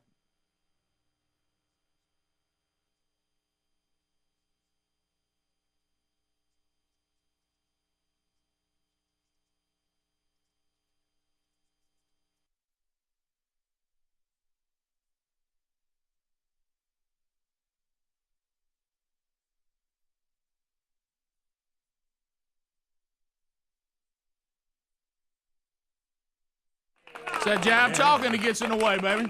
I'm going to tell you what, when I was a kid, and there was a mall near where I lived, and there was a pizza place there called Pizza Boy. Yeah, I remember it well. And when I went into Pizza Boy with my folks, if somebody went over to that jukebox and they threw in that coin and gave me jive talking. While you were waiting on a pepperoni pizza? While I was waiting on that pizza. Didn't get much I thought better. to myself, well, there'll be no music after this. We love that jukebox. Oh, baby. If I could ever be in there and hear jive talking, play that funky music in the same night. I know. Oh, it was done. I thought, well. And Sweet Fox on the Run. That was a big one in there, too. That was good.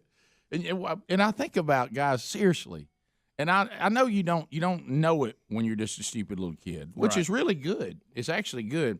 You know, I realize now how, there's no jukeboxes anymore, but let's just say there was, unless it's some throwback thing.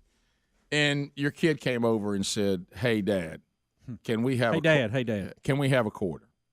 It would be nothing. I remember thinking, I wonder if it would be possible that I would be able to go to the jukebox and play a song. I mean, it was not a given. Matter of fact, you hoped you got the green light to do it, and sometimes you didn't. And most of the time, it was a big negative. Yeah. Remember the I ain't ones giving you they no had- money to go put in the jukebox. Remember the jukeboxes? We hardly got to do anything. Yeah. Oh, yeah.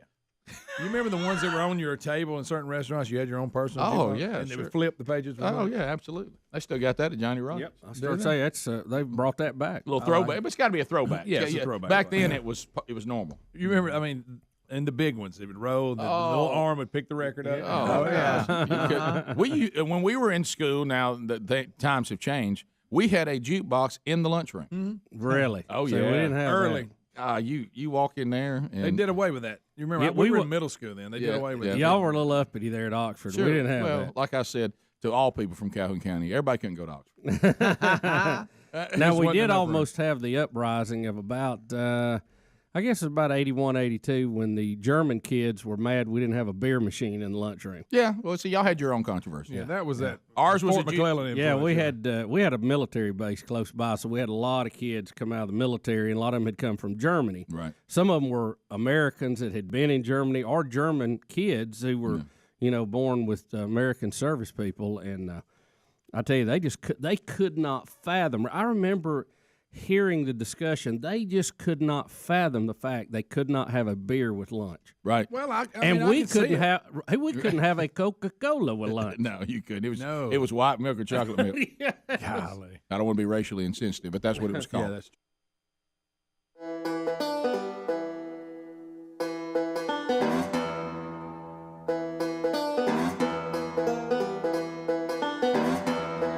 8 minutes to the top of the hour, the Rick and Bubba Show. 866-WE-BE-BIG is our number. We thank you for being with us today. Phone calls coming in at 866-WE-BE-BIG, and we'll answer any questions you may have, comments, and you can join us now. Cleanpods.com/Bubba, just a better way to do it. Look at this email that we just got. And I wondered when I first saw it if it was from your Betty, Bubba, but it's from a listener named Betty. And she says, I want to thank you for introducing me to these amazing products. I'm a clean freak and decided to give them a try. They do the job very well, and they leave your house smelling fabulous. Thank you, guys. Love the show. Listen, when you recommend products, I move, and I am so glad that I moved to this. So cleanpods.com/Bubba. It's just a better way to clean. Now, keep in mind, we're talking about them sending you 5 spray bottles, okay? Then you pick what you need for cleaning. They've got every kind of cleaning supply you can think of. But the solution comes in a pod. You drop that pod into the spray bottle. You fill the spray bottle up with water. You shake it up, and, of course, it's concentrate. So now you've got the cleaning. And when you do it this way, not only is it a better way, is it a cleaner way, is it a safer way, because we don't have some of the harsh chemicals that have been around forever. The spray bottles last longer. You get more sprays. But how about this? We're talking about $2 a bottle full of cleaning product. So it's a better deal, but it also, as you just heard from Betty, it does a great job. So go to cleanpods.com/Bubba. We're also going to get you free shipping right now and 10% off whatever bundle you select. Also, you find the cleanpods.com/Bubba link at rickandbubba.com under sponsors. Clean Pods, just a better way to clean. And a lot of you are coming around. To the phones we go. Gator is out of the great state of Texas. Hey, Gator, go ahead. Hey, guys. So I was telling Greg, there's a song y'all play coming out of phrase every so often, and I can only understand the first few words of it. And I was just trying to figure out what that song is. I guess. Well, sing it to us. Yeah, he's supposed to sing it. Sing it. All right.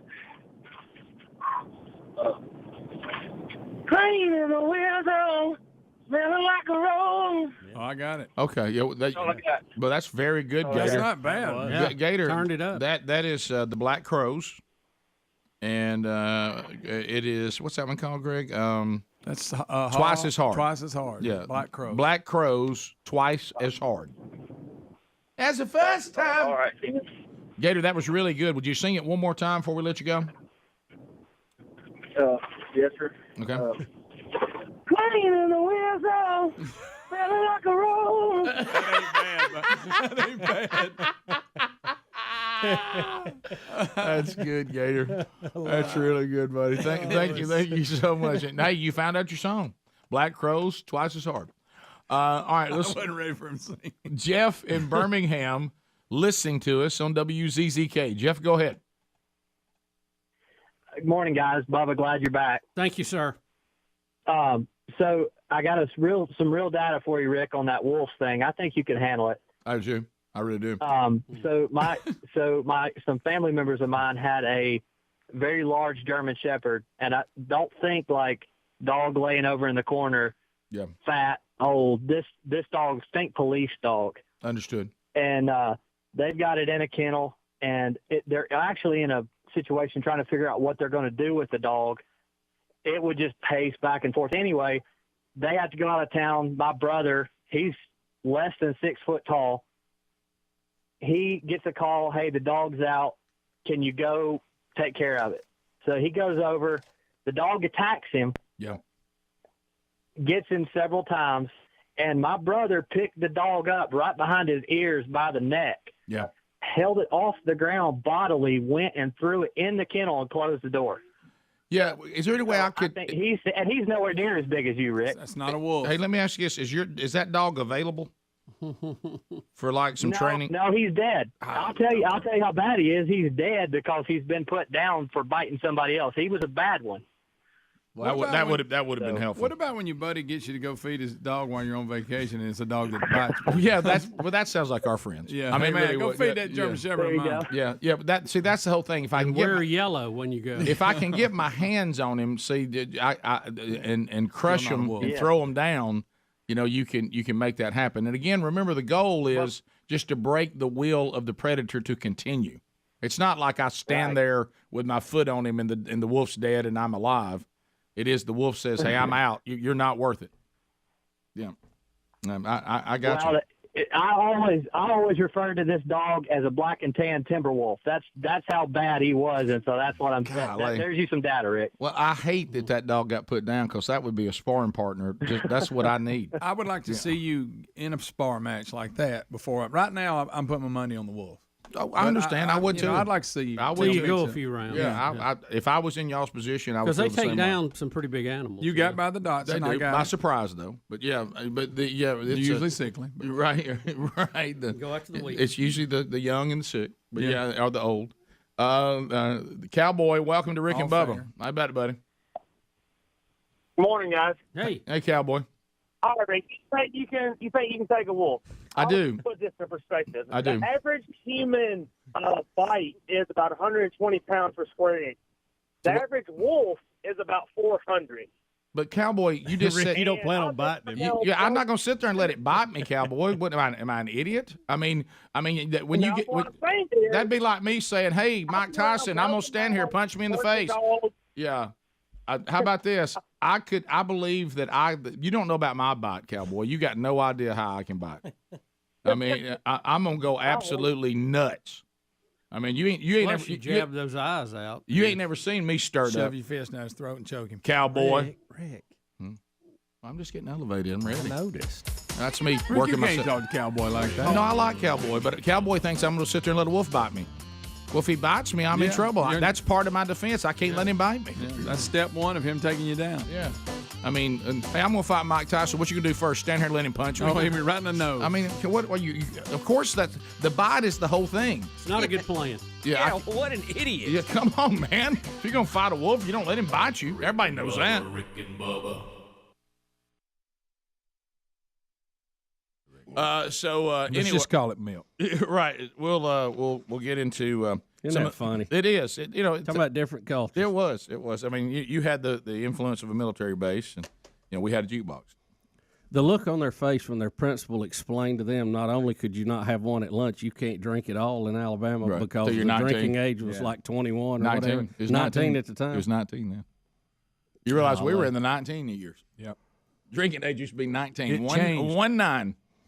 By the way, it still is. Scary. It still is for some of you at college. I was going to say, yeah. Well, is it 21 or 19? It's 21. It's 21. Yeah. But what gets me though, especially when you're dealing That's with what I thought it was. When you're dealing with football players and stuff like that, it's almost like no one ever discusses most of the cases we're dealing with. These people aren't of drinking age anyway. Right. Most of the people we're dealing with are not plus 21.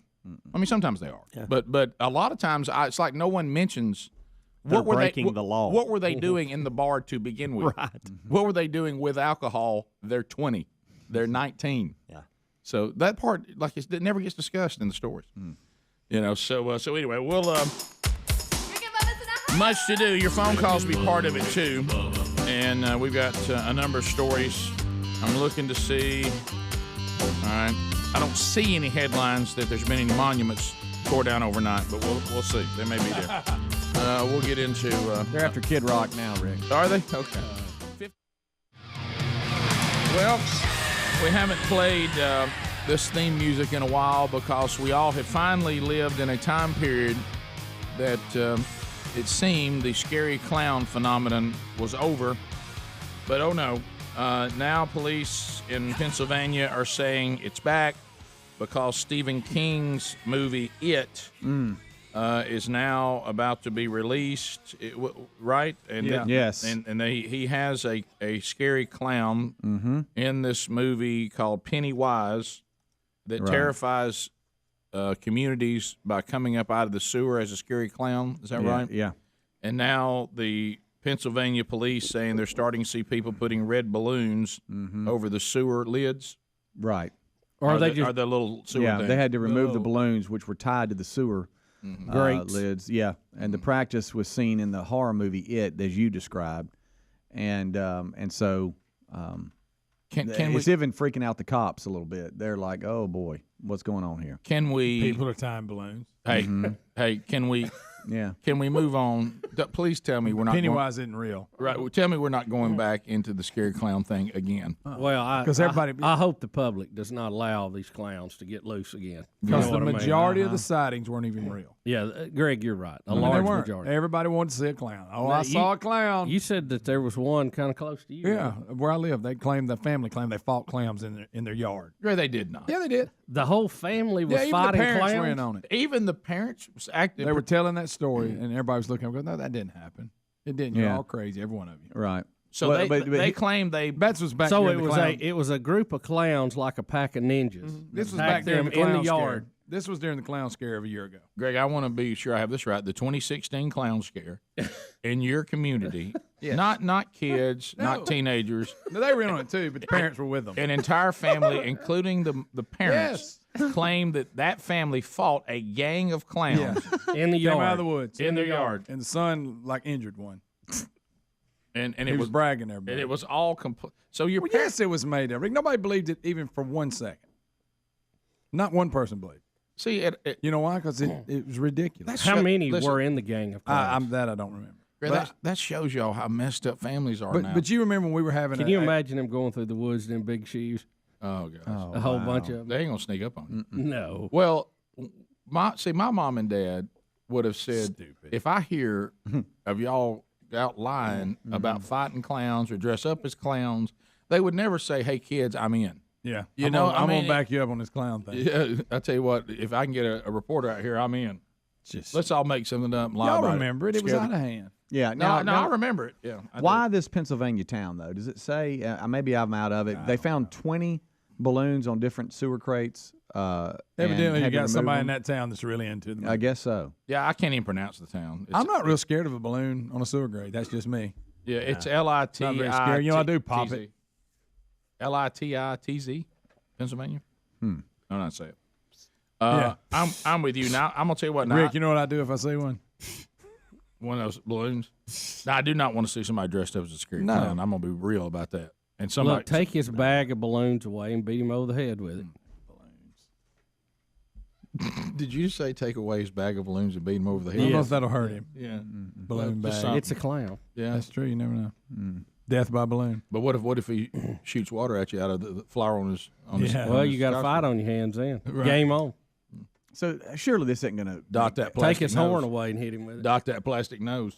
I better not see any clowns around Halloween either. Don't come knocking on my door.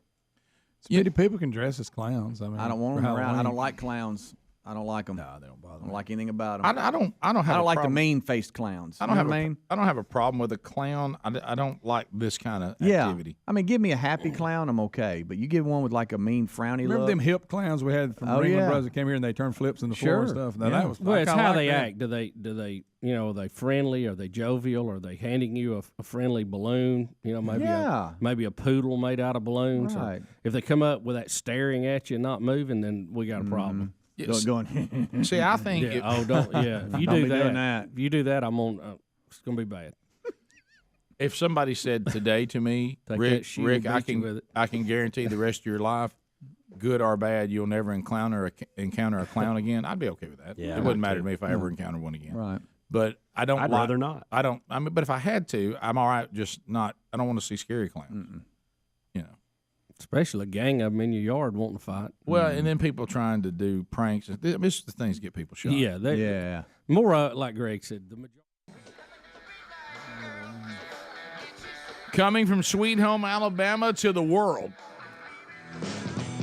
The gang's all here, and welcome back. Yes, he's here. Bill Bubba Bush. Hey. Rick, glad to be here, and thank all of you for being part of the little party we call Rick and Bubba. Well, how you feeling? Good. Hanging in there. Guarded? Would the word be guarded? Guarded, always guarded. Well, but we're in uncharted water now. So yes, that's good. So keep moving forward. You're off the pain meds, so you're back, and here we go. Now it's it got a beautiful weekend coming up where we live. Sorry about those that are dealing with the hurricane. Yep. Do I have to feel guilty about our weekend? Well, I hate it. I hate it for all the people who are going to.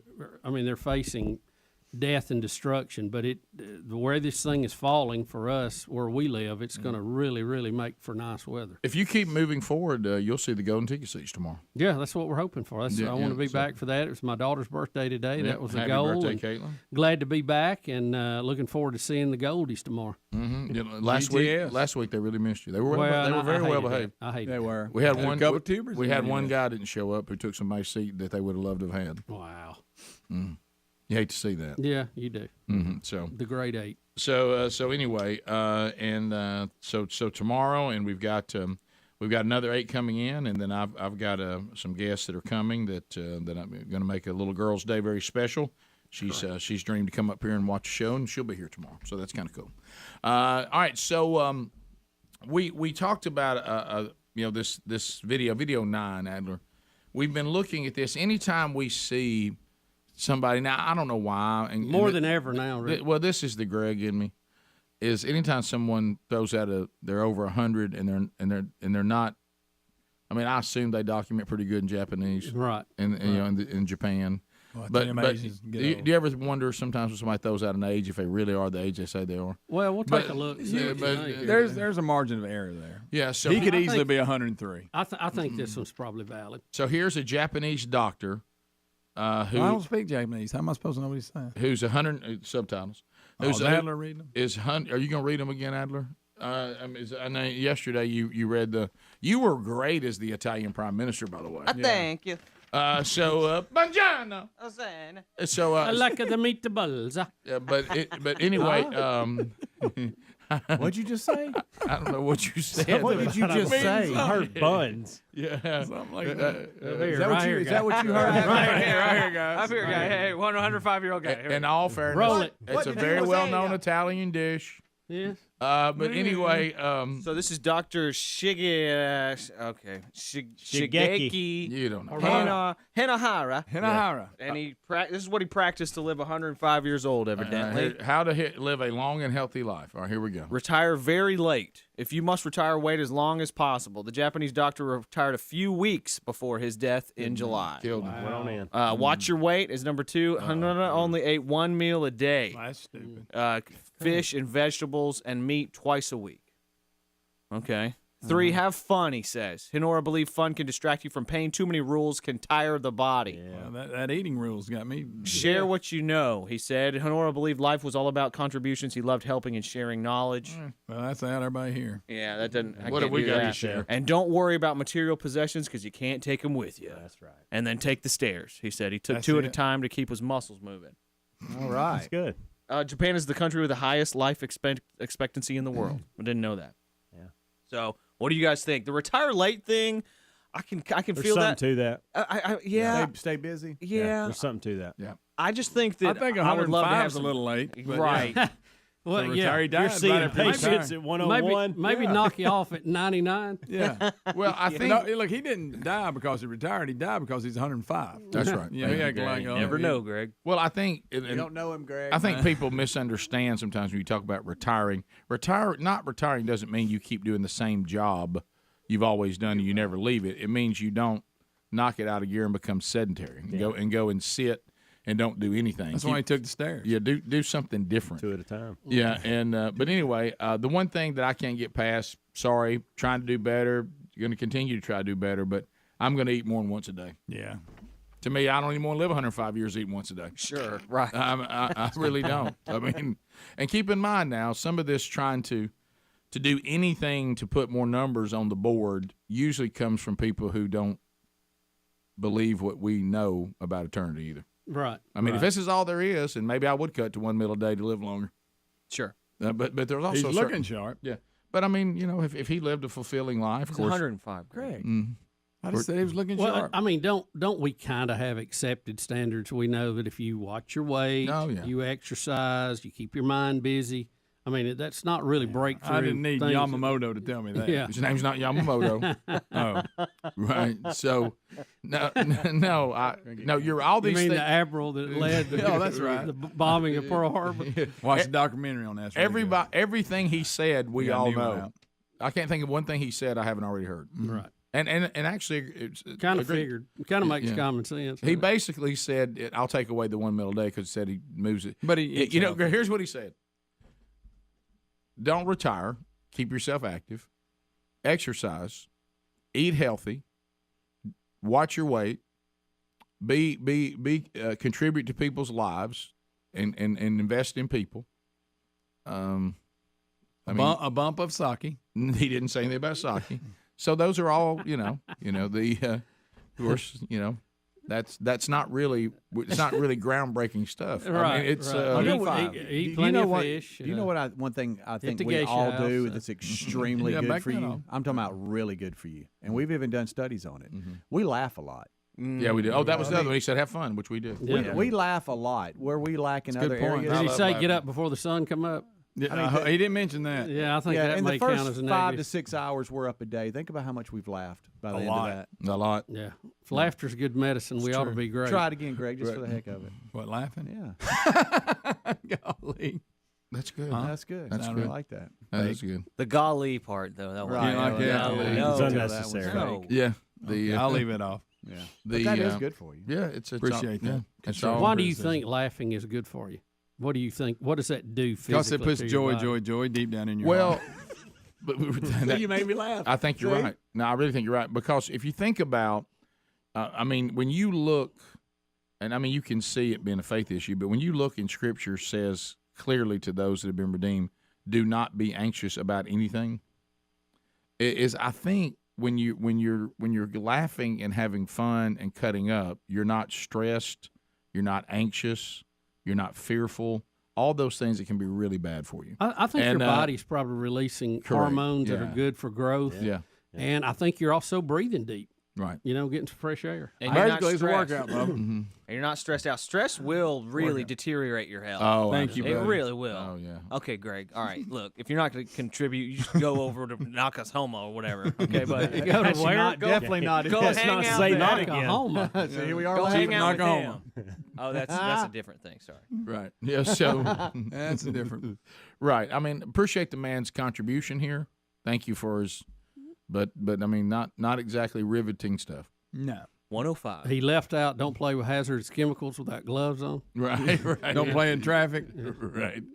Don't take mercury in if you don't have to. Don't eat paint chips off old houses. Lead There bad you for go. you. That's right. And Just nothing stuff good like happens after midnight. That's right. That's That's good. right. Trouble lives on Trouble Street. That's Yep, right. that's it. Yep. Mm-hmm. All that's good stuff. I never forget saying, Dad, but I ain't got enough time. And he said, start earlier. Right. Said, nobody's holding you here at 3 o'clock. If you're done cutting grass, you head out. You know what the last one is? You know what else he said? If you set something free and it comes back to you, it's yours. If you don't, it never was. That's right. Yeah. And then he said, wax on, wax off. All right. Rick and Bubba.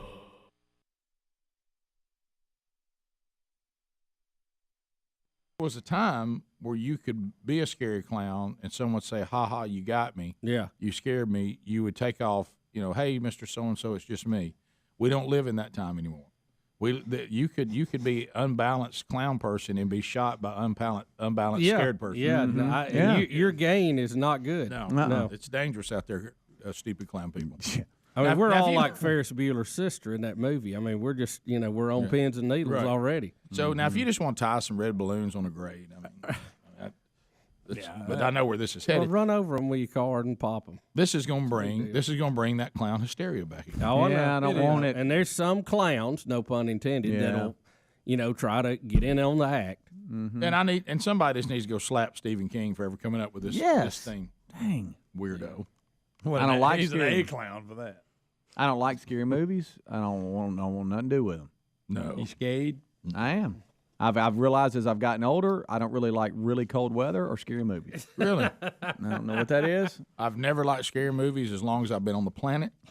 And I used to like scary movies, and but I don't now. And I love cold weather. I'm talking about cold. Like I'm cold. I'd rather be cold. Can you give that a number? Yeah. I'd rather be freezing cold than burning hot. 1 to 5. All right, like 1's I'm hot. Give him a degree. Yeah, degree. Temp. I really don't care for 30s. Well, I don't care for 40s. I mean, well, don't talk down to me. I mean, this is Let me tell you what, I'm our actually weather, in your same boat here, yeah, pal. yeah. I mean, 50s, 60s, I'll take. Yeah, we were trying to get is this an abnormal? No. I don't like cold. I think most people don't like it below freezing. I just realized I don't like to go. Is that your Is freezing that it? How you reaction? doing it? Well, I'm gonna go back to this though. And I've always said this, and I'm going to stay consistent. You can get me in a cold situation, and I can get warm. But once I'm naked and I'm still burning hot, I got nowhere to go. Yeah. You know, ice bath, huh? Ice bath. Yeah, you got to find something. Yeah, but now, like, if I've got my hunting clothes on and I'm going out for hunting, I can deal with it because I'm dressed for it. There's two different arguments. Nobody likes cold if it's cold. But if you say, Greg, do you like wintertime in Alabama? Yeah, I do, because it's not cold a lot. No, it's not. You know, it's cooler temperatures, but bitter cold is rare, and when it is, it's short-lived. Well, what it is. So do I like winter in Alabama? Yes. Do I like a I don't. 20 Brings all that degree sickness in. Do I like a 20-degree day? No. I don't like that. Who winter- likes that? Back and forth. Get you sick. Because Long sleeves. winter in Alabama is extremely mild, and it's just a relief, as I said, of our deep summers, which are hotter than 9 hells. Yeah. You know what I mean? Yeah. And so I hate Alabama summer. Hate it. And I like Alabama winter. When we get into late July through September, it's just now. Yesterday we got a break. Yesterday the weather. We're gonna have a break for a while. The weather was pleasant. Yeah, that was nice. And I enjoyed that quite a bit. And if the Hurricane Irma stays east of us, it's gonna actually give us some beautiful weather. Yeah. You know they've proven that when you get into the humid, miserable, the kind of hot that makes this face. When you go out, I'm the oddball. I get it. That crime goes up and fights go up. People get ill. Rick, straight up. You look at it. Yeah, they do. There's more crime. People get ill during really blazing hot weather. Makes people ill. Well, people don't fight when it's cold because they don't take their jacket off. You try to go. Move. You try to go. Snake. You try to Can't go move in cold weather. Try to go to the melt. I do. See, I'm real springy in cold weather. That's when I got energy. What are you? Hey, but I'm ready. When I have to walk to the mailbox and then shower when I get back in and change clothes, see, that makes me foul. Now I'm ill. Look, that old face out there in the heat. We'll be back. More Rick and Bubba and your phone calls next. Rick and Bubba, Rick and Bubba. Here it comes.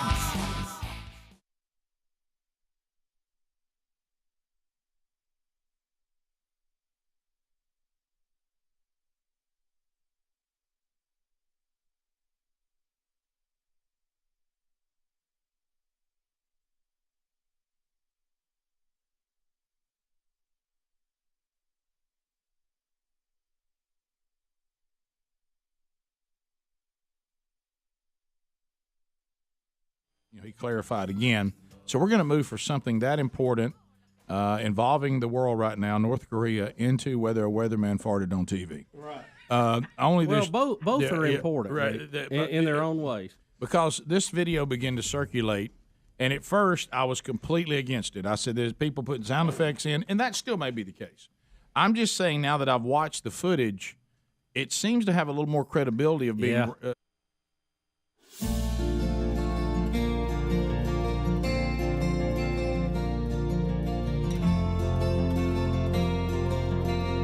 20 minutes past the hour. Say, boogie,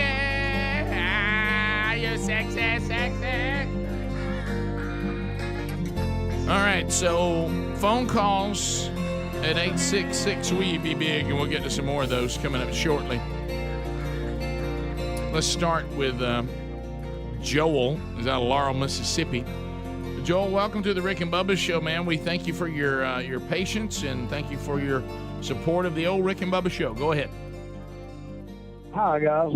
I just want to say I love the show. Thank you. And I was just wondering, we all know what's going on with Biden and his cognitive slipping abilities, but what's up with Kamala? She has got us an alliance with North Korea, last I heard, and if I heard correct. I was just wondering, had y'all seen that clip? No. Of her blunder? Yeah, Adler says. Yeah, we were going to look at it. We didn't get to it. Now, who is this? That said that? Yeah, well, now who was this? Who did it? Kamala Harris. Okay. Our vice president. Right. Oh, yeah. Oh, okay. I got you. Oh, okay. I got you. Kamala. So what did the vice president do with North Korea? Just she claims there are. She meant South Korea. Yeah. Okay. Well, but she even said, watch what she throws in here. Okay. She really don't the know. United States shares a very important relationship, which is an alliance with the Republic of North Korea. And it is an alliance that is strong and enduring. Yeah. Wow. Okay, man. You know what? No wonder they keep going. We keep Biden out there. She's about She as, caught it from Joe. yeah, she she did. did. Now she's got it. She's about as clued in as she is with the border. I will She's say a little this. mixed up on the lines and what's what. Her blunder is worse than Biden's because Biden obviously is starting to fade away mentally. Right. She shouldn't. She be at really that thinks point. we're probably. I having think she alliance really with thinks North we're Korea. in an alliance with North Korea. Do Yeah. you Well, according find to it Dennis strange Rodman- she has been to the border of South Korea, but not South Texas? Amen. Yeah, there you go. It's crazy. Kamala. Come on, Kamala. John, Albertville, Alabama. There's room for you if you want to get in. John, listen to us on Z93. John, go ahead.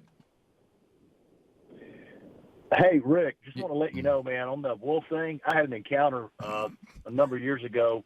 There was a couple that owned, that were retired research scientists that did research on wolves. Yep. And they actually had 2 white wolves that they got to keep once they retired and they were through with that program. And they owned a shop, and we were there, and I came around a corner outside on the sidewalk, and I bumped into them, didn't know that they were there. They had these wolves they were taking them for a walk, and they had them a rope on their collar. I'm not talking about a leash. I mean a rope, like 1.25 inch, 1.5 inch diameter rope. Right. And when I came around the corner, it kind of startled me and them, and one of the wolves jumped up on me and put his paws on my shoulders, and we were like nose to muzzle. Now, I'm a short guy. I'm 5'9". Yeah. But I was looking up at this wolf. Yeah. And I'm just going to tell you, brother, my money's on the wolf. Of course, I'm not 5'9". But I mean, Hey, who but says the- 5'9" is short? Yeah, Bob? right. That's Yeah, normal height. don't say 5'9" is short in front of Bubba and Adler. That's normal. But That's the, average height. Yeah, but Sorry. But I mean, No offense. But look, that's fine, John. I mean that's your opinion, and you're welcome to it. I think there's some you've encountered somebody's pet wolf, but you ain't never encountered me, and now you're making some assumption on barely even knowing one of the people that's or one of the created people or animal that'll be in the bout. You don't know anything about both teams. You know a little bit about somebody's pet wolf and the fact that it was taller than a 5'9" man, and that's really all you have. I mean, you're gonna have to have more than that to make an educated assumption on how it would go. I mean, that's not a lot of information. He's a trained killer. That's so am I. I agree. So am I. Yeah, so am I. I'm also the apex predator. Okay, I mean, the wolf can't think like me. He's an inferior creation. I mean, there's a lot you're missing here. I mean, I appreciate what you said was about 1 inch deep and 1 mile wide. Oh wow! And I got it. I mean, somebody's pet wolf stood on my shoulders one time and looked down on my short self. So I think it can beat Rick. It's got to be more to it than that. Average height. Average height. Yeah, right. I mean, that's. I mean, Look that. at that. It's a big old animal. Oh, man. This is a wolf howling at the zoo. That's a big. Listen to me though. Which one's scarier? Which one's scarier? Which one is scarier? You're scarier. Frankly, you are scarier. Okay. Yes. I can. Yeah, I'm right here with All you. right then. Elizabeth and Aniana. Elizabeth, that go big ahead. old wolf. That's a big old pause. Oh It boy, is. big Yep. pause. Yep. There's a big old man sitting here too. Elizabeth, go ahead. Hey, guys. Hey. Love your show. Welcome back, Bubba. Thank you. And I just wondered, I was curious, who won the pool for Bubba to return to work? Well, I'm out. I well, said Monday. honestly, I have won it because, as we've seen, he really should have waited till tomorrow. But who had Thursday? Because I'm good. I think I'm did. gonna make the full time today. You did. Yeah. I had Friday to Wednesday. I did. Did I and have then you Thursday? had Friday to Thursday. Somebody had Thursday. I can't remember who It was him. That's what I'm saying. Yeah, It and I was Bubba. won? I was Friday. Wow. I was Friday. Because I did say I wanted to be back for Caitlin's birthday. That was kind of a little goal. And we I did, had. and we agreed that coming in for an hour doesn't. Right, had to be all four. It had to be all four. Yeah, we didn't. We're gonna make it, I think, Lord willing. Yeah. Boogie. So you predicted Boogie. yourself, though. Yeah. It seems like somebody else said I 30. really thought was Adam not did. trying to hit my prediction because I couldn't remember what it was. Sure. No, you and I honestly, till about 48 hours ago, didn't care. You know? Absolutely. Let's go to. Ow, yo. Let's go to Gene in Oxford, Alabama, the Man Church Conference. Tickets went on sale yesterday. We'll be there in February. Gene, go ahead. How you doing, gentlemen? Fired up. Well, how you, Greg? I'm good, buddy. Right in there with the gentleman. I get it. Yeah, that's what I said. I separated you there. Well, you're That's correct. why I did that. But anyway, hey, listen, guys. Serious note. I was listening to a Christian radio station the other day, and a show called Washington Watch. I don't know if y'all have heard of it or not. No, but they were saying that there's some undercurrent, some backroom things going on in Washington, which always happen. Yeah, shocking. But that Kamala is going to step down. Yeah, And that they're going to appoint Gavin Newsom as the vice president. And then Joe Biden is going to step down because of health issues. Oh, I get that. And Gavin Newsom becomes president. Now, how are they going to get the Vice President Harris to agree to this? What's in it for her? Well, it's all the good old boy thing. I mean, they're all working together. That's what they're saying. They're all working together to get this in place. Well, let me ask this question again. Right. Why would she go along with it? You Right. can't force a vice president out. Well, I didn't say this before. She's going to step down. Yeah, but why? She's going to resign. So they're probably going to promise her something else. Yeah, well, there's got to Well, be like something. what? There's got to be something in it for Hey, her. what are you going to promise her? She's about to be president. Right.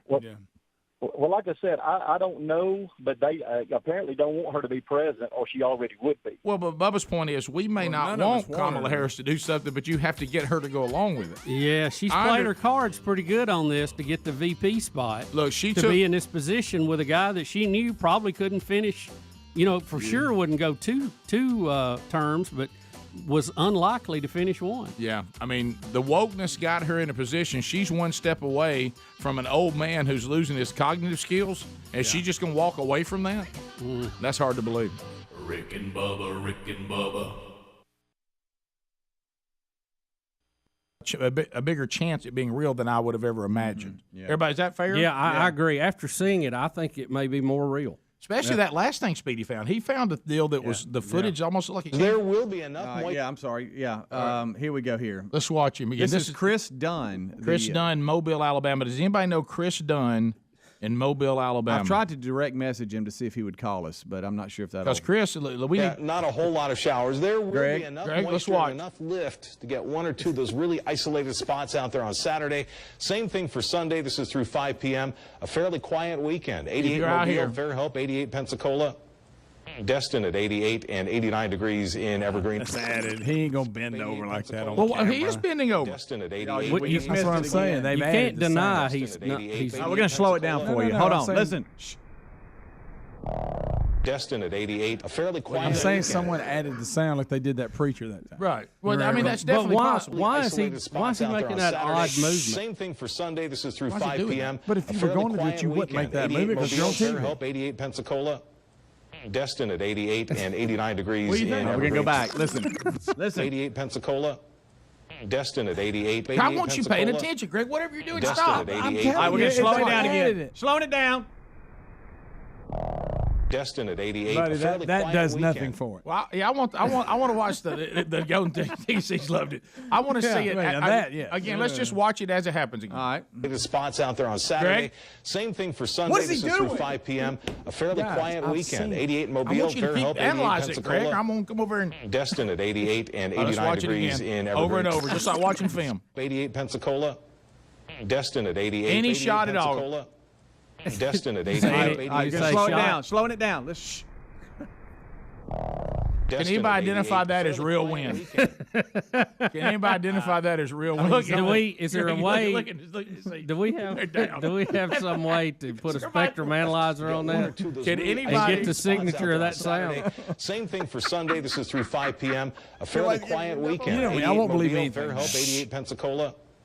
Destin at 88. All right, stop it. All right, there's some things we got to do. Let's say this. Let's say he holds his breath. I got you. Yeah. Let's say He's got this. a little bit of a grin about it after it happens. Just forget the sound of him doing it. He makes a very strange motion. He does stop talking. So does he stop breathing, to Greg's point, one more time? All right, let me go back here. Help 88 Pensacola. Destin at 88. He does. He does. Look, he's grinning. Greg, he Listen, does. Here it goes again. Destin at 88. One more time. Why would he pause, Greg? Destin Well, at let me ask you this. Hold Did on, he let's think slow he it down. was Slow going it to get down. away with it? Listen, slowing it down. So you got to think in his mind. He said, "I'm just going to All bust right, one on everybody stop. TV." Greg, look, let me go over here because I know this is. Look, here's the deal. You're an expert in this. I will agree with you if he is a public farter, he's the worst there's ever been. Yeah. Okay, because he's drawing attention to himself, he's stopping to breathe, and he's pushing it out. Now, if he's trying to bust on a cameraman that's right off out of the thing, then that's perfect. Yeah. Now, or if he's like the Gerald Cates of Weatherman, and just wants to make everybody laugh. You're right. It could have been that. What I'm saying is, if you listen to the closed circuit feed in here, you hear that while we're doing commercials all the time. What is his all real. name? Yeah. What's his name, by the way? Chris Dunn. Yeah. All right, let's go to Wes. Who, Windage? Wes, do you know anything about this?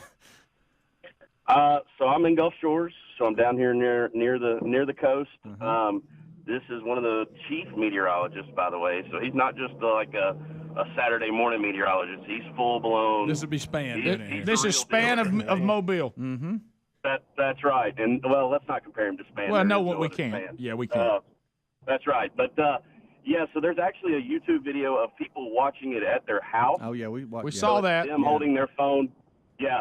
I'm pretty sure it's real because the fact that they're watching it on TV. No. Why would you be filming the news? If you know what I'm saying, they were filming probably what we just saw. Might have DVR'd it, and now they're gonna go back. That's exactly what happened. All right, Greg. Here's the thing. Now let's get into analyzing. I'm filming the news in case somebody farts. No, I think they probably DVR'd it. The news. They went back and looked at it, and they thought, "My gosh, did we just hear what we thought They may have we been heard?" watching. And then with they you, Greg. They might have been watching. I think they were. Why you film the news, Rick? Listen, why would you? What I'm talking about is they might have been. They might have been watching. I get it, but the y'all weather don't know that and for a said, fact. and said, did he just fart? Let's go back. I'm just saying it's a possibility. You don't know either. Well, but Greg, here's the thing. I didn't even have time for it. I think listening to the sound of it's important. I want to analyze whether that sounds like a real fart sound or not. Well, even if it was edited on there, it's probably a real sound. Yeah. Well, did we record? This is through 5 p.m. A fairly quiet weekend. 88 Mobile, Fairhope, 88 Pensacola. So you can go to rickandbubba.com. Look under the sponsors button for a link. Pass the gravy, please. Rick and Bubba. Ooh, it brings me to my knees. It is 35 minutes now past the hour, the Rick and Bubba show, and let me tell you something. I'm loving this product, fieldsofgreen.com. Have you got yours yet? Let me tell you, go to fieldsofgreens.com, and you will get the doctor recommended 6 cups a day of veggies and fruits. I mean, let's face it, there's no, there's really, I'm not saying you can't do it, but boy, it's so much easier to know that you're doing it just by drinking this twice a day. And man, it tastes good. Some of the attempts at these superfoods in the past just haven't been very good. But I'm gonna tell you what, you just it's done. You put the tank is full with everything that is recommended just simply by using this great product at fieldsofgreen.com. Get yours. Things that it's doing that I can tell: more energy, clarity, and if you've listened to the show long enough, you know we need as much of that as we can get. Maybe we need to get the president some. But anyway, so and another thing is you feel better. Your skin looks healthier. So fieldofgreens.com. You know why? Because this is what your body is craving. Also use the code Bubba, save 15% off the first order, then 10% off future orders. Fieldofgreens.com. Use that code Bubba. Or also go to rickandbubba.com if that's easier for you, and go to the sponsors button, and you can take care of it there too. All right, so let's go rapid fire here.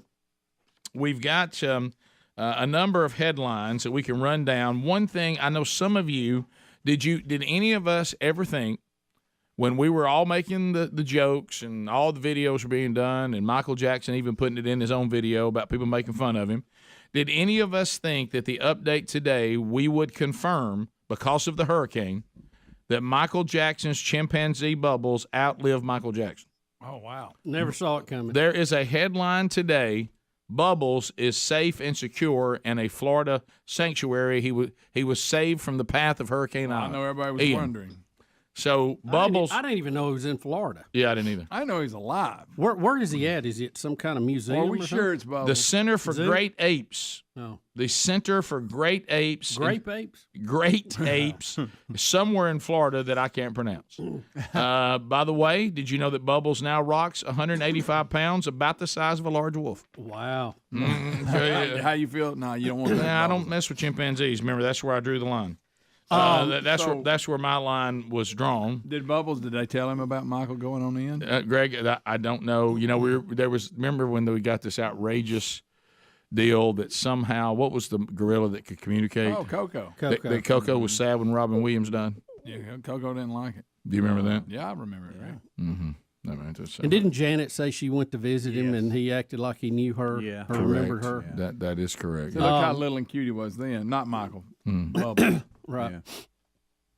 Well, let me ask you this. Now 32. I hate to change gears here, but They're real ugly. did we talk about them moving the Kansas City Tampa Bay game this Sunday? Did we talk about that? Kickoff hour, we talked about it. They're going to move that game to Minnesota.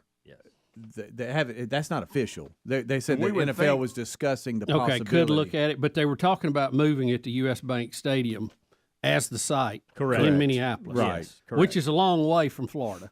It is. It just, I was wondering why that far. I mean, if it's a Tampa Bay home game, I got you, but couldn't you find something just a tad They closer? probably already got measures in place. Well, you would think they go to Kansas City. But Yeah. Well, I don't know how that works, but I'm assuming they probably have this in place before season ever starts. This is our backup plan because Minnesota's on the road, so this is an open stadium, and so that's what we're going to do. Well, it'd be good to see a pro team play there in Minneapolis. All right, but don't be negative right now. Come on now, be like that. That is excellent. And Bubba, they said they can't explain it, but even though they're not there, Minnesota will be credited with a loss. By the way, you did see them have to beat the Lions on the last play of the game on their home field. But they did beat them. 66-yard field goal. They did beat them. Yeah, but the Lions, you had to wait to the last play of the game at home to beat the Lions and kick a field goal that most people. I mean, it was over 60 yards. Don't stop that. Right? Yeah, I mean. Bubba, don't be so negative well, about I guess the I'm just saying, Bubba, they did beat them. You win. said they were going to lose to them twice. Well, next thing you'll tell me you're not fired about Auburn's Missouri overtime win. That beautiful piece of football. That beautiful piece of work. That if a fat kicker doesn't miss an extra point. Okay, was that kind of weird how they kept talking about what'd they call him, the thicker kicker? Kicker. Yeah. He never warms up, and he went out and shook everybody's hand and just pulled that thing as far to the right as you could. Did you see the other players? Because I don't think they really looked because they just assumed he'd get it. That thought they had won, and they were celebrating the quarterback and all them. All of a sudden they go, and they look. Y'all, I hate to say this, but Here we go. I don't think I have ever seen two SEC teams on the same field with a patch on their jersey that were as bad as those two teams. I agree with you, Bubba. I mean, I think it's dropped below a certain level that we used to reserve for Vandy. Yeah. You know what I mean? Yeah. I mean, I hate to say it, but that's what everybody thinks. Those two teams, in my opinion, are in the top 4 worst teams in the SEC. Oh. And to your point, based off what we saw then, probably the worst two. What I saw of that game was painful. It was. On both sides. They ought to call that offensive line the Rio Grande. Because everybody's crossing it, baby. Good night. That's so good. So they're so bad. On fire. I wanted to finish strong. Hey, voice a little weak, but great material. Voice a little weak, but can nothing but Provigil. No, not that. What is it? What I take? I don't know. What I take? Ibuprofen now. Yeah. What is it? Something like that. You did take Provigil at one time. I did. I've eased up on that now for a while. Were You know a little more about it. Were you flying planes cross country? Yeah. Oh, it was flying great. to Afghanistan. It was good for a while. Yeah, I'm sure you can't draw a line to it. Yeah, I'm sure. we're not going to try right now. No, we're just going to back off. That we can do now. We backed off of everything except an occasional bowl of ice cream. Really? You said that's 2 days in a row. You said that. Well, I haven't had it that much. Can't. I've just been thinking. You and the president can't give up that ice cream. Hey, I think we got some in the kitchen here. Pretty good. Look at running, buddy. There he goes again. Well, they bring new flavors by you. Yeah.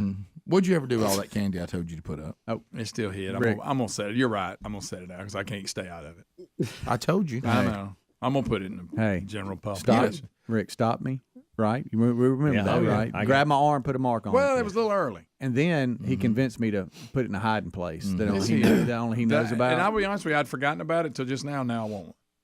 Doggone it. Yeah, little candy bars. Now Bubba knows about it. They're fun size. They're fun as ever. What if you know what? Here I go. I'm going to say something that's awful. You don't want a fun size payday. And now this is me doing what Greg's doing. You don't want a fun size payday. Payday shouldn't be that bad for you with all those peanuts. I know that's somewhat healthy. I think you got to get some plus out of that. Yeah, Greg, at least get it back to neutral. Horrible influence. Get it back to neutral. Greg, can I take you and let you wreck an AA meeting? Yeah. That ain't bad. Greg walk in with a long neck. Greg would roll up in an AA meeting with a keg. He would. Yeah. How can a Reese cup be bad for you? No, it's got peanut butter in it. That's 2 great tastes. It tastes great together. Boy, I mean, you know those commercials when we were kids where they'd run in. Chocolate, my peanut butter.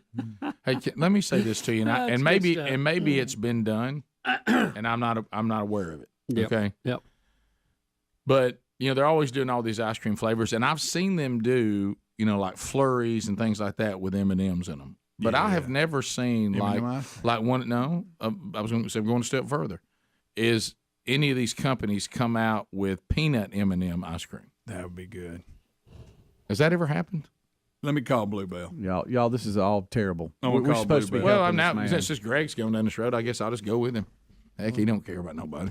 If he wants to eat a bowl of ice cream today, just don't eat another one. Rick, I don't know if I want to live in a world that there's no ice cream. No, just like I said about the 105-year-old guy. I mean, if I've got to eat like that, I'll go on out at 99. I mean, the Queen didn't even get to 96. Everybody thought that was great. Nobody's going to beat this game. Oh, wow. You can beg like Jane, please. Hey, the only person that's beat is Jesus. Yep. That's it. But what Greg's doing, keep in mind, and I'm just giving you some advice. Checking in with it. You know how you have to watch who you run with. Greg is constantly, his doctor's constantly on him about his sugar. No. Why would you want to be report? Well, Greg, but you realize the changes you made in order to get the great report? You cut back. Had nothing to do with fun sizes. That's what I'm saying. If you eat something that's overly sugary today, just don't eat it again for another week or 2. All right, I'll let it go, and I'm going to say it now. Moderation. Okay, when we were watching the Asian guy at 105, because we'll throw this in there. We'll just add to it. But he never mentioned weight loss. He didn't have to mention weight loss. What he was talking about was quality of life, and that's why he had the things to eat that he's having. No, he did say do not be obese. He did have that. Yeah, but that's because of the quality of life that he has. He's able to do the things that he is because of what he eats. Oh no, I got you. If you think I just one said it's not working in 105 years that every now and then he didn't get a fun-sized candy bar, you've lost your mind.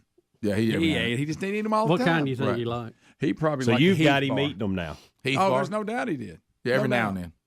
Absolutely. Well, let's face it. Has anybody ever seen a grandmother that didn't eat them big old pure sugar sticks? Oh yeah. I mean pure sugar. Are you talking about the sugar? We talking about the same thing. Yeah. The old fashions. Yeah. That's not the same. That's not what you're looking for. I don't know, but I like it. That's a drumstick. Hey, I like it though. That's a drumstick. That's a good looking piece of work. Let's put some on the top. You're right. I know you're talking about straight up ice cream with it. Yeah, what I'm saying though is this. What I've noticed back to this, Hans, which is true. The word moderation, you can't just say it. No, I mean, when you get on to point. somebody, a lot of times they go, well, "Hey, moderation," but they're usually not people who are moderate. That's my point. Right? I'm with you on that. Yeah. There was a time when I would eat 3 bowls of ice cream today. Good night. And eat 3 the next day or the day after that. Now I would eat 1 bowl of ice cream, and then maybe a week later I might eat another. There you go. And so you look at that, and what's the result, Greg? There it is. They did it, Bubba. They did it. It's all gone. It. They did it. I knew it was too good to be overlooked. Wow. Now that's it right there. That's a good. It even looks good in the packaging, doesn't it? That yellow. How about that yellow and brown? They did it. I think they only sell it overseas from what I can find. Yeah, it's like in pounds. Well, no wonder the guy lived 105 years. It's over the tasty limit. We'll be back. We'll be back. Rick and Bubba, Rick and Bubba. Destin at 80. Let's slow it down. Fairly quiet week. We say hello to Megan Meadow from Murfreesboro, Tennessee. Hello, Megan. Hello. Megan has just enrolled at Rick and Bubba University. She's hoping to leave here with a degree in common sense. She also spent some time over at some other education place, where you guess you can get some education. Yeah, some university. But anyway, she's here actually from Samford University, and you're going to be studying public relations. Yes. Which, boy, do we need that here. You're also going to minor in sports media. Mm-hmm. So you'll be working there. We can't help you much there. We talk about sports a lot, though. You've worked with the Samford University newspaper, The Crimson. Yes. You've been there. You also, and this is something we talked about, you are a track and field athlete. Yes, I am. And your event is? Long jump and triple jump. Long jump and triple jump. Yes. Which immediately, Rick, brought to mind the great Carl Lewis. Sadly, Bubba brought up Carl Lewis around you, and you didn't know who that was. You don't know who Carl Lewis? You're a track person. Well, now I do. I And did you- look him up. Before you looked him up, you'd never heard of Carl Lewis? Well, I heard the name, but I didn't know exactly what he did. Now, he could dig too back in the day. Well, and this is the things you have to watch how your narrative goes. Yeah. So I finally said, Carl Lewis. She goes, oh, the guy that sang the national anthem really bad. Right. I'm like, no, yes, but no. That's not what he's known for. Yes, he is, but this other thing is tied to your track and field. Now, so you I guess you did this in high school too? Yes. And now the long jump's pretty straightforward. That triple jump looks like there's something wrong with you. I mean, you got, yeah. I mean, It's like a long jump and you pull something. Yeah, that's how do you keep something from falling off or something like that? Well, stretching, stuff like that, but my body's kind of falling apart. Really? No. So do you think you're getting toward the end of all this? Or? Probably after college, I'll probably be done with it. All right. So you do that. Any other hobbies you have that you like outside of track and field? I love photography. I do that a lot. Okay. Okay. For the Crimson, I'm actually the photo editor, so for every story that they have, I just go out and take photos for whatever they need. All right, so a lot of picture taking. Pictures. We've already had an intern freeze frame, so let's hold off on that one. Right. Have you ever had a nickname before? I've had several. Have you really? Okay, well, let's hear those. Well, there's my mom calls me Maggie Moo, and then always that. Don't rush past that.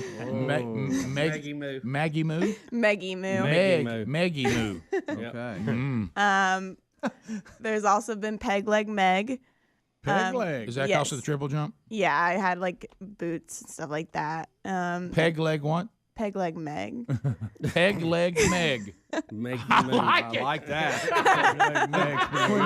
We might stop right there. Anything with peg leg in it's good. Intern Peg leg Meg. What about peg leg moo?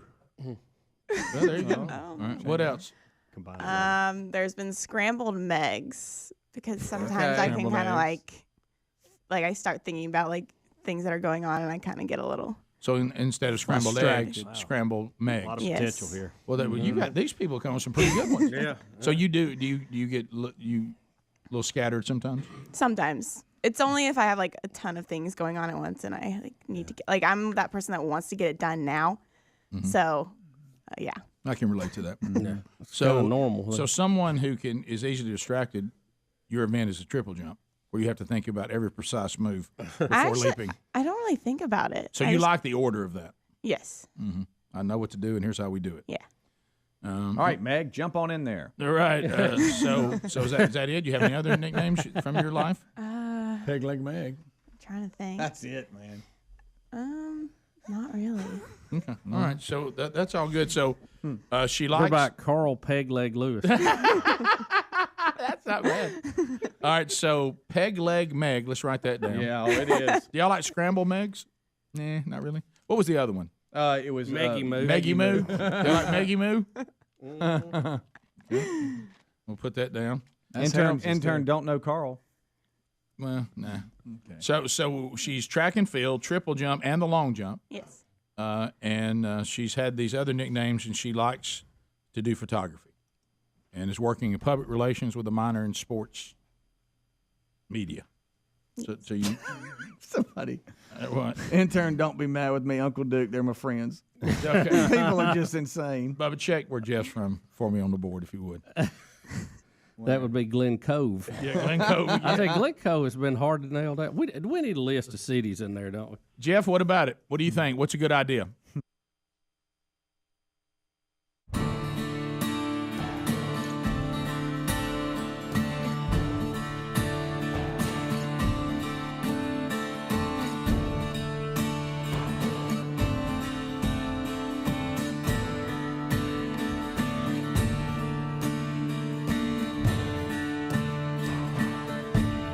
It's 8 minutes to the top of the hour. Rick and Bubba, by the way, did y'all see what happened in the break? Bubba thought the show was over. I did. I was ready to cut promos. He screamed, I made it. Two things I saw in the break, which we need to make a note of. All right. Bubba thought the show was over. Yep, I did. And he thought he made it. And he's looked at me seriously, and with you know how the face would go, he looked at me like serious business. Help me with Greg. And because he's saying, do you hear what Greg's doing over here? And what am I doing? He looked at Greg and he said, Greg, you know I said I have a weight problem. And he's admitted that Greg is being a bad influence on him. And I just told him, asking I said, while you were away, and this is right, Helmsy, Adler, Speedy, we talked to Greg about this. Yeah. We said Yes, when he comes back, teach him moderation. don't do Would you this. stop? And he's doing it. And For Bubba 20 minutes, he's been talking about his favorite ice creams that he likes and how good they are. Bubba looked at me like, can you help me? And I said, Greg, leave Bubba alone. Rick, he didn't mean that. Greg, you can't. How does this make it? You gonna turn him into Snuffy? He means what he actually means. Huh? I got it. Hey, you got it. You want Snuffy Part 2? Don't do that. I didn't do any last names. Well, never mind. Because there's so many people named Snuffy. Yeah, that didn't narrow it down. That narrowed it down. I know Well, like let me three. tell I you, know the three. people who needed I to think know. I know three. Sure. The people who screamed at the radio, "Amen," they know, and that's all. I know. I'm with you. Yeah. Greg, do you remember like when he We may have wasn't to here? change Hey, Just Bubba, see- good news. Maybe they'll give you a piece of lettuce and put like an olive on it. Yeah, I See, know. he goes too far. He goes too far the other way. He does. He Do you goes too remember far the standing other on way. this rug when he wasn't Well, he's not here? going to be eating like Yakamoko. We ain't talking about that. Like Prior- that doctor. By Prior the to way, the what show- was that he ate? They said he ate one once a day. I couldn't tell what that It was. looked like Fish and tomato. Fish and tomato and some That salad. part of it. If I have salad. to do that to be 105, I'll pass. Greg, we get that, buddy, but help him out. Help him. I'm changing your seat. Everybody knows where I'm you changing stand your on seat, Speedy. Bubba, I'm backing off. I'm sorry, buddy. I'm gonna turn you over to these people. Oh boy, thanks. Yeah. You talking about the ones that actually have a heart? Yeah. The You know what? show didn't reach its heights on eating good. Oh, he did this. What- Did yeah, you hear him that do has this nothing- while you were Image of that away? show should He not always, be he based always with it. goes here. Zero to do with it. Nothing. I think Nothing so. to do with it. Yeah. At all. Shirts, everything. Bubba, what was the song? The thing that's killing me makes me feel alive. Yep. Shooting Stars. No, what's the name? Something of like that. I don't know what it is. What's the name? Counting Stars. Counting Stars. Thank you. Yeah. That's fine. The He thing gave us. that kills me makes me feel alive. He gave me. That's a good song. He gave us a whole speech that nobody wants to hear us be healthy. No, they don't. And I was like, I'm well, not they saying don't. don't be healthy. They don't want to hear about well, it because then- it's a but- huge contradiction. But just don't do any of it. Right. That's Just fine, stay out of Bubba. the topic. I'm turning you over to them. You don't have to talk Good luck, about being Greg. healthy, but I don't talk appreciate about. it. Don't talk Good about. luck. Hey, Let's, Greg, thanks. don't talk about. Let's do a bender. Yeah. Okay, can we land Sugar somewhere out. in another place? Rick, there's a couple of bags of peanut M&Ms hid in here. I'll get rid of them. Shouldn't you be turning your blood into Dr. Moore? I did. I had a good score. See He there. was proud of me. Did he check you for peanuts?